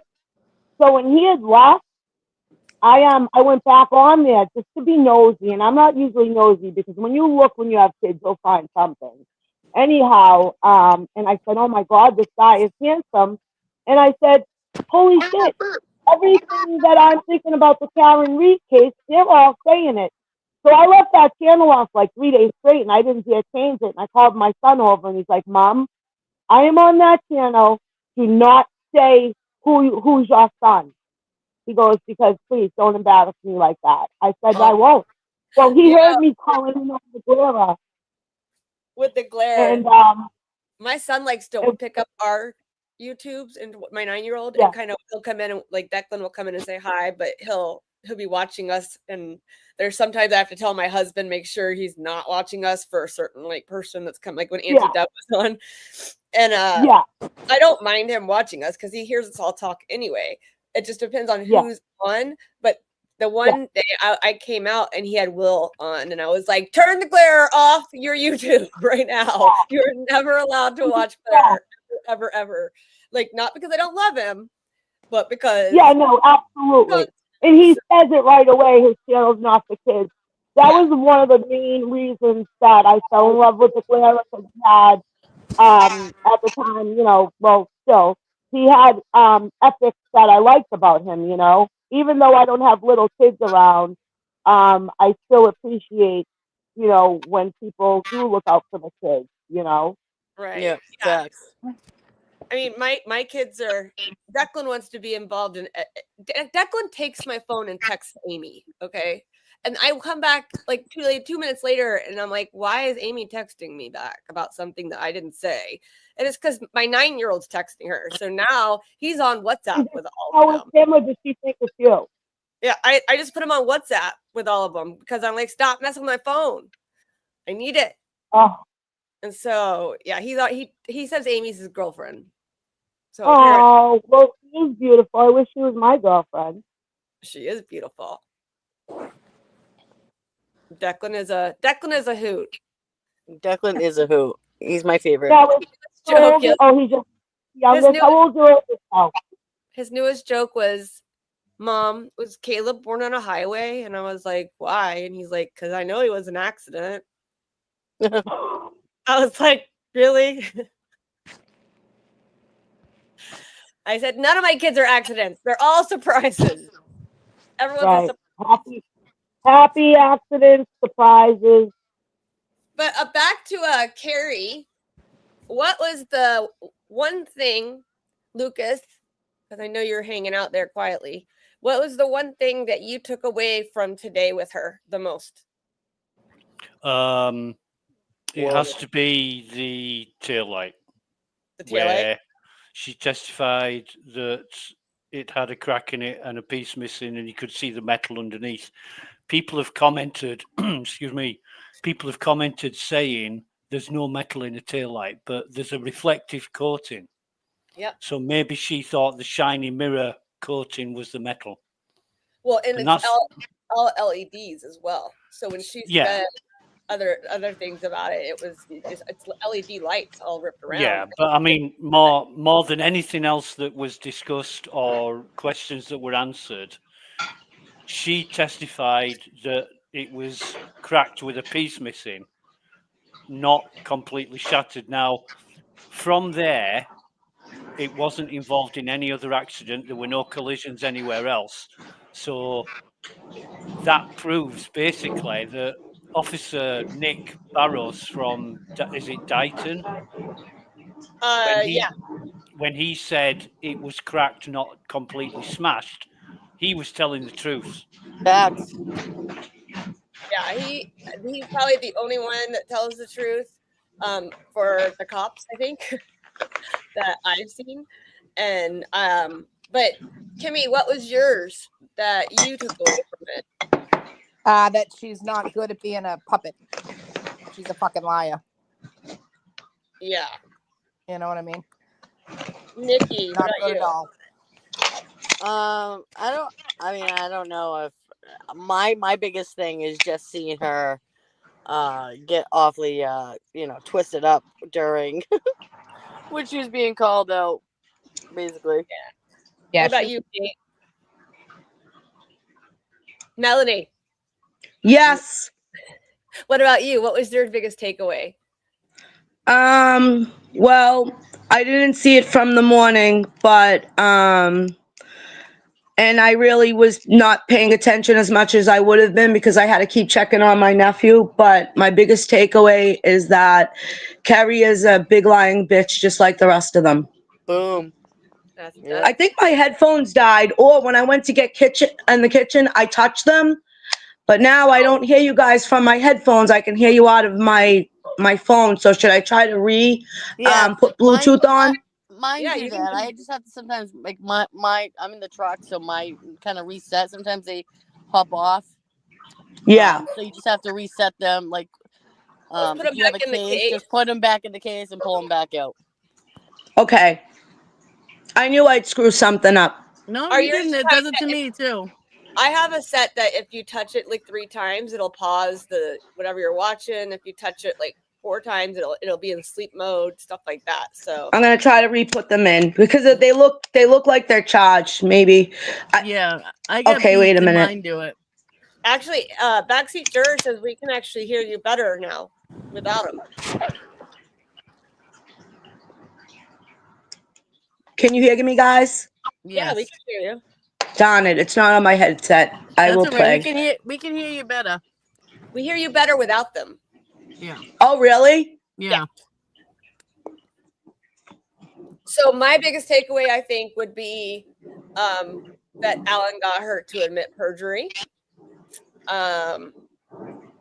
Even Yeah. though Hank tried to come and sweep it right back up. Yeah, that was a good one. Yeah, that was a good one. And she's like, when he said she lied, and she's like, I didn't lie. I just misunderstood the question. How did you misunderstand that question? Like, it's Lally, first of all. Right. He makes questions very, very easy for you. And so, Who, if anyone, what what if information anything, did you hear while in the back seat of the car? who, if anyone, was driving the ambulance? Oh, wait, guys. Look Hey. who's here. Hey. Hey, Betsy. Can you guys hear me? We Hi, can. yep. Miss Amy, how are you? I am good. I didn't want to hop on because there's so many. No, do you have like your YouTube or something playing in the back? I closed YouTube. Is that better? Hi, backseat. Yeah, I think it's better now. No, Is I that still better? have a little bit of an echo. I don't know. It doesn't bother me. What the? No, you're all echoing. Hold on. Echo. Yeah, so that was my biggest takeaway. Wait, Oh, there's still Kelly, you're echoing. Conveniently, though. Mute for a second. See if it's her.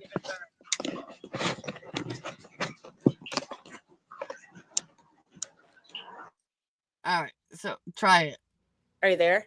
Yeah, it's Melanie. It's you, babe. So you have to shit. I don't know. You'll have to try to. I don't know how you would do that. Are you on your phone? Oh, It's not you, Amy. It was hate. On it. What did I do? Yeah, you have an echo. I do. All right. What I'm gonna do is. I guess she's gonna leave. Okay. There she Or is. that. That works. Bye. Bye. Love you. Love you long time. So, Amy, since you just popped up, what was your biggest takeaway from? She gone. Today? No, Amy is up here. No, Mark said she gone. She gone. Now she gone. They're both gone. All right. So let's see who we got. Somebody come back up. I gotta scroll down. Hold on. There she is. Are you there? Yeah. Is that Can you hear? okay? Yeah, I- you're good. Oh Amy, my God. what was your biggest takeaway? Okay.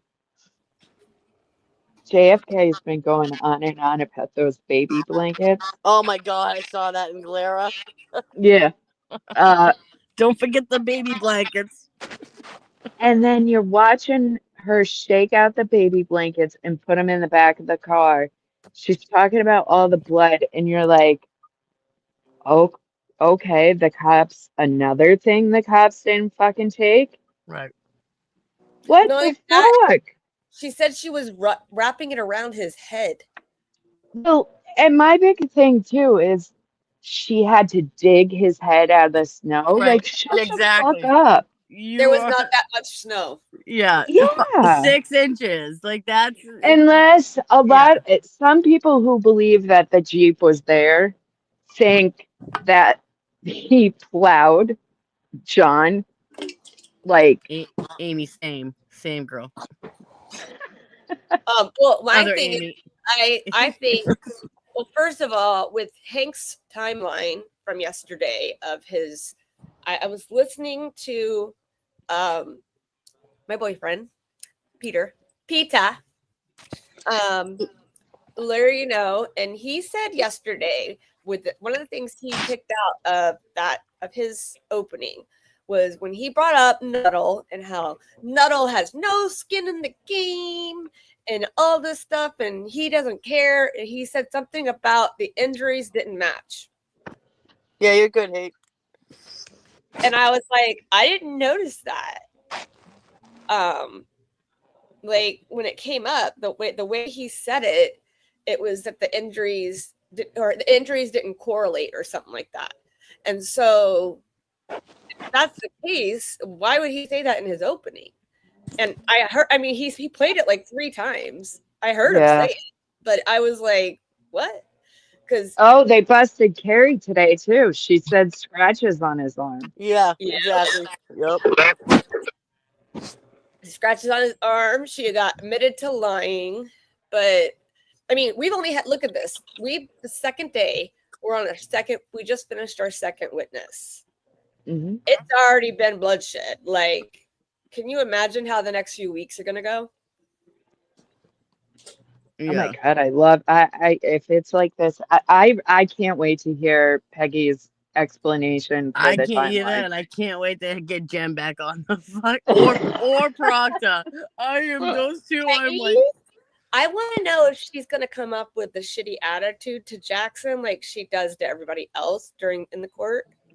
I honestly, the way she got criticized by I don't know. That's just her personality. So, but the way she was attacked for how ignorant she was, I'm wondering if she's gonna be toned down a little bit.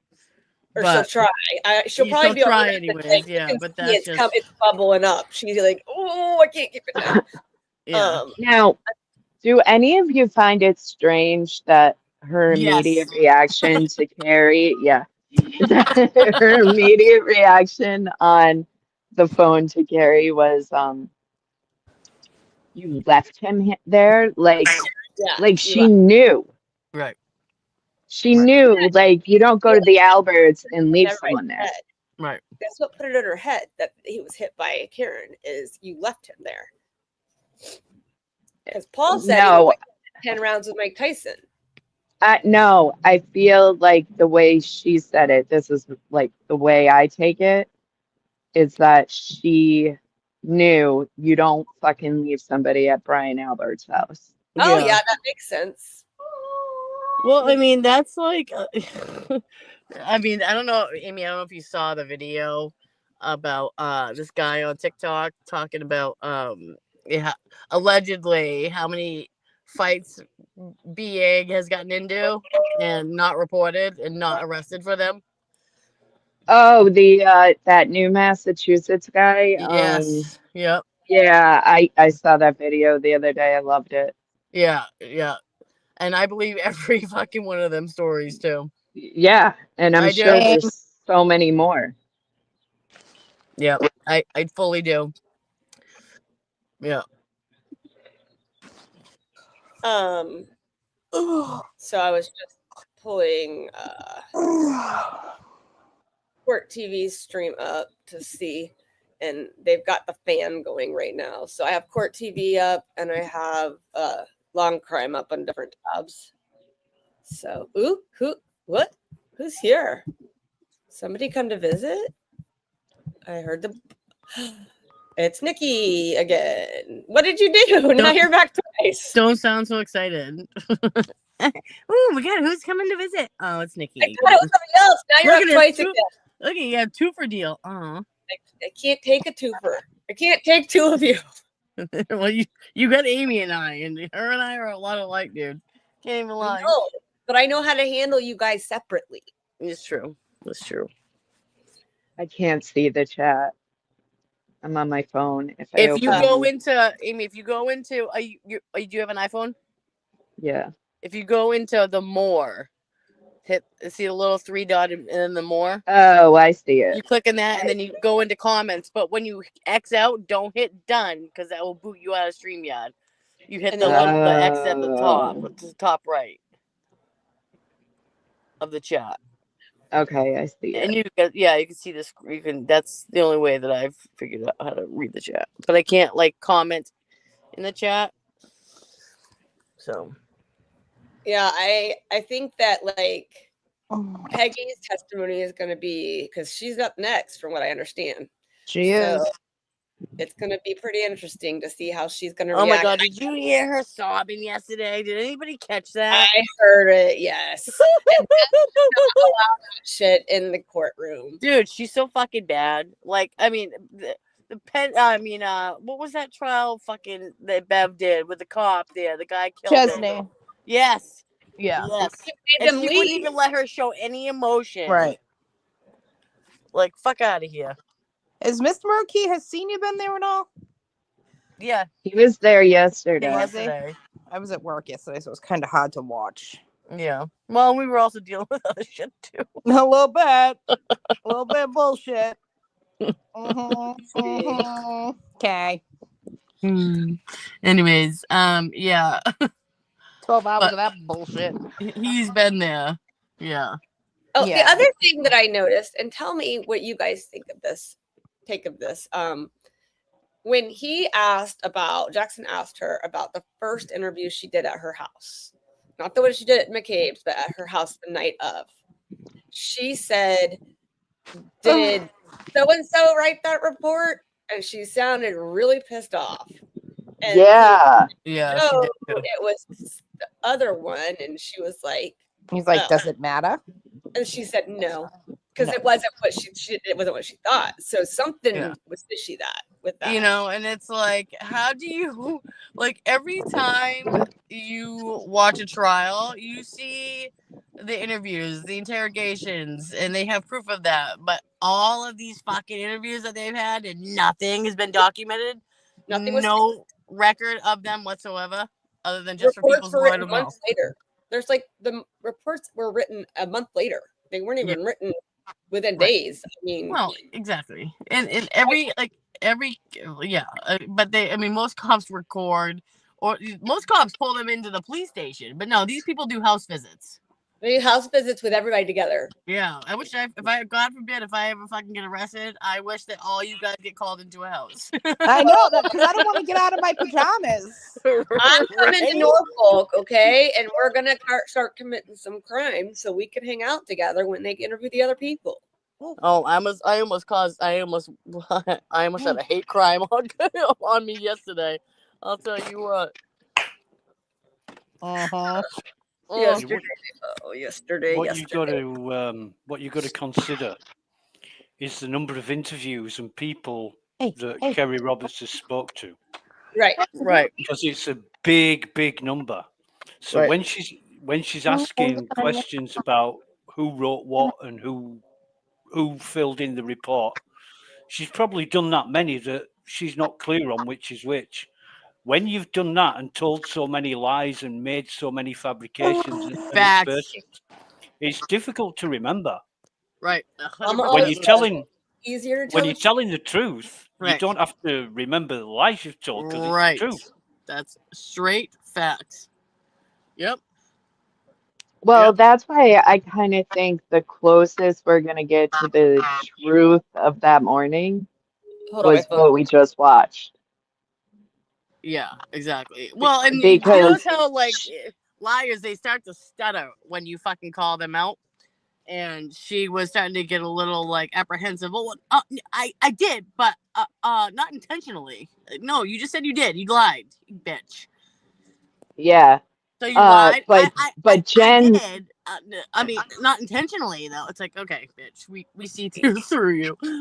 right, that's her way of protecting herself without having a Trial's lawyer. back on. Oh, Yeah, but everybody's different and everybody reacts differently. And one reason why body language is not admissible in court is exactly for that reason, that it's not accurate. Right. Mhm. You got it up, Kel? Sorry, is it up? Yeah, here it is. I got it. You got it. Okay, peace. All right, There's- bye. See you guys. Love you. Bye.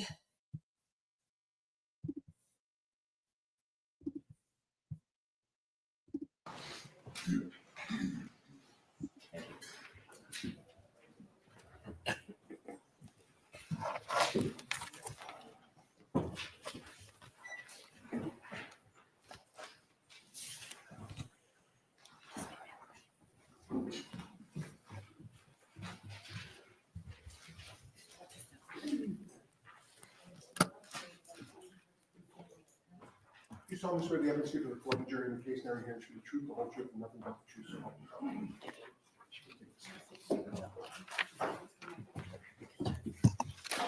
So, good afternoon, Mrs. O'Keefe. Yeah. All right, Mr. Brennan, whenever you're ready. Thank you, Your Honor. Good afternoon, Mrs. O'Keefe. Good afternoon, Mr. Brennan. Could you kindly introduce yourself to the jury? My name is Margaret O'Keefe. I am John O'Keefe's mother. Are you married? Yes, Who are you married to? John O'Keefe Jr. How long have you been married for? Too long. 53 years. I'm sorry, ma'am, I didn't hear you. 53. Long enough? How long have you lived in the area? We moved to Canton 3 years ago. Before you moved to Canton 3 years ago, where did you live? Braintree. How long had you lived in Braintree for? 50 years? Did you begin your family in Braintree? No, we lived in Mattapan first, and that's where my daughter was born. And then we moved to Braintree. Your daughter was born when you were in Mattapan? Mm-hmm. Your daughter's name? Kristen, How many children did you have? 3, You, Kristen and John? and Paul, Is Paul the youngest, the baby? the baby. Did you raise your children, well, how long were you in Mattapan before you moved closer to here?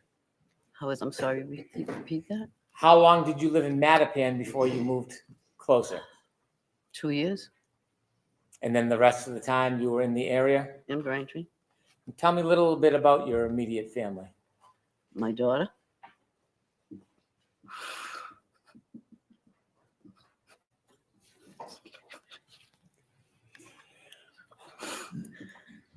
Kristen had a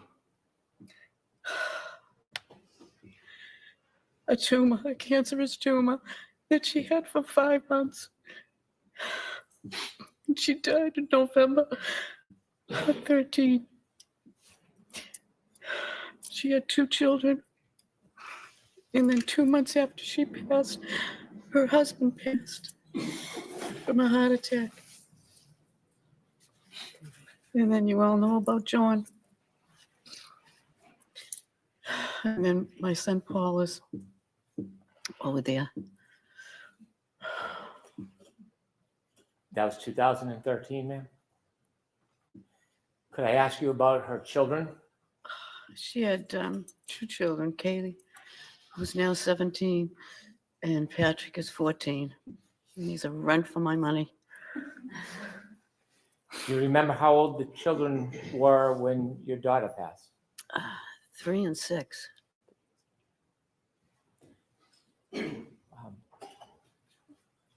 When that happened, was there any plan for the children? As far as Or what was going to happen with the children? when she passed Yes, ma'am. and when he passed, Yes, ma'am. my son decided to be the head guardian. And then we had, I was the other guardian, and there was Steve's brother and sister were the other 2 guardians. So there's 4 of us. May I approach you to adjust the microphone? Yes, please. Oh, Thank you. talking too soft? Okay.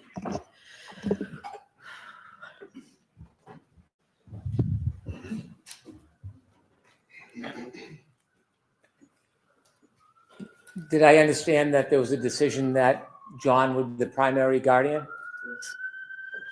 Can you share with us how that decision came about? Well, he was single. The other 2 guardians were married, and they didn't have children, but he decided to do it himself. And then I was the second one in case he needed me.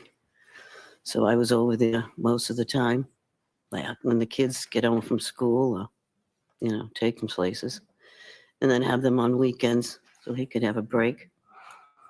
So that's what I did. Did other people help out in addition to you and John? Yes, my husband was there, and Paul and Erin were there, and the other members of Steve's family. I understand at some point John worked in law enforcement. Yes. Besides that, could you just share just a little bit about him with us? He was a police officer at headquarters. And when he first started, he was in Hyde Park, and then he moved to Dorchester, and then into Boston itself, and that's what he did. I was hoping if you could tell us a little bit about John besides his work. He was enthusiastic with sports. He was wonderful with the kids. He took care of them and did everything for them. Take them places on vacations and everything. He was their number one, and they called him JJ. Would you mind if I showed you a photograph? No. May I approach? Yes.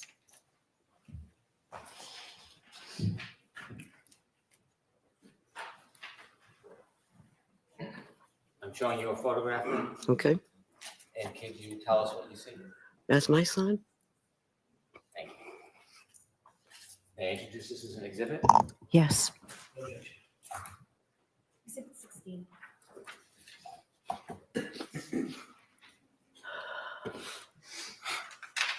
Thank you. With the court's permission, I'd like to publish. Yes.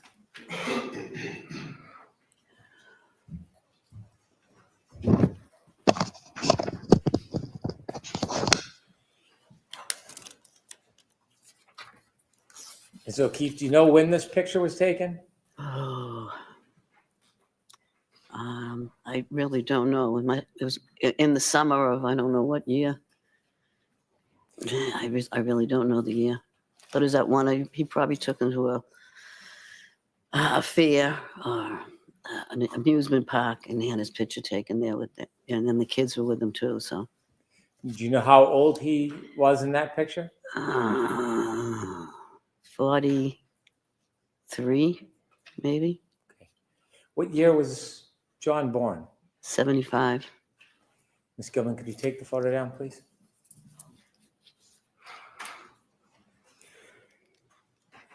How old was John when he passed? 45. My mind's not working right now.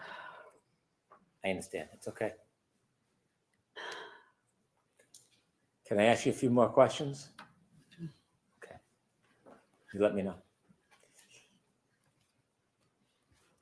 I want to go back to the morning of January 29th, 2022. Is that okay? Yeah. Were you home? I was home in Braintree. In Braintree. Mhm. Who were you with? My husband. Did you receive a phone call? Yes, from Carrie Roberts. It was about 6:15, between 6:15 and 6:30 in the morning. Did you know Carrie Roberts? Yes. How did you know her?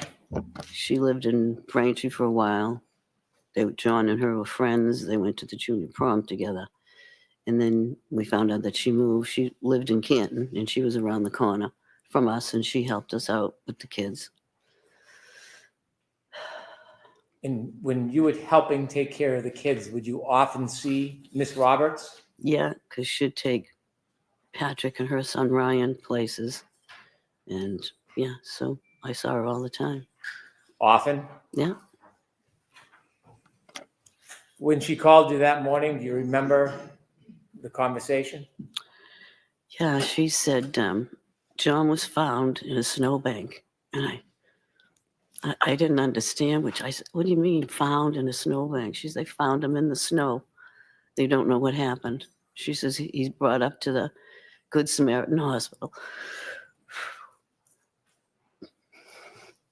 So she says, I'm going to come get you and Papa because I don't want you driving. And I says, we can drive there. We both have four-wheel drives. And she says, no, I'm coming. So she came to get us. And it took a while to get there because the snow was bad. And in the meantime, I had called one of my nieces to find out because one of my other nieces worked at Good Samaritan. I just wanted to know if she could find out anything about it. And I just couldn't get a hold of her. So when we get up there, they told us to sit in this room and they would bring us down shortly. So finally they said, okay, you can go down. So we started walking down the corridor.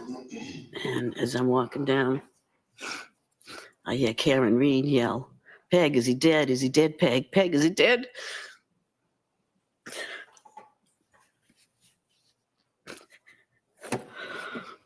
And I just kept walking. And then I asked, I don't know who it was, a nurse or a worker at the hospital. And I said, what is she doing here? And she says, oh, she's being psych evaluated. So then they brought us down to the room where my son was.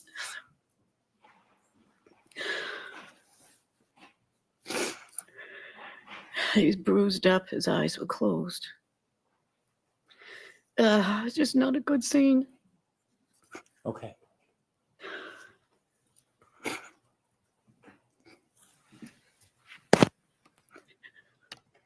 I'd like to go back, if I may. Okay. May I? Yep. When Carrie Roberts picked you up in the car, did anybody go with you and Miss Roberts on the drive from your home in Braintree to Good Samaritan Hospital? No, we were the only three in the car. Who was the third person? My husband? During the drive to Good Samaritan Hospital that morning, Yep. did you ever have a chance while you were in the car to speak to the defendant? Yes. Please tell the jury about that conversation. She, I asked her what happened, and she said, we went to a party. I left him there. I said, you just left him there? She said, yes, I just left him there. Did she say whether she left him inside or outside? No, she just said, I left him there. Did she tell you whether or not she left him in the driveway or the street? She just said, no, I just left him there. You told us that when you got into Good Samaritan Hospital, you were walking down the hallway and you had another interaction with the defendant. Yes. And you told us that she was asking if he was dead. Mm-hmm. Can you describe a little bit where in the hospital you had this interaction with her? When they took us down to the emergency room, the doors open, and there was a corridor to go down to the other rooms, and she was on the left-hand side, and that's when she saw me come in, and that's when she started yelling, is he dead, Peg? Is he dead, Peg? So when she was yelling, could you describe her mood or demeanor? Was she animated? She's loud, and I don't know, she was just loud, and as she was saying it. And when she was asking you, is he dead? Is he dead? Did you again ask her a question? I just asked the nurse, what is she doing here? And did you speak to Miss Reed herself? No. No. At some point, and you and your husband got to see John? Yes. And were you with Kerry at some point? Kerry was there, and then my son Paul was there. How did you get home? I think I went home with Paul, and I think my husband went home with Kerry. We went back to Canton at the time. Do you remember generally the time frame? Was it morning, afternoon, evening? No, it was morning. Do you remember getting home that day? Yeah. It was snowy, icy. Was anybody home when you got No. back? No, it was just us. And then the kids started coming home. And that's when I was trying to, take care of them. And then there was a knock at the door.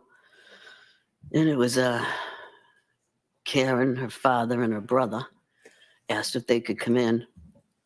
And I was just trying to calm the kids because Patrick was just out of control, yelling.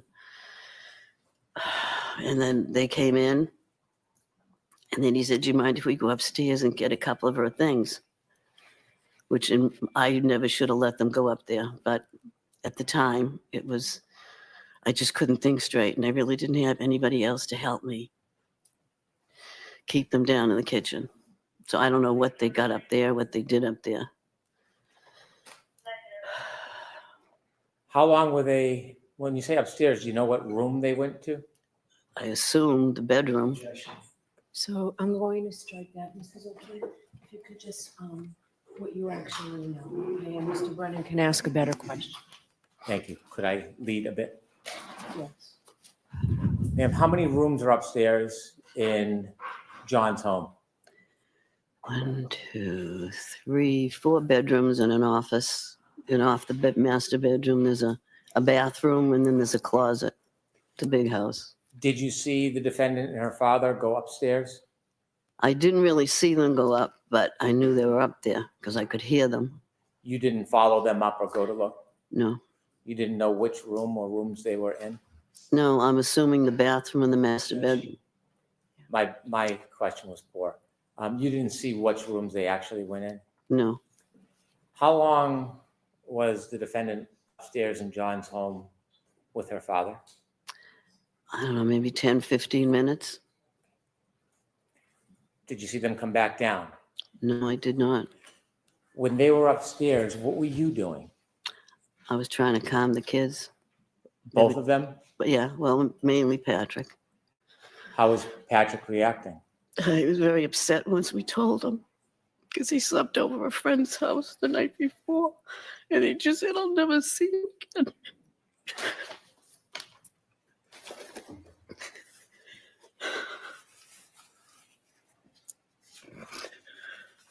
Sorry. Would you like a moment?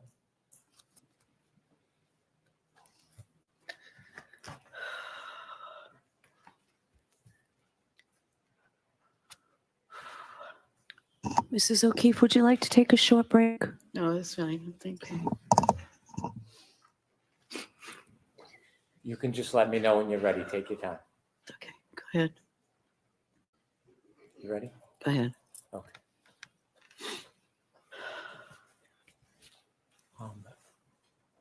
That morning, when the defendant and her father came into your home, did you personally interact with the defendant? Nope. Was there any hugs, condolences? Nope.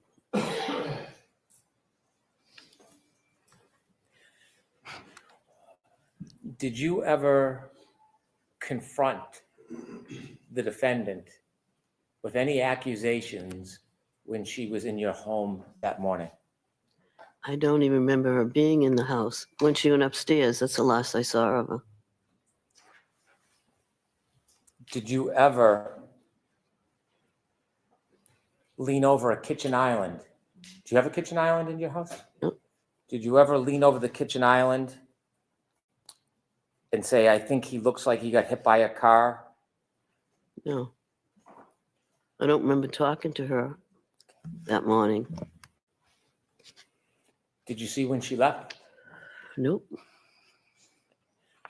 Did you ever see her Lexus in the driveway? Nope. The children, who's their guardian and custodian now? Well, there's still 4 of us. 4 of us. Where do they live? One in Boston, one in Stoughton, and Paul's in Bridgewater, and me. Where do the children live? With me. In Canton. They live with you full time? Yes. You're their primary caretaker? Yes. Thank you. You're welcome. Yeah, just a little.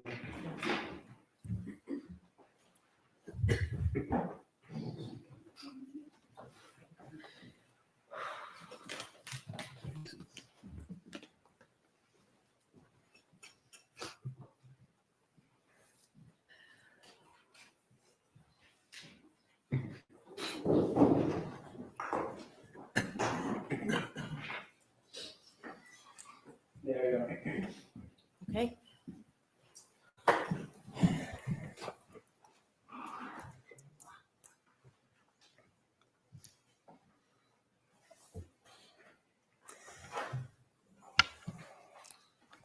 Mrs. O'Keefe, I'm very, very sorry for your loss. I have no questions for you. All right, Mrs. O'Keefe, you're all set. Thank you. Right, so court officer.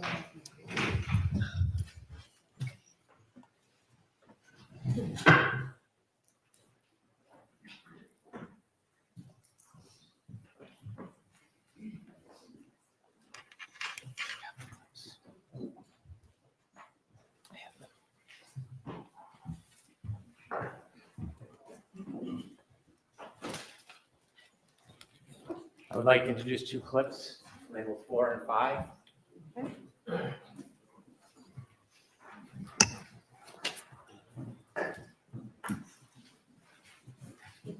They're both on. Can you explain? Both clips 4 and 5 are on that zip drive. Okay. 17.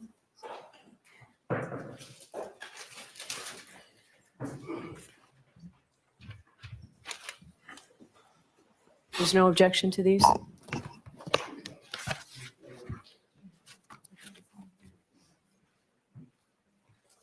I don't know what they are. Sir, a second, please.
another short recess. Hopefully you'll get to walk right through the first section of courtroom this time. Thank you. Court, all rise, please. Jurors, close your notebooks and follow me.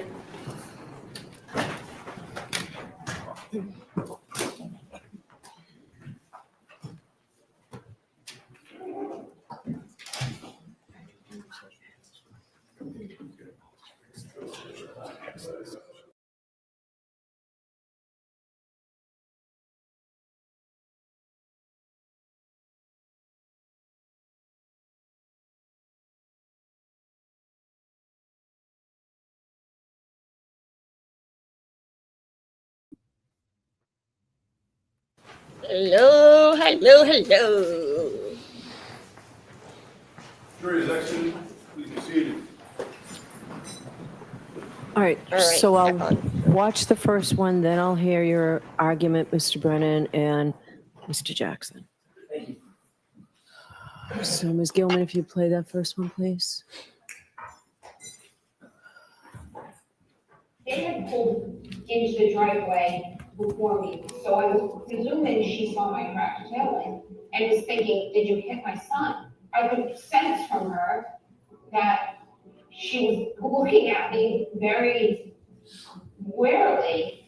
And then when John's nephew came home, I just wanted to see him and squeeze him. It was quite uncomfortable. I said, Dad, come upstairs to the master bedroom. I said, I think I need to leave. I said, I think John's mother thinks I did something to John. All right, so tell me why I should admit that clip. You should admit this clip because it demonstrates consciousness of guilt.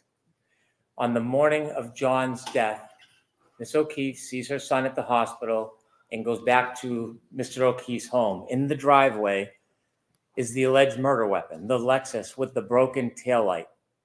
It's the middle of a snowstorm, and a prelude to that is there is a phone call from the defendant's father to the Dayton police looking for a ride to go in and see his daughter at the Good Samaritan Hospital. He's looking for a police ride because the weather conditions are so terrible. When the Dayton Police Department declines that ride, he gets the assistance of his son and his son's wife pick him up and bring him to the hospital. At the hospital, there are a number of comments made. I think I hit something. There is evidence we have where the defendant, her mother, and her father admittedly discuss in different ways the broken taillight. It is an issue that is primary on their mind. In this tumultuous, grieving moment, the taillight is central between these parties. Uninvited, the defendant and her father go to the O'Keefe house without invitation. They knock on the door and they ask to come in. They go into the house. There does not seem to be any interaction, at least with Peggy O'Keefe.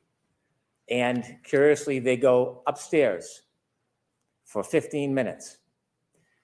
They stay at the house for less than an hour. This is a family that's grieving the loss of their son. Less than an hour, they go back outside.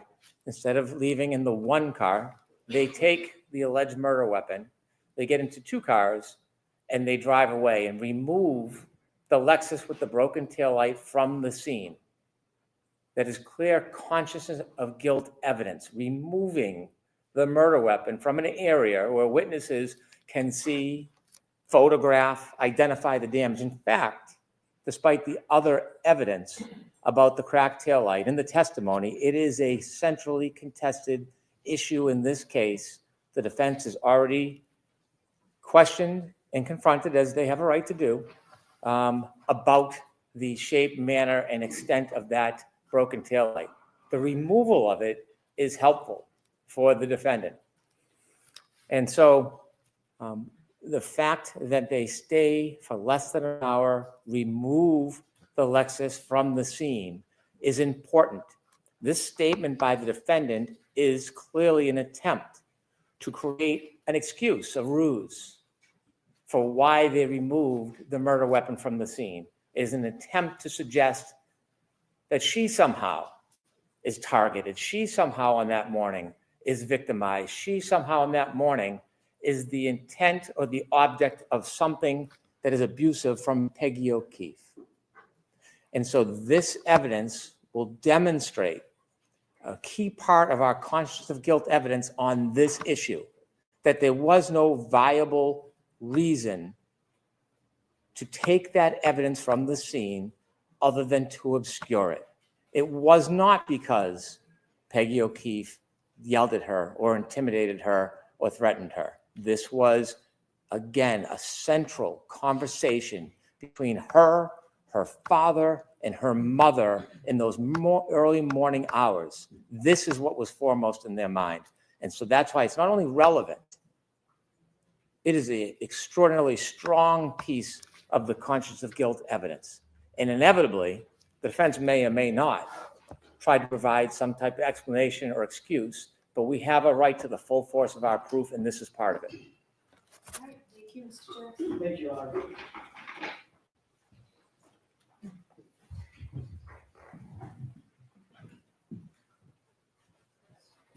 With regard to the first clip, which is clip 4, That's the only one we're discussing right now. then in that case, now that I look at it and I see the transcript, I'll withdraw an objection. I don't care. It's not, I don't agree with anything Mr. Brennan just said. It doesn't go to consciousness of guilt. As a matter of fact, I think it very clearly shows the opposite.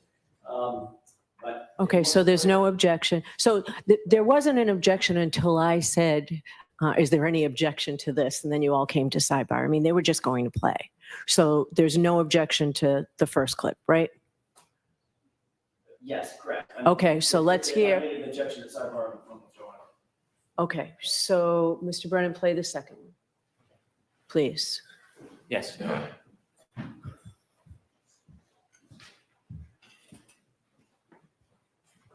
And his mother leans over the kitchen island and says to me, I think he looks like he got hit by a car. He looks like he got hit by a car. Okay, so tell me how this comes in. Similarly, consciousness of guilt evidence, the defendant making what we allege is a false statement to try to excuse her conduct of removing evidence of a crime from the scene.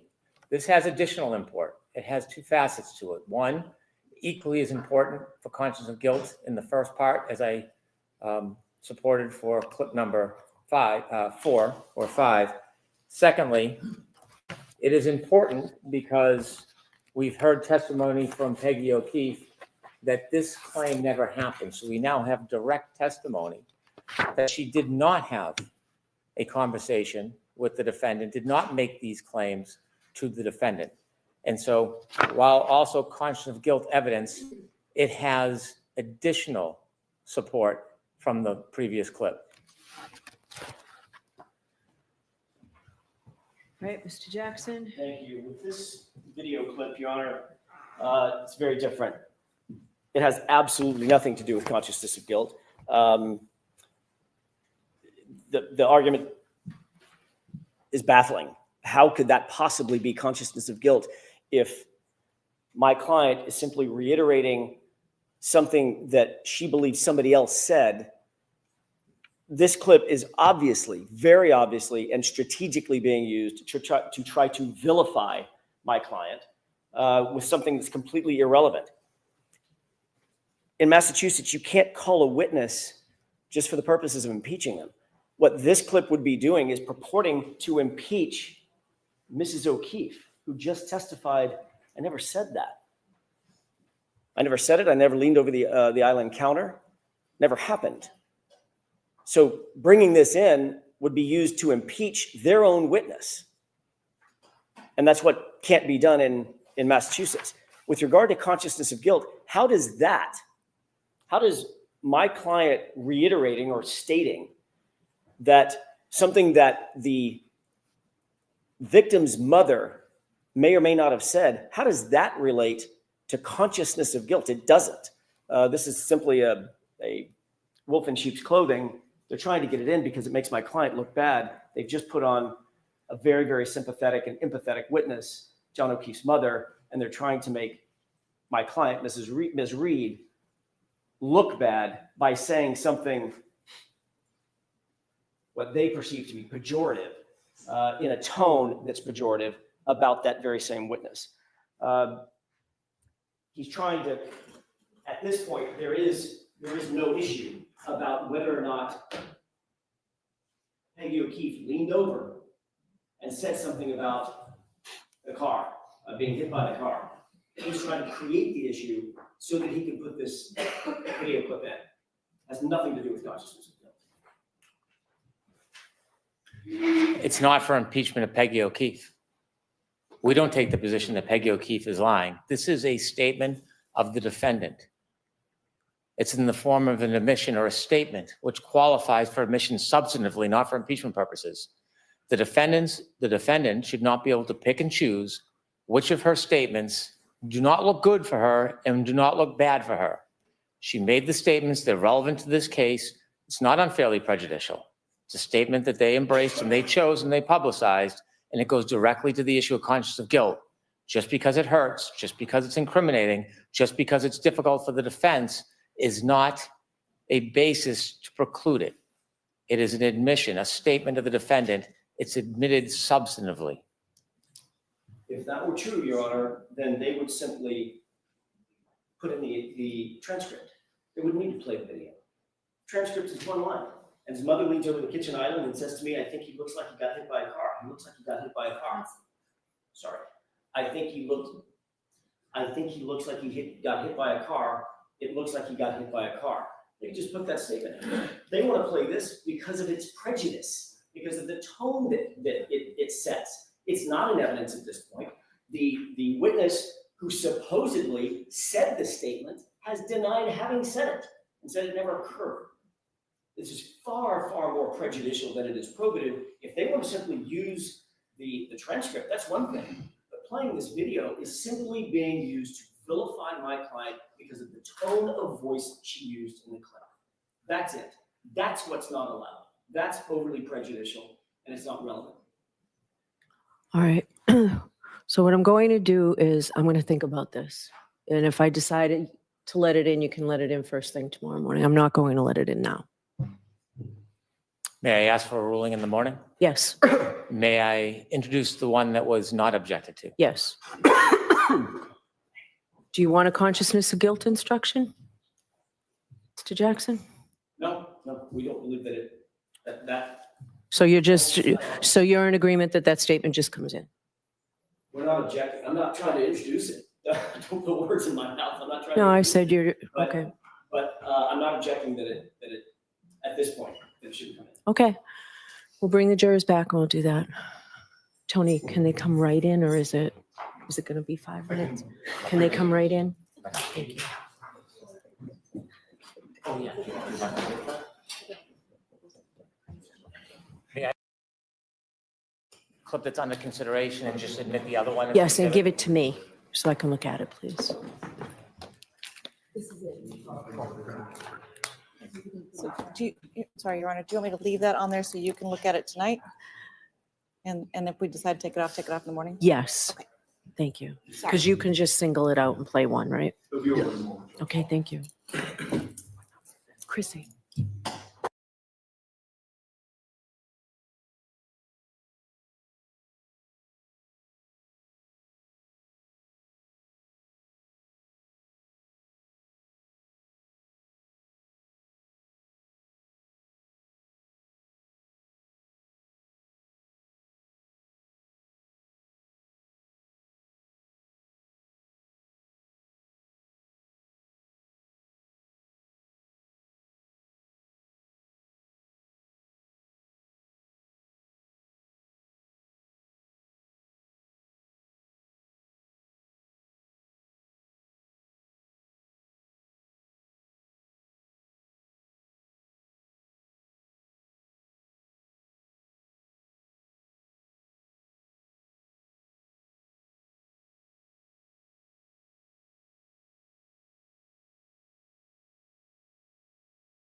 All rise to the court, please. Jury centering.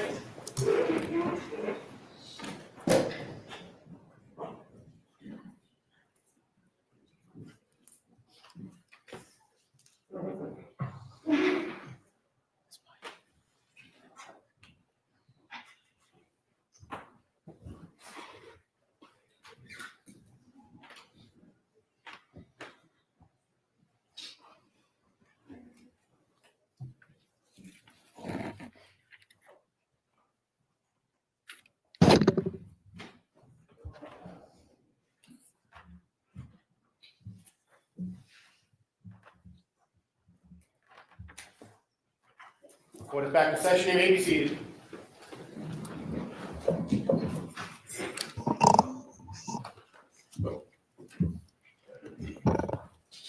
Hey, Yes, please. Your Honor, I'd like to introduce clip number 4.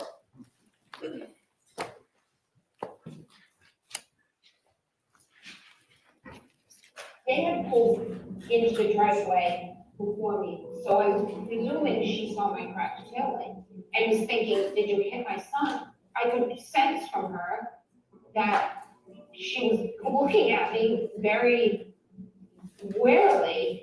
And then when John's nephew came home, I just wanted to see him and squeeze him and hug him. It was quite uncomfortable. I said, Dad, I went upstairs to the master bedroom. I said, I think I need to leave. I said, I think John's mother thinks I did something to John. May I call my next witness, Your Honor? Please. The Commonwealth calls Nicholas Garino.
Do you solemnly swear the evidence given to the court and jury in the case now and here should be the truth, the whole truth, and nothing but the truth, so help you God? I do. Thanks. You can take it. Hi. You stand or sit, however you're most comfortable, okay? Thank you, Your Honor.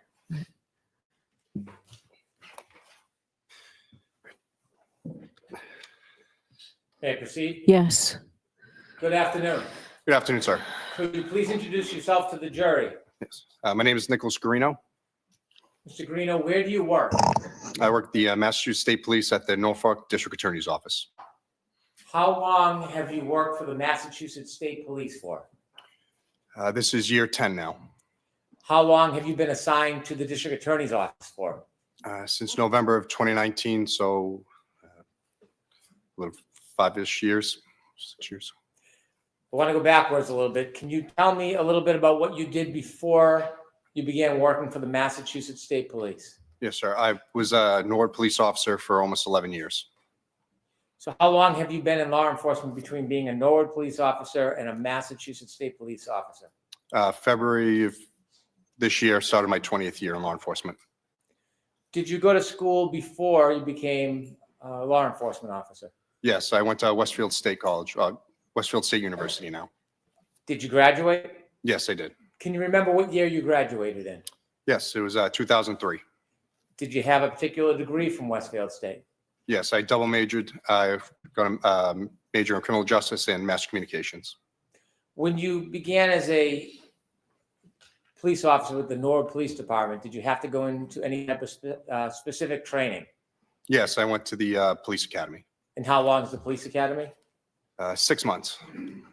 Generally and briefly, what was taught at the academy? How to conduct investigations, respond to calls. They did a standard field sobriety testing week, physical training, Massachusetts law and criminal procedure. When you began as a Norwood police officer, were you a patrol officer? Yes, I was. And did you remain a patrol officer for the 10 or 11 years you were there? Yes, I was also part-time in the detail office, but What does that mean? handling jobs when we're off. So filling details like road construction, I'm sorry. When you left Norwood and began working with the Massachusetts State Police, based on your prior training, did you have to go through further training or were you ready to just begin? No, I had to go to the State Police Academy for 6 months. After you got out of the State Police Academy, were you assigned to a barracks?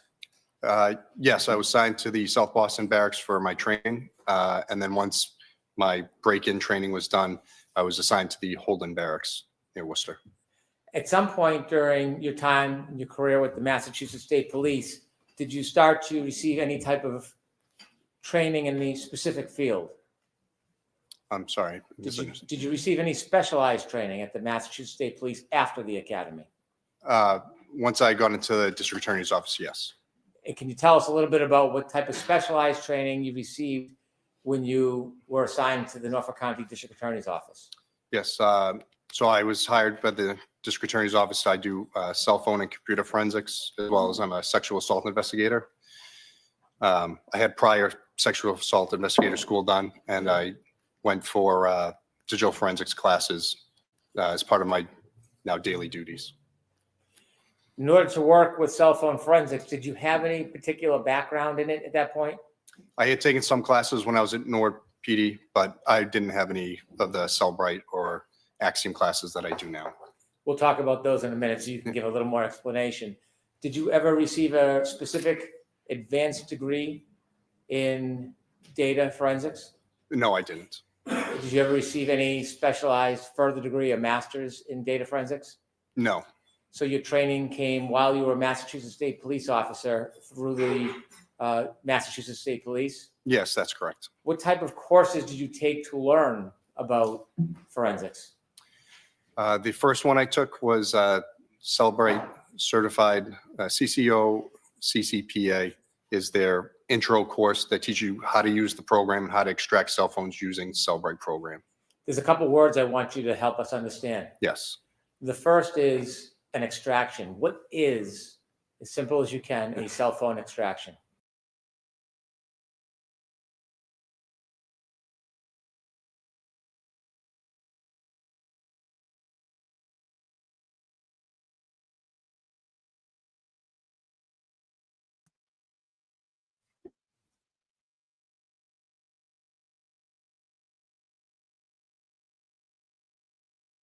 Yes. Quite literally is plugging the phone into specialized hardware or software, and it pulls the data from that device to make a digital copy of it. So that way we can load it up later to look at it. So when you extract the phone through a download, it basically mimics the content of the phone, but it's in a different shell. It's in a different form than inside the actual phone itself. Yes, exactly. That way we're not manipulating or changing any data while looking, because if we were to open the device, it would change data by going through the phone itself or computer.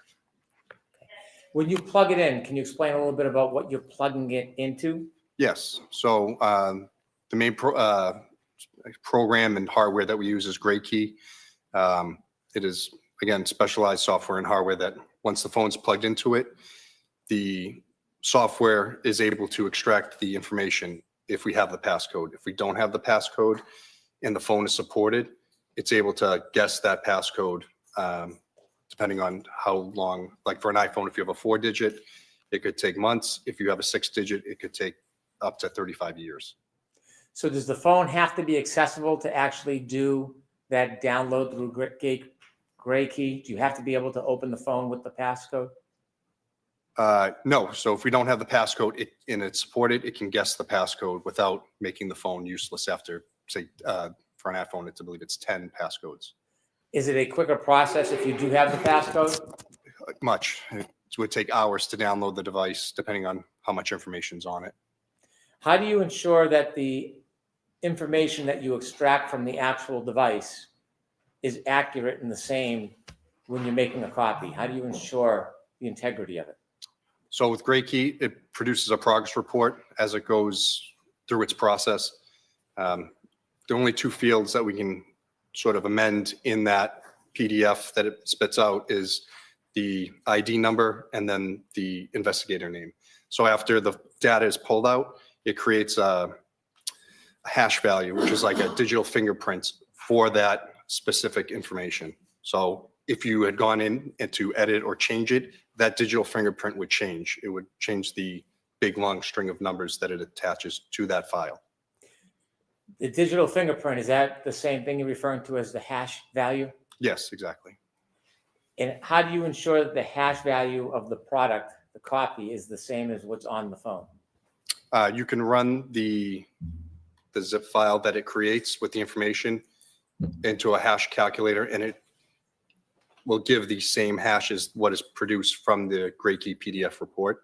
So if something had changed or there was an error with it, the hash would not be the same as what was given from the PDF. And that's how we would know that the data was not the same. So if you download a phone and it has a hash value, this digital fingerprint, and then someone was to manipulate the phone and remove anything, even a period, from that data, if it's run again, will the hash value change? Yes, it would not be the same because Even it if will it's show. just, I'm sorry, even if it's just a period? Yes, any alteration to that initial extraction with that number, it immediately would change. So if you have an item, a computer or a phone, and you put it through the Gray Key program, and you do an extraction, a copy, where do you store that copy of information if it's not on the phone that you originally have? What do you do with it? So once the program pulls that information, we have to place it onto our secure server at the office, and we'll take any of the files that were given via the extraction process, and it's saved there for us. And so you copy it on another link or another digital file? Yes, we'll save it to the server at the district attorney's office. Can it be put on a physical item, like a zip drive or a hard drive? Yes. If you put that download onto a zip drive or hard drive, how will you know if that information on the hard drive matches the same information you originally downloaded from the phone to the server through Gray Key? Again, like I said, you could run the hash value of that file again to correlate it with the PDF that we were given once Gray Key has given us the information. So that's how you would know all the information is the same, nothing has changed.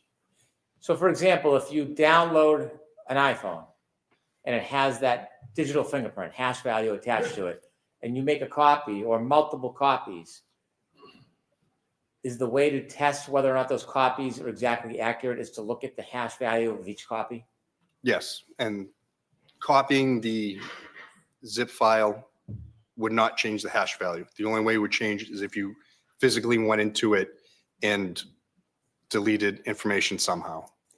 So now that you have the item, say for example an iPhone, and you've downloaded it through Gray Key, which is hardware and software, and it's on a digital file, can you just open it up and start reading it like a report or a book, or do you have to do something else to it?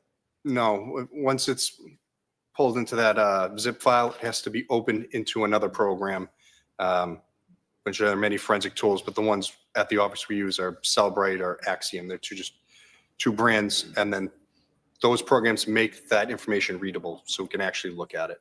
So if you were to download a forensic copy and you were to open it up without using that subsequent software, would you be able to read or see anything that's on that data? To be honest, I don't know because I've never opened one of those zip files to know what's actually in them.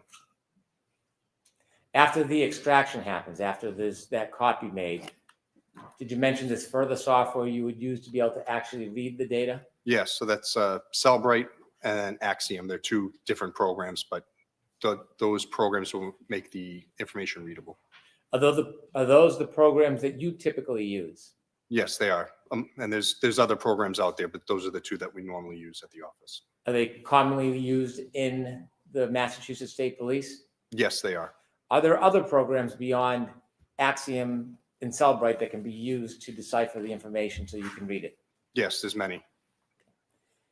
In your entire time with the Massachusetts State Police, have you used any other programs other than Axiom or Cellbrite? To look at cell phones? Yes. We have Sanderson forensic software that can look at databases that are in the phone to look at information. I don't normally use those because I don't want to say, I'm probably not proficient enough that I would know this exactly means this, or I wouldn't want to confuse anything that I'm looking at. When you look at the information after it's been through the extraction and then the analysis through the software, is the data still available if you want to look into the data? From the zip file itself, sir? Yes. Yes, that's always available. It's, like I said, the data in the zip file that Great Key gives us is never changed. It's just being loaded into another program so we can see it. That's all. The software that you use, whether it's Cellbrite or Axiom, does that do the work for you as a forensic examiner? Yes, so it runs, as the program runs, I should say, it will bring up different tabs. So it'll say phone calls, chats, photos, the databases, all different things that Cellbrite, their software, has run to pull this information out to make it easier for investigators to find what they're looking for. Beyond the initial report that you can look at and look for the information, if you wanted to as a data forensic examiner, could you look deeper beyond the production of those software programs? Yes, you could. Forensic data analysis, when you look at these tools that provide these initial reports, is that the beginning, or does it dig deeper when you're a digital forensic analyst? No, these reports are finding the low-hanging fruit in the proverbial tree. So it's showing you the stuff that the program is set that most people are looking for. As I said, the phone calls, the chats. If you need to go deeper into it, as I said, there's other software out there where you can pull these databases and try to go through the code to find what you're looking for. Once you find something, you would have to corroborate it with other evidence or data to make sure what you're looking at is exactly what you're looking for. Have you been involved in the download, extraction, and analyzing data on phones as your role with the Massachusetts State Police? Yes, that's my primary role in the DA's office currently. And how many years have you been in that role? Since November of 2019, so 5 years now. Have you worked on a number of different cases that involve forensic data? Yes, I have. Is there a routine or a practice in your present role when you make a copy about what process you use and how you produce it in a case? I wouldn't say there's a normal process. It's all case dependent. A lot of cases we get, people want PDFs of the information, portable cases that we can create. So it's basically the portable program that I'm using. That way someone could find the information they're looking for, or I give the raw information if requested. What's the difference between PDF form and raw information? So Cellbrite can create a PDF form of every bit of information in the phone. It could be like a 10,000 page PDF. It literally just lists everything that's in there. If I create a portable case, as I said, that is basically like me giving you the thumb drive and it's showing you exactly what I'm seeing, and you can click on the tabs yourself from your own computer. And then if I give the raw file, that means someone has to go in and load it themselves to look for it. Typically, when you are producing evidence of discovery in a case, do you produce PDF or the raw file? As I said, it's all case dependent. Not all cases have forensic experts to come in to look at the information. So I'll supply whatever is requested. Normally the PDF or the portable case is what I give, but if more is requested, that's readily available. And so the raw data if requested, do you provide that as well? Yes, if requested. In this case, were you involved in any type of forensic data extraction? Yes, I did the extractions of multiple phones and analyzed multiple phones in this case. You mentioned that there's a software and hardware, the Gray Key unit. Where's that located? That's located in the Digital Forensics Laboratory, which is keycard access and alarmed. Excuse me, at the Norfolk DA's office. Are there other cases or the multiple cases that are occurring at the same time? Yes, we constantly have phones coming in and out and being worked on. What if you have a phone and the Gray Key unit's being used? What do you need to do? We need to wait for that phone to finish, because if we say we unplugged it, it would interrupt that data transfer and we could lose it. So we wait until the phone's done and then the next phone goes up. Did you become involved in some way in this case? Downloading devices, sir? Well, I'm asking generally for. Oh, yes, sorry, yes. Were you involved in investigating this case as far as speaking to witnesses or going to the scene? No. Can you describe the best you can what your role was relative to this case? Yes, so I was brought, as I said, phones from this case to have the data extracted and then have it ready in our Cellbrite program for the investigators to look at.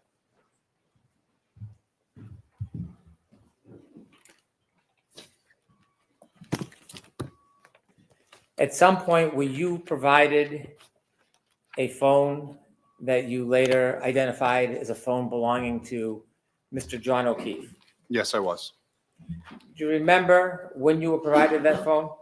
Yes, it was January 29th, 2022, about 7:30 p.m. that night. Do you remember where you received that phone from? Yes, I was at the DA's office. I got it from Sergeant Buchanan and Michael Proctor. Do you remember about what time of night that was? As I said, about 7 to 7:30 p.m. Thank you. When you received that phone, did you have the passcode? No, we didn't. Without the passcode, what were your next steps? So the phone was placed in our digital forensics lab until we could get the passcode. I was told that a family member was going to be bringing it in so we could download the device. Did you ultimately get that passcode? Yes, we did. And do you remember when you received it? January 31st, 2022. After you received the passcode for Mr. O'Keefe's phone, can you walk us through the process of what you did? Yep. So once the passcode's obtained, we'll unlock the phone and then plug it into Gray Key, and then it's able to pull the full information from it without having to guess the passcode. How long does that take? Again, depending on the size of the phone, a few hours. After the information was downloaded, then what happened? We placed on our digital evidence server at the DA's office, and then if the phone is evidence, it would go into evidence. If it was a consent, we'd give it back to the person who gave it to us immediately. Did this phone go into evidence? Yes, it did. When you downloaded the information through Gray Key, which you said was the hardware and software, does it produce a report with that digital imprint? Yes, it does. It produces a report from the time you plug it in to the process it completes, and then the amount of data, and then, like I said, that digital fingerprint hash value at the end. And did you do that with this phone, Mr. O'Keefe's Yes, phone? May I I did. approach, Your Honor? Yes.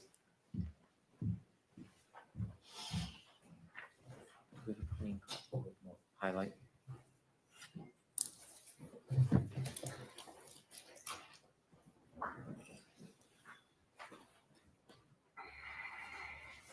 I'm going to show you a document, sir.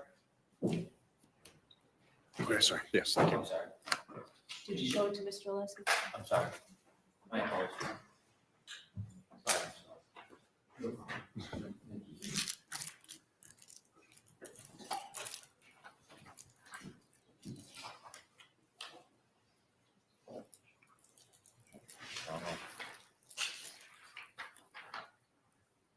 Thank you, Mr. Green. Yeah. Yes. showing you a document. Could you look at both pages, please? Okay. Do you recognize that document? Yes, this is the, I'll just sorry. ask you a couple more Oh, sorry. questions if you don't mind. What is it? it's the Great Key progress report that they give once the phone extractions are completed. Do you recognize that as the report that is attributed to John O'Keefe's phone? Yes, And does that document have that digital imprint, the digital fingerprint that you were talking about? yes. So it's in, yeah, so it's here on the back. I just want to see if it was in two places. But it would be here for the, sorry, it's got cut off, Why but, don't I put it up for an exhibit so that we can show the jury? Okay. I'll ask you some questions. Okay. I'd like to introduce this as an exhibit, please. No objection, Your Honor. Okay, thank you. Is it 18th of March?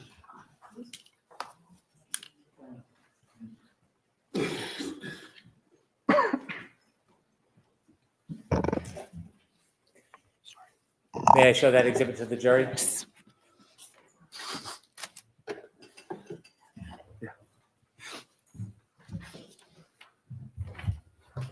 May I approach the witness to show him the pointer? Yes.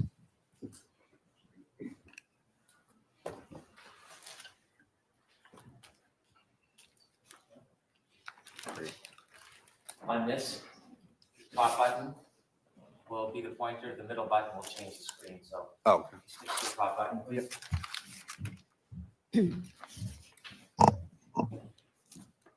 Can you walk us through what this report means? Yep, so here at the top, there it is.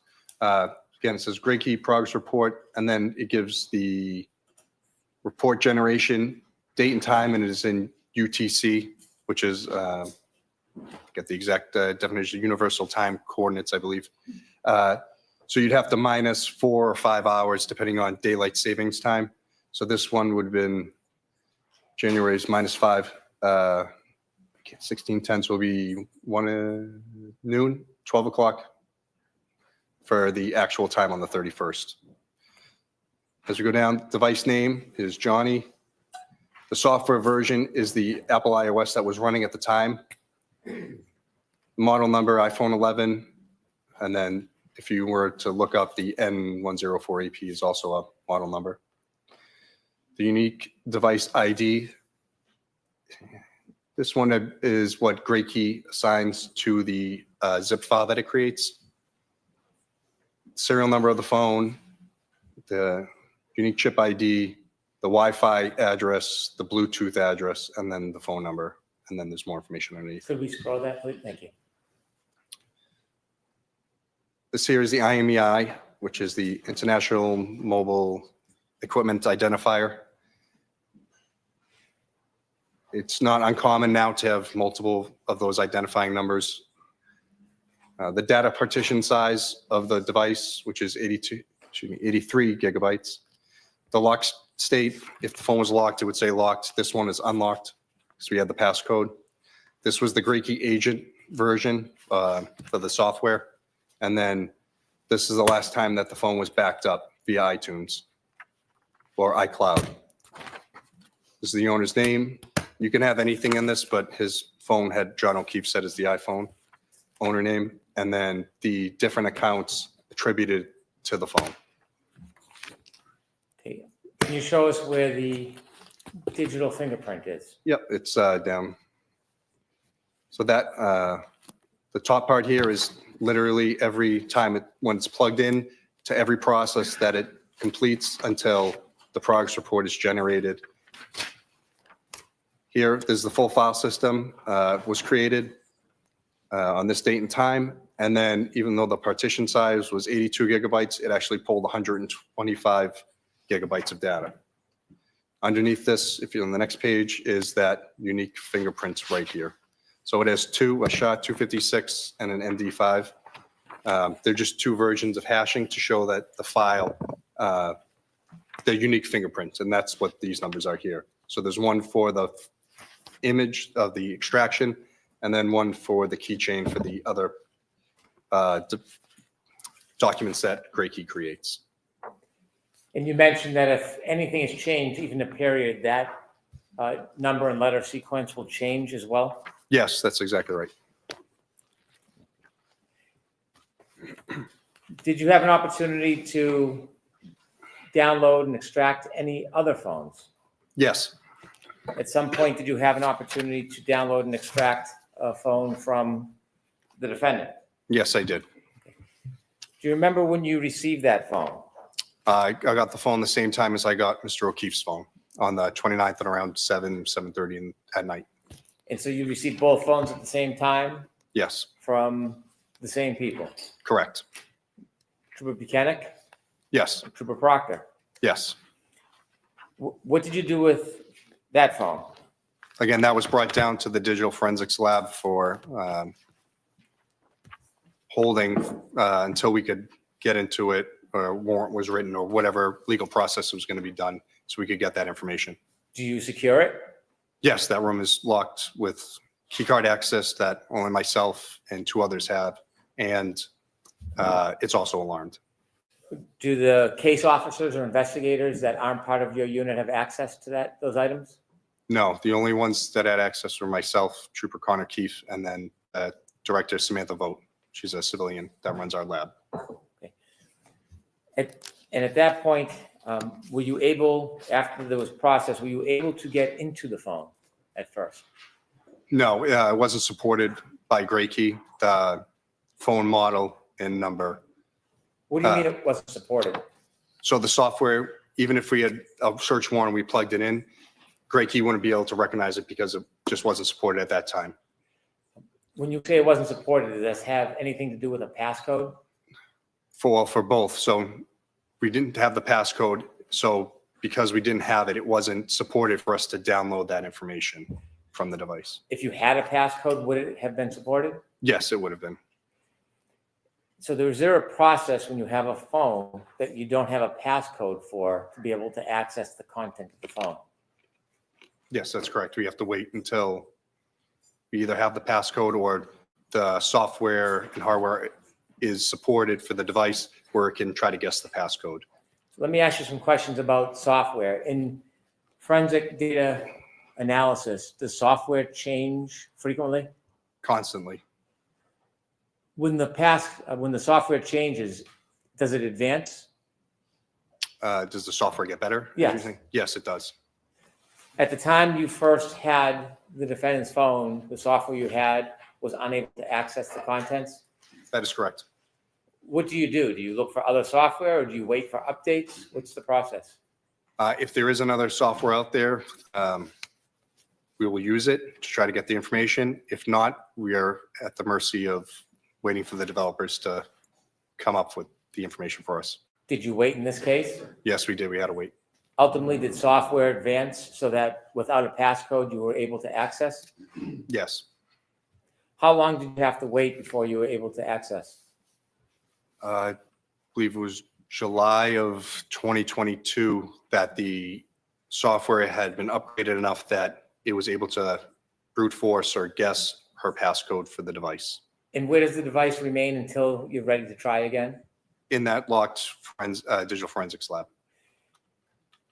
So when the software updates and advances, do you know that it will be successful or you plug it in and you try?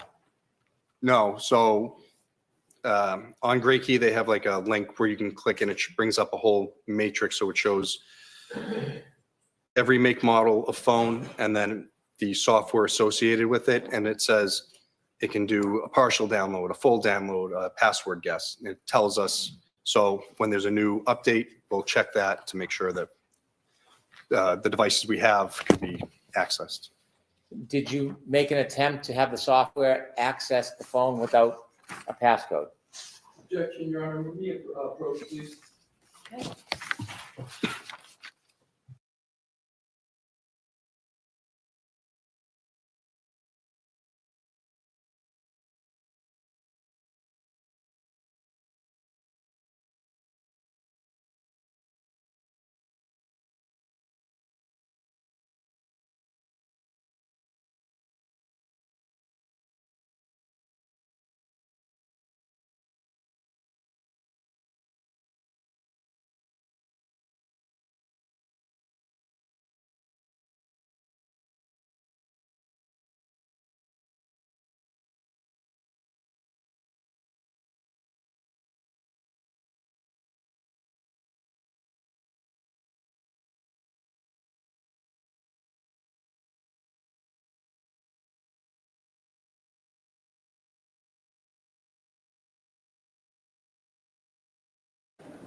Thank you. Did you use software inevitably to open the defendant's phone? Yes. And how many times did you download? So there was 2 downloads. One, thank you. One of the partial part of the phone, and then in the same time that we had it plugged in, we had the password brute force guess software installed onto the phone, so we would try to guess the passcode. So there were 2 downloads, one with very limited data, and then one with the full file system extraction, which is everything on the phone that it can get. May I approach? Yes.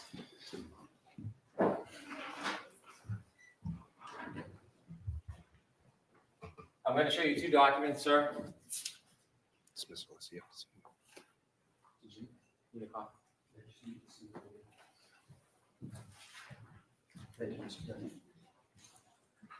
Do you have an extra copy of the phone?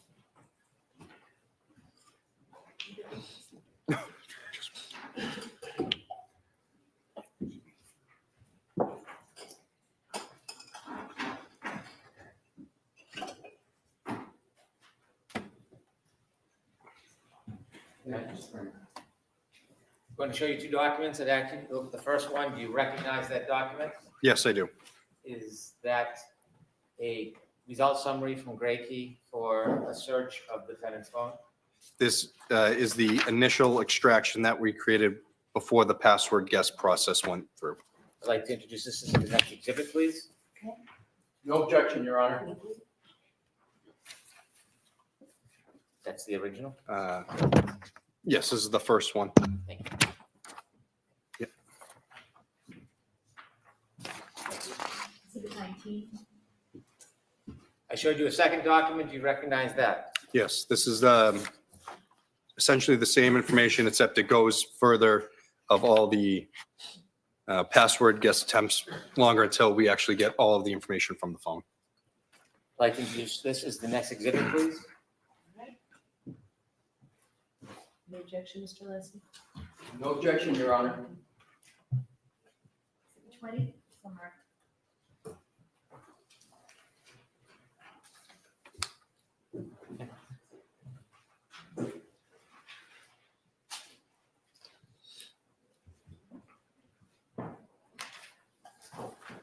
Could I have the previous exhibit as well, please?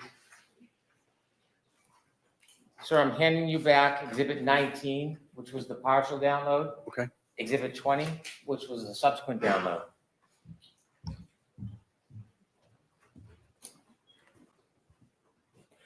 You mentioned hash value changes with the content of each download. Yes, Is there hash values specifically assigned to each download? yes, there is. Are they the same number and digits in digital fingerprint? No, they're not. And explain again why they would be different. Again, the first one was the partial. It was only 45 gigabytes of data. So it has one number. The second download was 109 gigabytes of data once it got the passcode. And again, that number is completely different again. And again, like I said, the information is not the same, so the hash values won't be the same. Were the 2 other phones that you inevitably analyzed? Yes, there were. Let's start with the first one. Did you have an opportunity to create a file on a phone that came from Kerry Roberts? Yes, I did. Now, you said it's a 2-step process. First is the extraction, the copying, and then it's creating the file. That's exactly right. With Kerry Roberts' phone, did you make the extraction? Did you plug it into the Gray Key? No, I didn't. Who did? Trooper Connor Keefe. How do you know Trooper Connor Keefe? He went to meet with Kerry Roberts, received the device from her. He brought it back to the office and did the extraction. His name is also on the extraction Gray Key progress reports as well. And he wrote 2 state police reports regarding it. Do you work with Connor Keefe? Yes. He works with, I'm sorry. Yeah, I would say we do the same, essentially the same job working together. So he's in your unit, Yes, he is. in the digital forensic unit. That's correct. That phone, did it come with any paperwork, any forms? Yes, he had 2 signed waivers of consent from both parties for each device, one for each device. And so as far as the copying, the extraction, you did not do the extraction on Kerry Roberts' phone? No, I did not. After it was plugged in and a copy was made, did you then access it? Months down the road. Were you assigned at that point to analyze or look at any of the data on that phone? Initially, no.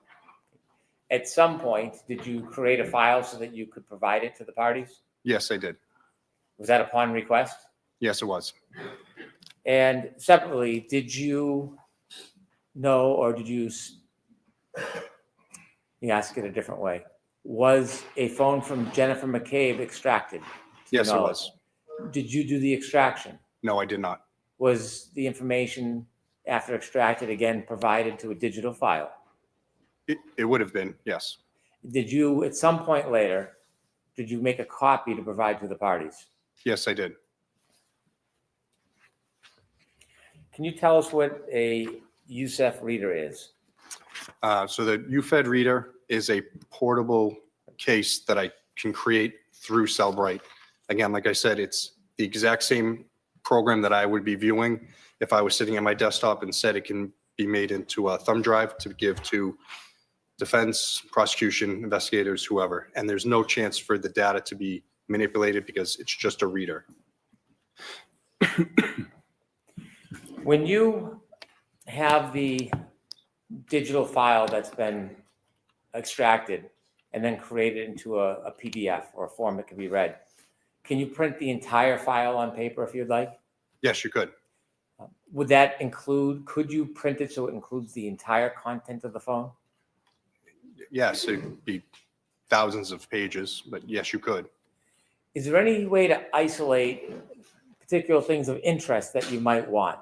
For example, if you wanted just the chats between 2 people, is there a way that you could have a program isolate just those chats and then give you all of them in a form that you could read? Yes, so you can go in to cherry pick whatever information you're looking for to create into PDFs or other, it gives 5, I think, different mediums. You can have it output HTML, portable cases, XML files. If you wanted to create a document that had a number of people in communications, could you do that as well? Yes, you could. So you can pretty much set the parameters how you want if you want to search for particular items. Yes, it's very generous that way of being able to search for keywords, phone numbers, whatever it is, and then you can export that out into a PDF so you can print it. May I have a moment, Your Honor? Yes.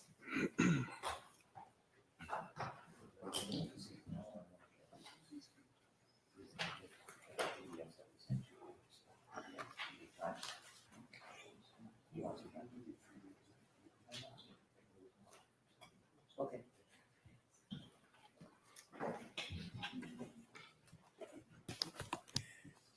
Did you go through the program and create a number of documents that isolated specific information that you wanted? Yes. For example, did you go through and create a report for all of John O'Keefe's calls for a period of time? Yes, I did.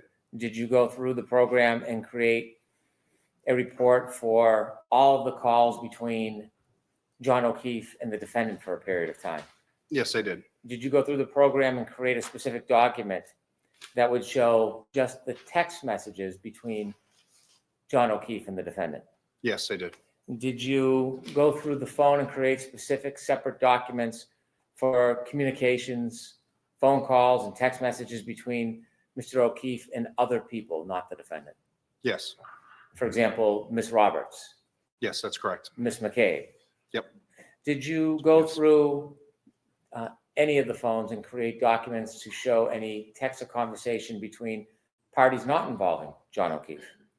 If directed, I could, but I don't believe I did. When you took on the task of creating these documents, was it something you did on your own or something that you would wait for a request from a prosecutor or another officer? I would wait for a request again. My knowledge of most of the cases is very, very limited. So if they're looking for something specific, I can assist them. If they need some type of help, I can assist them. But normally I will open it up for them and they have a better knowledge of the case, so they know what they're going to be looking for. Everyone in our office is Cellbrite trained. Or if someone new comes in, that's the first thing they'll go to is to a Cellbrite training, so they know how to use this program. And it doesn't put the burden on myself and Trooper Keefe to try to find everything for every case. Thank you. Your Honor, at this time, I'd like to conclude this witness's testimony to be recalled again. You're in agreement with that, Mr. Lessie? We are, Your Honor, Okay. subject to the recall. Okay. All right, Trooper, you're all set. Thank you, Your Honor. We'll see you again. Should I? You could just leave them right. Thank you.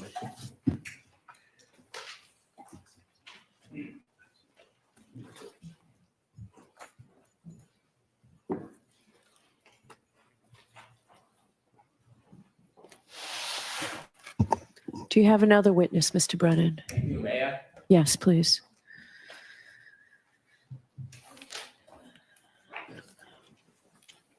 Commonwealth calls Mr. Whitley.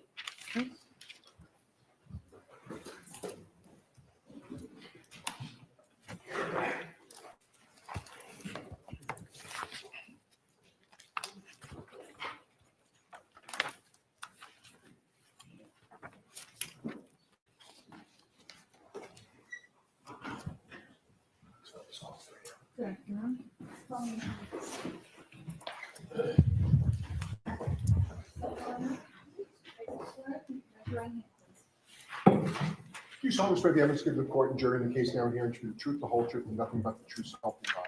I do. Thank you.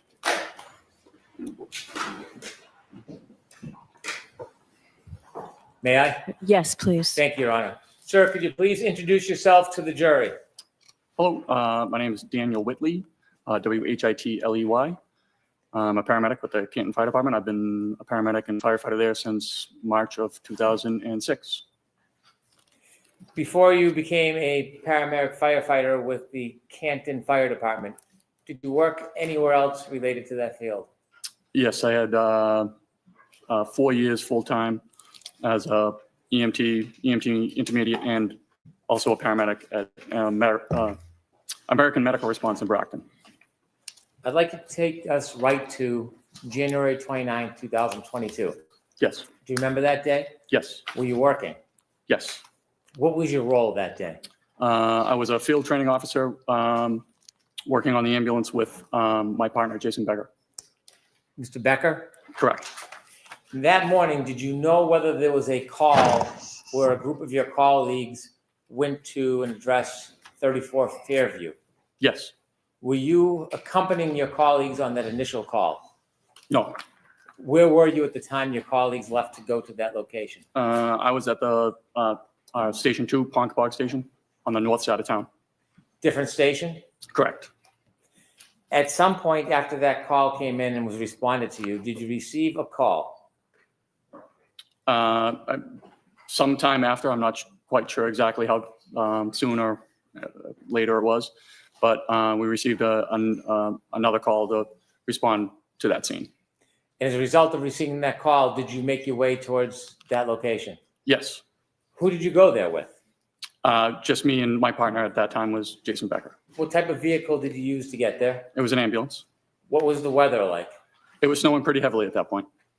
Do you know about how long it took you to get to 34 Fairview? Not exactly, but definitely longer than usual. It should have been an 8-minute drive. I'm guessing 10 to 12 minutes. You could refer to my partner's report for exacts. When you got there, what did you see?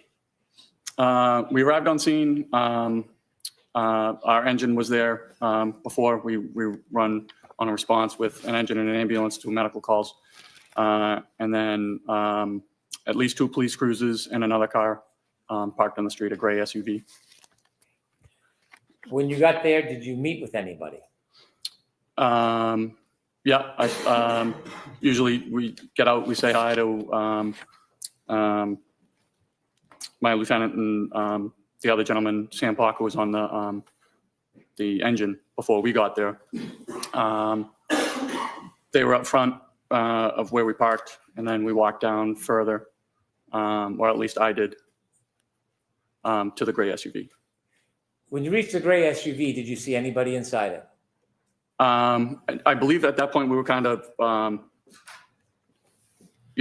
getting out. We were walking down, they were coming out to greet us.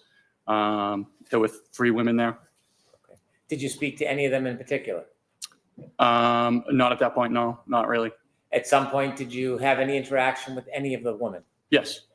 In fact, did you know any of the women who were there that morning? I knew Kerry Roberts. How did you know Kerry Roberts? Well, first we're neighbors. She lives about 100, 200 yards away from me around the corner. And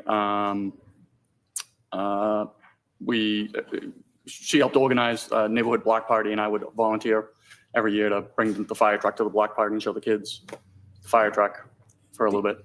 So you knew her well? No. Were you friends with her? No. Friendly? I just would describe us as acquaintances.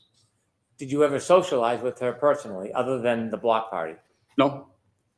But you knew who she was? I knew who she was. I don't recognize her, yes. Did you talk to her that morning? Not beyond probably a hey or hi or something like that. Do you know whether she ever gave you any items? I know at one point I had to exchange whether it was a purse or a cell phone or some object from Miss Reed. At some point that morning, did you have an opportunity to meet with the defendant? Yes. Where did you first see her? We were in the process of getting her to go to the hospital.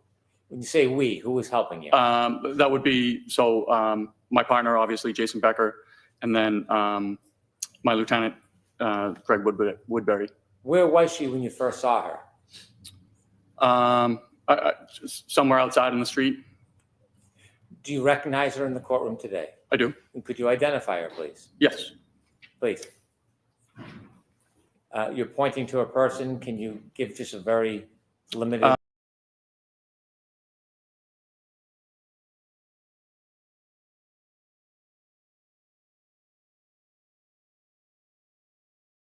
It was snowing, and it was more to kind of just get everybody into a nice, warmer look, discussing that, we have a Section 12 that states we have, regardless of if you want to go, we have to take you to the hospital. And she was arguing that she really didn't need to go to the hospital. And we were trying to convince her to go to the hospital because once the Section 12 is written, it doesn't restrained or chemically restrained with sedatives or anything. It's not a voluntary order? It is not a voluntary order. Inevitably, did the defendant agree to go with you to the hospital? Yes. When you were going to return to the hospital,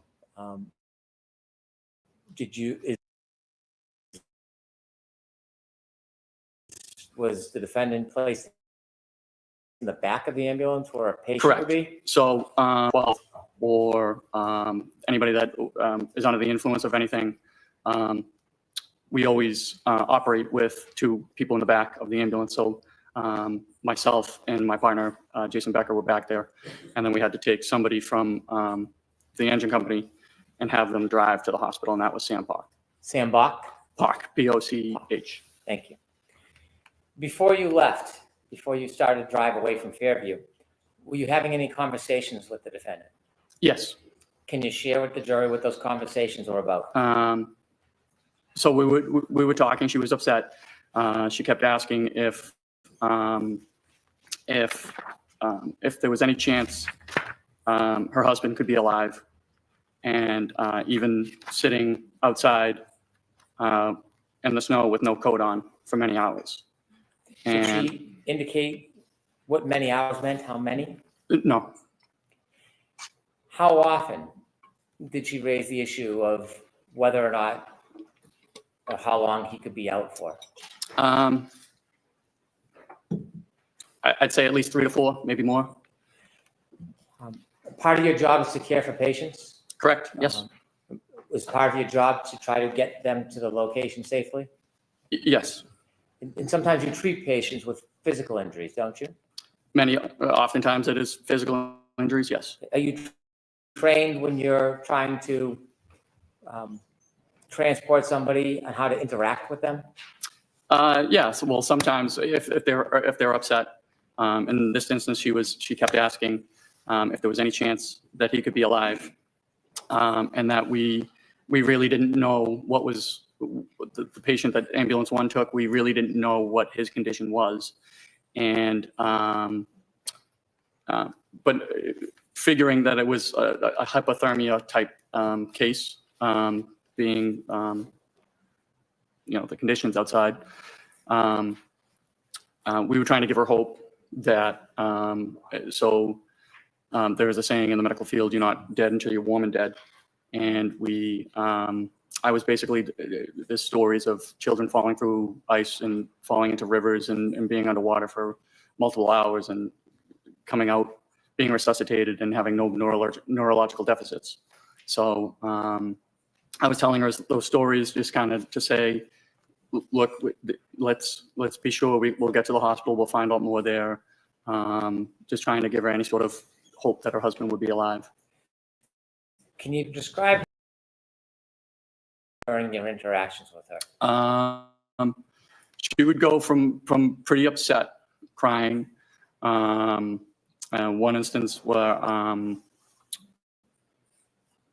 she kept saying, I can't take care of these kids. I can't take care of these kids. They're not my kids, and they're not his kids.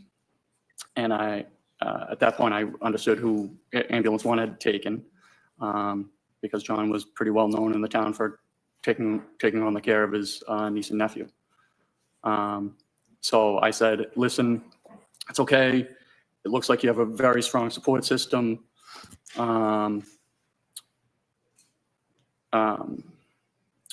And then Miss Reed said, do you know Carrie Roberts? And she had been crying. And she picked her head up and said, do you know Carrie Roberts? And I said, a matter of fact, I do. And she said, anybody who knows Carrie Roberts wouldn't say that about her. And I said, well, she did come to out at early in the morning to look for your husband in a blizzard. And she just rolled her eyes and put her head back down. And I thought it was just bizarre. Objection, move to strike. I'll strike that last sentence. Would you describe her demeanor as even through that ride? No. How long did it take to get to the hospital? I mean, you can refer to my partner's ambulance trip report. I'm sure it has the. Do you have it right with you, sir? I do not know. Well, let me ask you. I would guess about 15 to 20 minutes, somewhere in there. You don't have an exact memory? No. When you get to the hospital with a patient under these circumstances, do you leave them at the door? No. What do you do? We have to hand off care. So we go in and we have to give a report to a nurse to let them know what their condition is, why they're coming to the hospital, and what we found taking them to the hospital. When you got to the hospital with Miss Reed, did you interact with the hospital personnel? Yes. Do you typically, after you hand off a patient to staff, do you leave? Typically, yes. This time, Miss Reed was, I'm going to say, not really cooperative with the nurse there. The nurse was asking her to get into a Johnny, give a urine sample. She was not cooperative. The nurse tried to work with her, had an ER tech go and ask the doctor if she had to get into a Johnny. She came back. She said, yes, she's a patient. She has to do all the normal stuff. We really didn't feel comfortable actually leaving the general area. I don't know if it was just shift change or what, but security wasn't there. And with her demeanor, we just didn't feel comfortable leaving the nurse by herself with Miss Reed. You said that there was some difficult times. Was there some difficulty about the defendant accepting wearing a Johnny? Yes, she was refusing to get into the Johnny, and the nurse kept saying, well, you got to get into this Johnny. The nurse did try to work with her and, you know, asked the doc if. Objection. I'll allow that. And so the ER doc, the ER tech had to come back and say, yes, she has to get into the Johnny. And at that point she did. She you know, seemed to have calmed down and was getting into the Johnny. Security personnel had shown up, and we felt comfortable being able to kind of leave the nurse and the tech on their own. Before security came, was there difficulty in her providing a urine sample? Objection. Do you know the answer to that? Can you ask the question again? I'm sorry. Why don't you ask it a little differently? Sure. Do you remember whether she was giving the nurses a hard time about a urine sample? Yes. Objection. So break that down, Mr. Brennan. The objection is sustained. You said that she was giving nurses a hard time. She didn't want to give a urine sample. And then the nurses kept asking her to, you know, this is the cup, you pee in the cup. Objection. Left-funded. No, I'm going to allow it. You were there and saw this, right? I saw it, yes. Thank you. I have no further questions. May I proceed, Your Honor? Yes.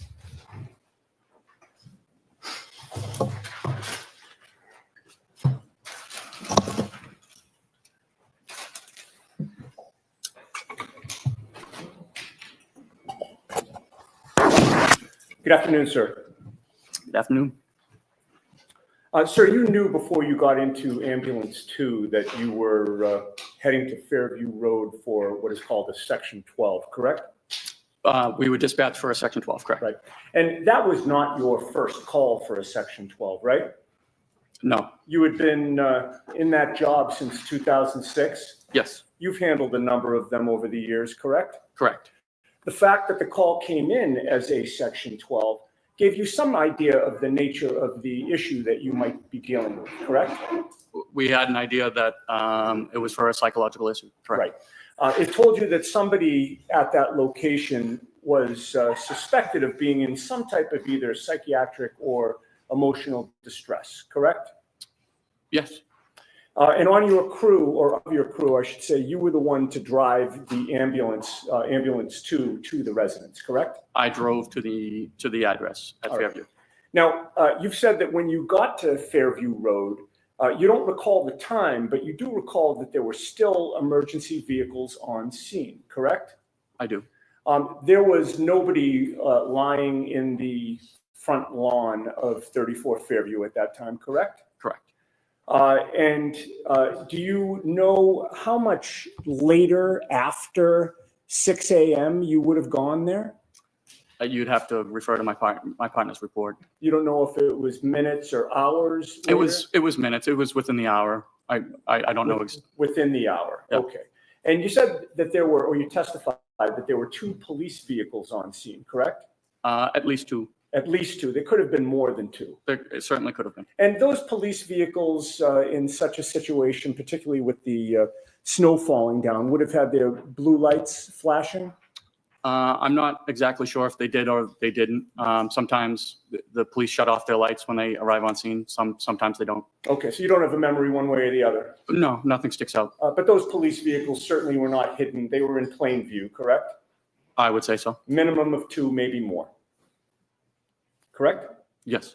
And there was also a gray SUV parked near that residence? Correct. And there was a fire engine there as well, correct? Correct. You called it our engine, right? That was from Well, it would be engine 3. Engine 3 from Or at your least station. the Station 1 engine. I'm sorry? The Station 1 engine. So Canton Fire has 2 fire stations. We were coming from the second station. The Station 1 engine is the one that responded to Fairview. Okay, and that was a typical large fire engine, correct? Yeah. And did the fire engine have its lights on? I assume it did only because we rarely shut our lights off on a scene. Sure. And there were police officers walking about, milling about? Yes. Do you know how many? I know I spoke with Officer Saraf and Officer Mulaney, Okay, and so were at there- least two. And you know them by name? Yeah, Canton's a fairly small town, so you run into the police on a regular basis. Sure, and you work cooperatively with them, correct? Yes. Were there other police officers besides Saraf and Mulaney? I'm sure there could have been, but I don't recall ever speaking with them or interacting with them. Okay.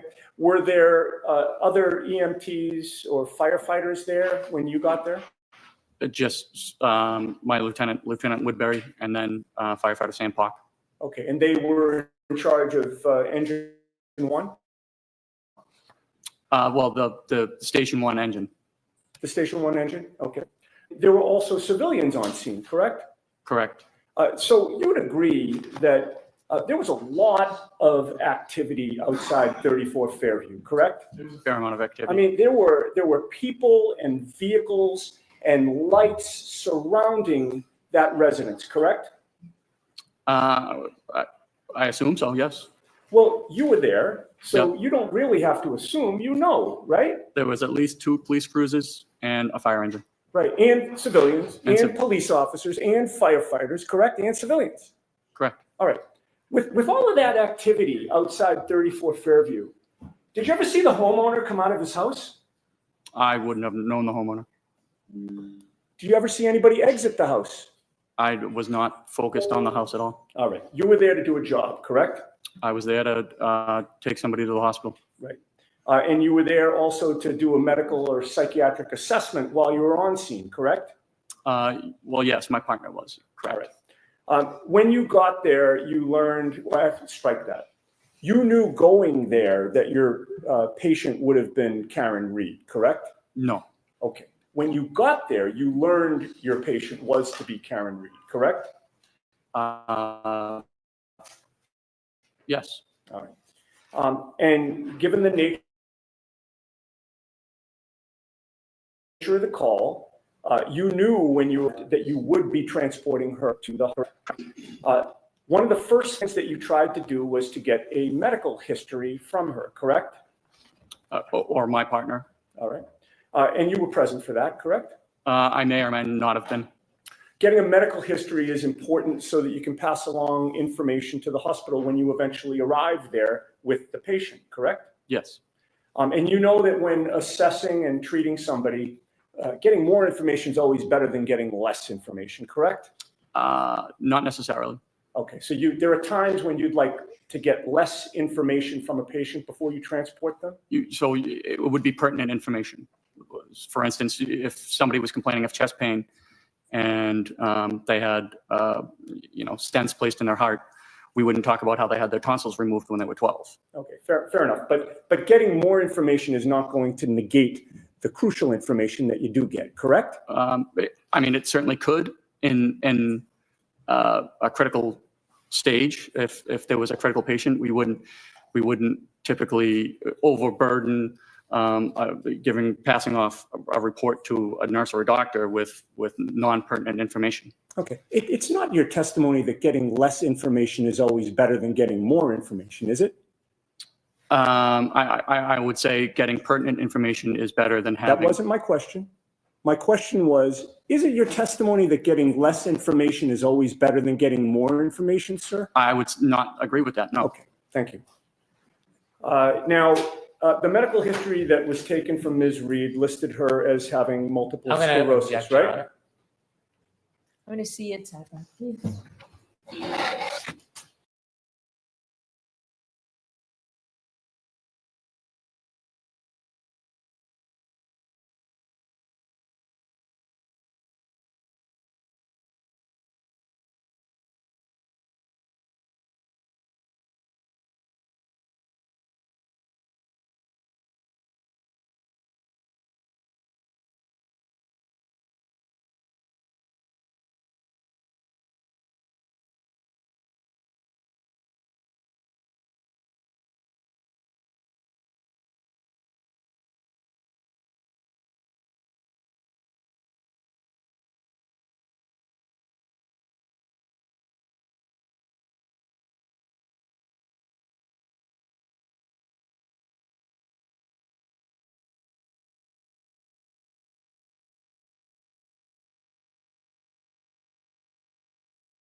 Thank you.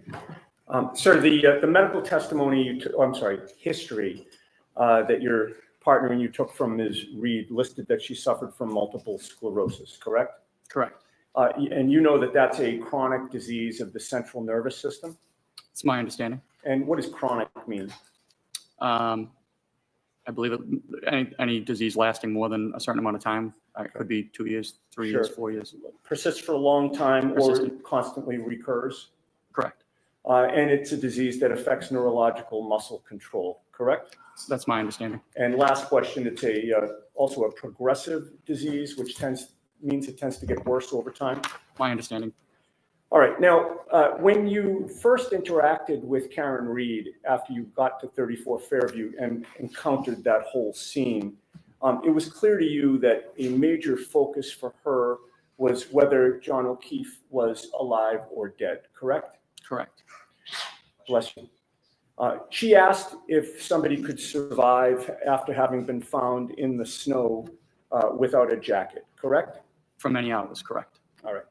And you mentioned something about hypothermia that you assumed that you may have been dealing with the hypothermia situation from earlier, correct? Well, she said that he had been out in the snow with no jacket on for many hours. And you assumed hypothermia was your testimony, correct? Yes. You are not qualified to diagnose hypothermia, are you? I'm not a doctor. Okay. And you don't know if your assumption about hypothermia was correct or incorrect, correct? Is my assumption correct?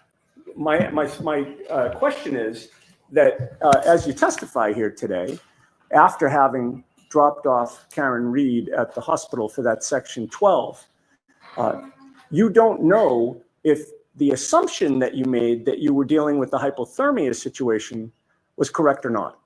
Is that right? Well, they were certainly working on him at the hospital as a hypothermia patient. You don't know if your assumption was correct or not, sir. I guess I don't. And you told her, in fact, that you could not speak to that, correct? I'm sorry, to what? In terms of how long somebody could survive outside, correct? I couldn't speak to his condition is basically what I was trying to say to her. All right. But she still persisted in asking you over and over if he was alive or dead, correct? Correct. She wouldn't let that go. Is that fair to say? Correct. And that was despite your not being able to give her an answer, correct? Again, we were just trying to sort of give her any hope. Right. Okay. So she kept asking it, and you were trying to give her hope that he could still be alive, correct? Correct. All right. Now, today you claimed that her demeanor had changed when you mentioned Kerry Roberts, correct? Correct. And the term that you used to describe her demeanor when you mentioned Kerry Roberts as being part of a support system, what term did you use? I'm sorry. When you just testified on direct examination, did you characterize the way that she reacted when you mentioned Kerry? She had been crying in her hands, and I said, you know, it looks like you have a very strong support system. And she picked up her head. She had her face in her hands. She picked up her head out of her hands, looked at me, and said, "Do you know Kerry Roberts?" And I said, "Matter of fact, I do." And she said, "Anybody who knows Kerry Roberts wouldn't say that about her." Okay. And you've previously described that in testimony last year as her being snarky was the term you used, correct? Correct. But you were first interviewed by the police on February 8th of 2022, correct? If that's what the report says, yes. About 10 days after this? About that. And the events of January 29th were fresh in your mind on February 8th of 2022, correct? As fresh as they are today. Okay, so you do not allow that your memory was better on February of 2022 regarding January 29th of 2022, it wasn't better on February 8th than it is today, is your testimony. I would feel it's just as good. Okay. Your memory does not get better over time, correct? For this case, it seemed to stick out to me. Okay, so are you testifying that your memory gets better over time? No, but That would be crazy, wouldn't it? correct. In that February 8th, 2022 interview, you were asked about Kerry Roberts, right? I'm sorry, what day? February 8th of 2022. Okay. You were asked about Kerry Roberts, right? I do not recall if I was or was not. You told the police that you knew Kerry Roberts from your neighborhood, correct? Okay, yes. And you've testified today that she just lived 200 yards away from you, right around the corner, right? About that. And you told police that you had seen Kerry Roberts on scene at 34 Fairview when you got there, correct? Correct. You also told police that Karen Reed had told you about making statements about her wanting to die, correct? Correct. But on February 8th of 2022, just 10 days after these events, you never mentioned to the police during that interview that Karen was snarky in any way, correct? I don't know if I did or I didn't. I don't know if it would be in their report.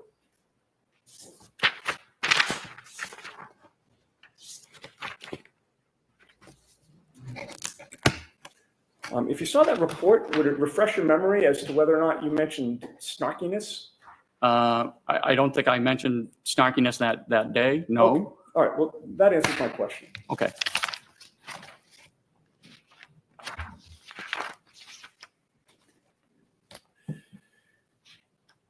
But after that interview, and of course, even after January 29th of 2022, you went back to your neighborhood, the same neighborhood that you lived in with Kerry Roberts, correct?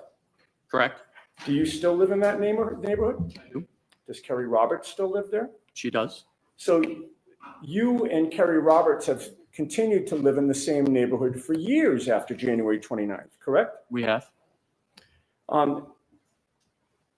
And before you ever encountered Karen Reed that day, you had interacted with Kerry Roberts in the past, correct? Briefly, yes. Well, you were both on the same neighborhood Facebook page, were you not? Yes, that's why I volunteered to bring the fire truck to the Right. block So party. one time she had posted on that neighborhood Facebook page that she wanted to have the fire truck at the neighborhood block party, correct? Correct. And that's when you replied and volunteered that you would bring the fire truck to that block party as she requested, correct? Correct. And you also worked with Kerry Roberts on the Ponkapog Civic Association, did you not? I did not know. She worked on the board prior to my arrival on the board. So you both worked on the same board, but just at different times. Different times, correct. We had, I think you had touched on this earlier, in addition to knowing Kerry Roberts, having been with the Canton Fire Department since 2006, there've been many times when you've worked in conjunction with the police, correct? Correct. And in addition to the two police officers that you mentioned having seen at 34 Fairview on January 29th, that being Sarath and Merlaney, you know many other officers at the Canton police station. I do. And as you say, Canton's a small town, correct? Relatively. People know each other, correct? Correct. You also knew former state trooper Michael Proctor before you arrived at 34 Fairview, correct? I did. Michael Proctor actually was 2 years ahead of you in school, was he not? He was. And you learned at some point that your school classmate, Michael Proctor, was the lead investigator into the death of John O'Keefe, this case, correct? Yes. And in fact, when you spoke to the police in February of 2022, Michael Proctor was one of the troopers to interview you, correct? Correct. You did not go to school with Karen Reed, right? No, not to my knowledge. You didn't help coordinate neighborhood block parties with Karen Reed, right? Nope. You were not in a civic association that Karen Reed belonged to at any point, correct? Nope. She was a stranger to you on January 29th, 2022, correct? She was a patient of mine, yes. Well, as far as you knew, she was an outsider to Canton, correct? I did not know that. You didn't live in the same neighborhood with her? I'm not sure if we did or did not. You had no personal contact with her either before or after January 29th of 2022, correct? No. All right. Now, as a result of your having gone to the scene, there's a patient care record that is generated, correct? Correct. And on this issue of the snarkiness and the demonstration that you just did, there's a contemporaneous report of your team's observations from January 29th, right? Are you referring to my partner's wrong report? Yeah, the patient care report. Yes. All right. And that patient care report is dated January 29th of 2022 and is timed at 9:03 and 34 seconds a.m. Does that sound right? Sounds about right. All right. And that 9:03:34, from your knowledge of how patient care reports are generated, would that be the time that you arrived on scene or the time that the report is written? I mean, I would have to see what time, the exact time you're referring to, but it could be the time the call is closed, or it could be the time you finish the report.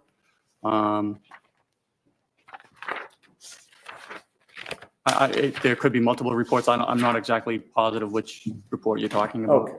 In any case, it was from that morning, correct? Well, I assume so. I mean, there was only one morning that you went to 34 Fairview. Well, no, but there could be two reports. So the engine has to write a report and the ambulance has to write a report. But they're both about that morning, correct? Correct. All right. Now, there are boxes to fill out on the patient care record, correct? Correct. One of the boxes is primary impression. Yes. What does primary impression mean? That is just what we believe the patient's not complaint is, but what we believe the patient is suffering from. Okay. And that is listed on the patient care record for Karen Reed as a behavioral/psychiatric episode, correct? Yeah, so that's a box we check for just about any Section 12. Sure. And of course, that mentions nothing about snarkiness, correct? No, that is my partner's report. Okay. There's also a box for secondary impression, correct?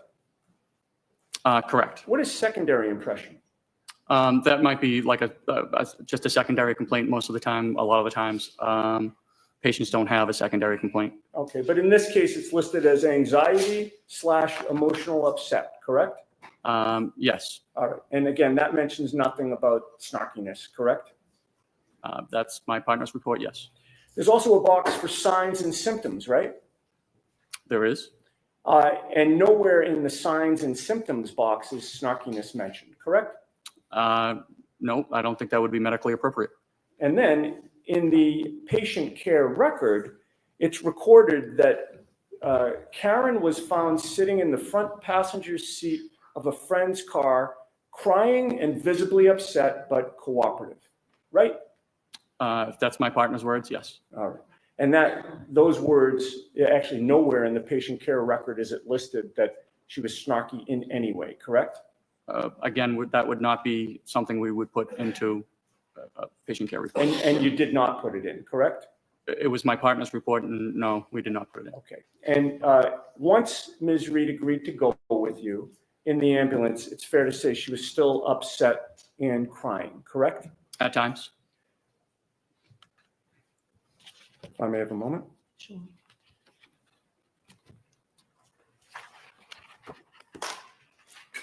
Actually, if I can just get my glasses so that I can see. Thank you.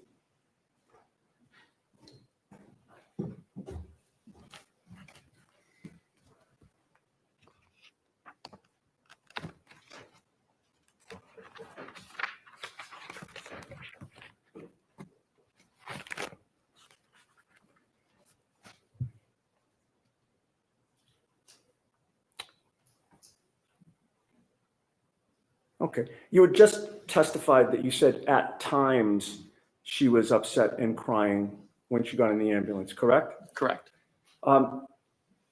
You testified on April 21st of 2022 before the grand jury, did you not? I did. And that was 3 months after the events that you're testifying about today? Roughly. And your memory back then was fresh, was it not? Yes. And you were asked the question, once she was in the back of the ambulance and she agreed voluntarily to go to the hospital, did she appear to calm down at that point? Do you remember that question? I do. And your answer was, I mean, she wasn't arguing against us at that point. I mean, once she, agreed to come with us voluntarily, I mean, she was still upset, crying, and talking on the phone. Do you remember that answer? I do. All right. You didn't mention in that answer that it was only at times that she was crying and upset, correct? But no. Okay. The whole time, from beginning to end, Ms. Reed was constantly worried about John, was she not? Objection. Sustained. You recall that she was on the phone at one point speaking to someone that she called Papa, correct? Correct. Did you later learn that Papa was John O'Keefe Sr.? I am just learning that just now. All right. And in any case, you heard her say to Papa, is he dead? He's dead, isn't he? Sustained.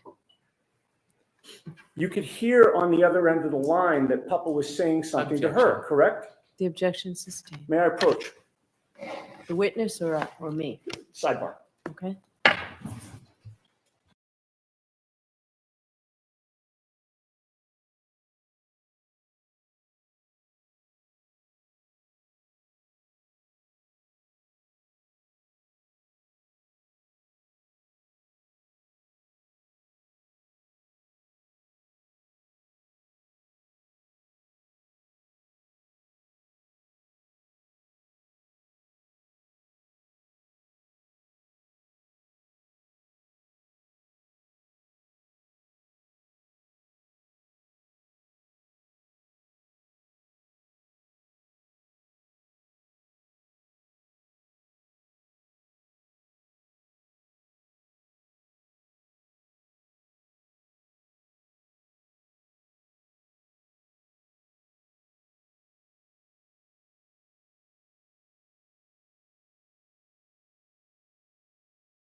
It will be short.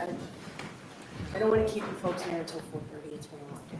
So I'm going to release you today, have you come back tomorrow, we'll make every effort to start right at 9 tomorrow. Please follow those cautions, do not discuss this case with anyone, don't do any independent research or investigation into this case.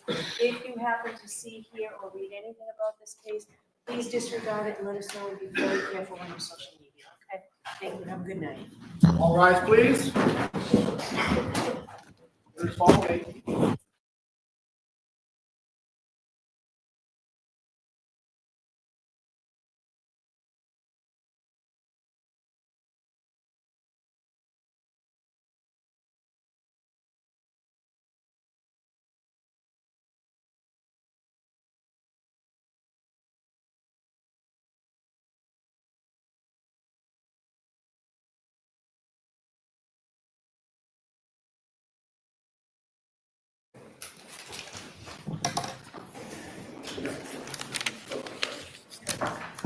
All right, so we're still in session. Court is still in session. Please be seated. It's my fault.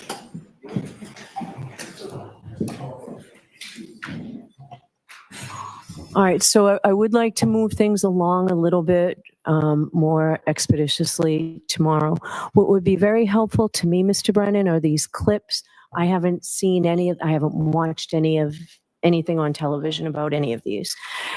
Do you have them all in one compilation that I can look at in advance? If you don't, you don't. I thought we had provided it to the court. If we haven't, we will. May I have a moment? Sure.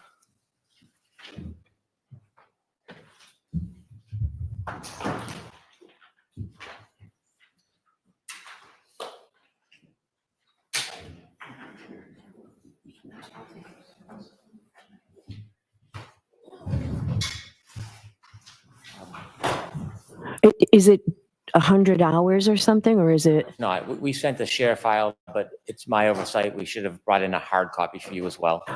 I don't know that I have a shared file. Was that? Dropbox link on Monday that we sent, all but right. I can put it on a zip drive as I should have.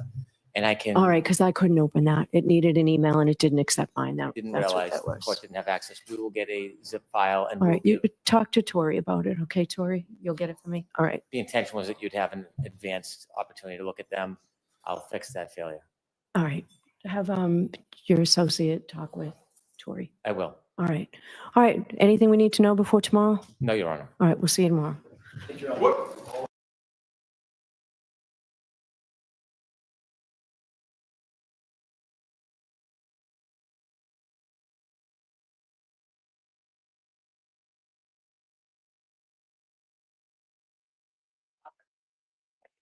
Hey guys, I don't know if you can hear me, but I am gonna go ahead and shut the stream off since we are gone for the day.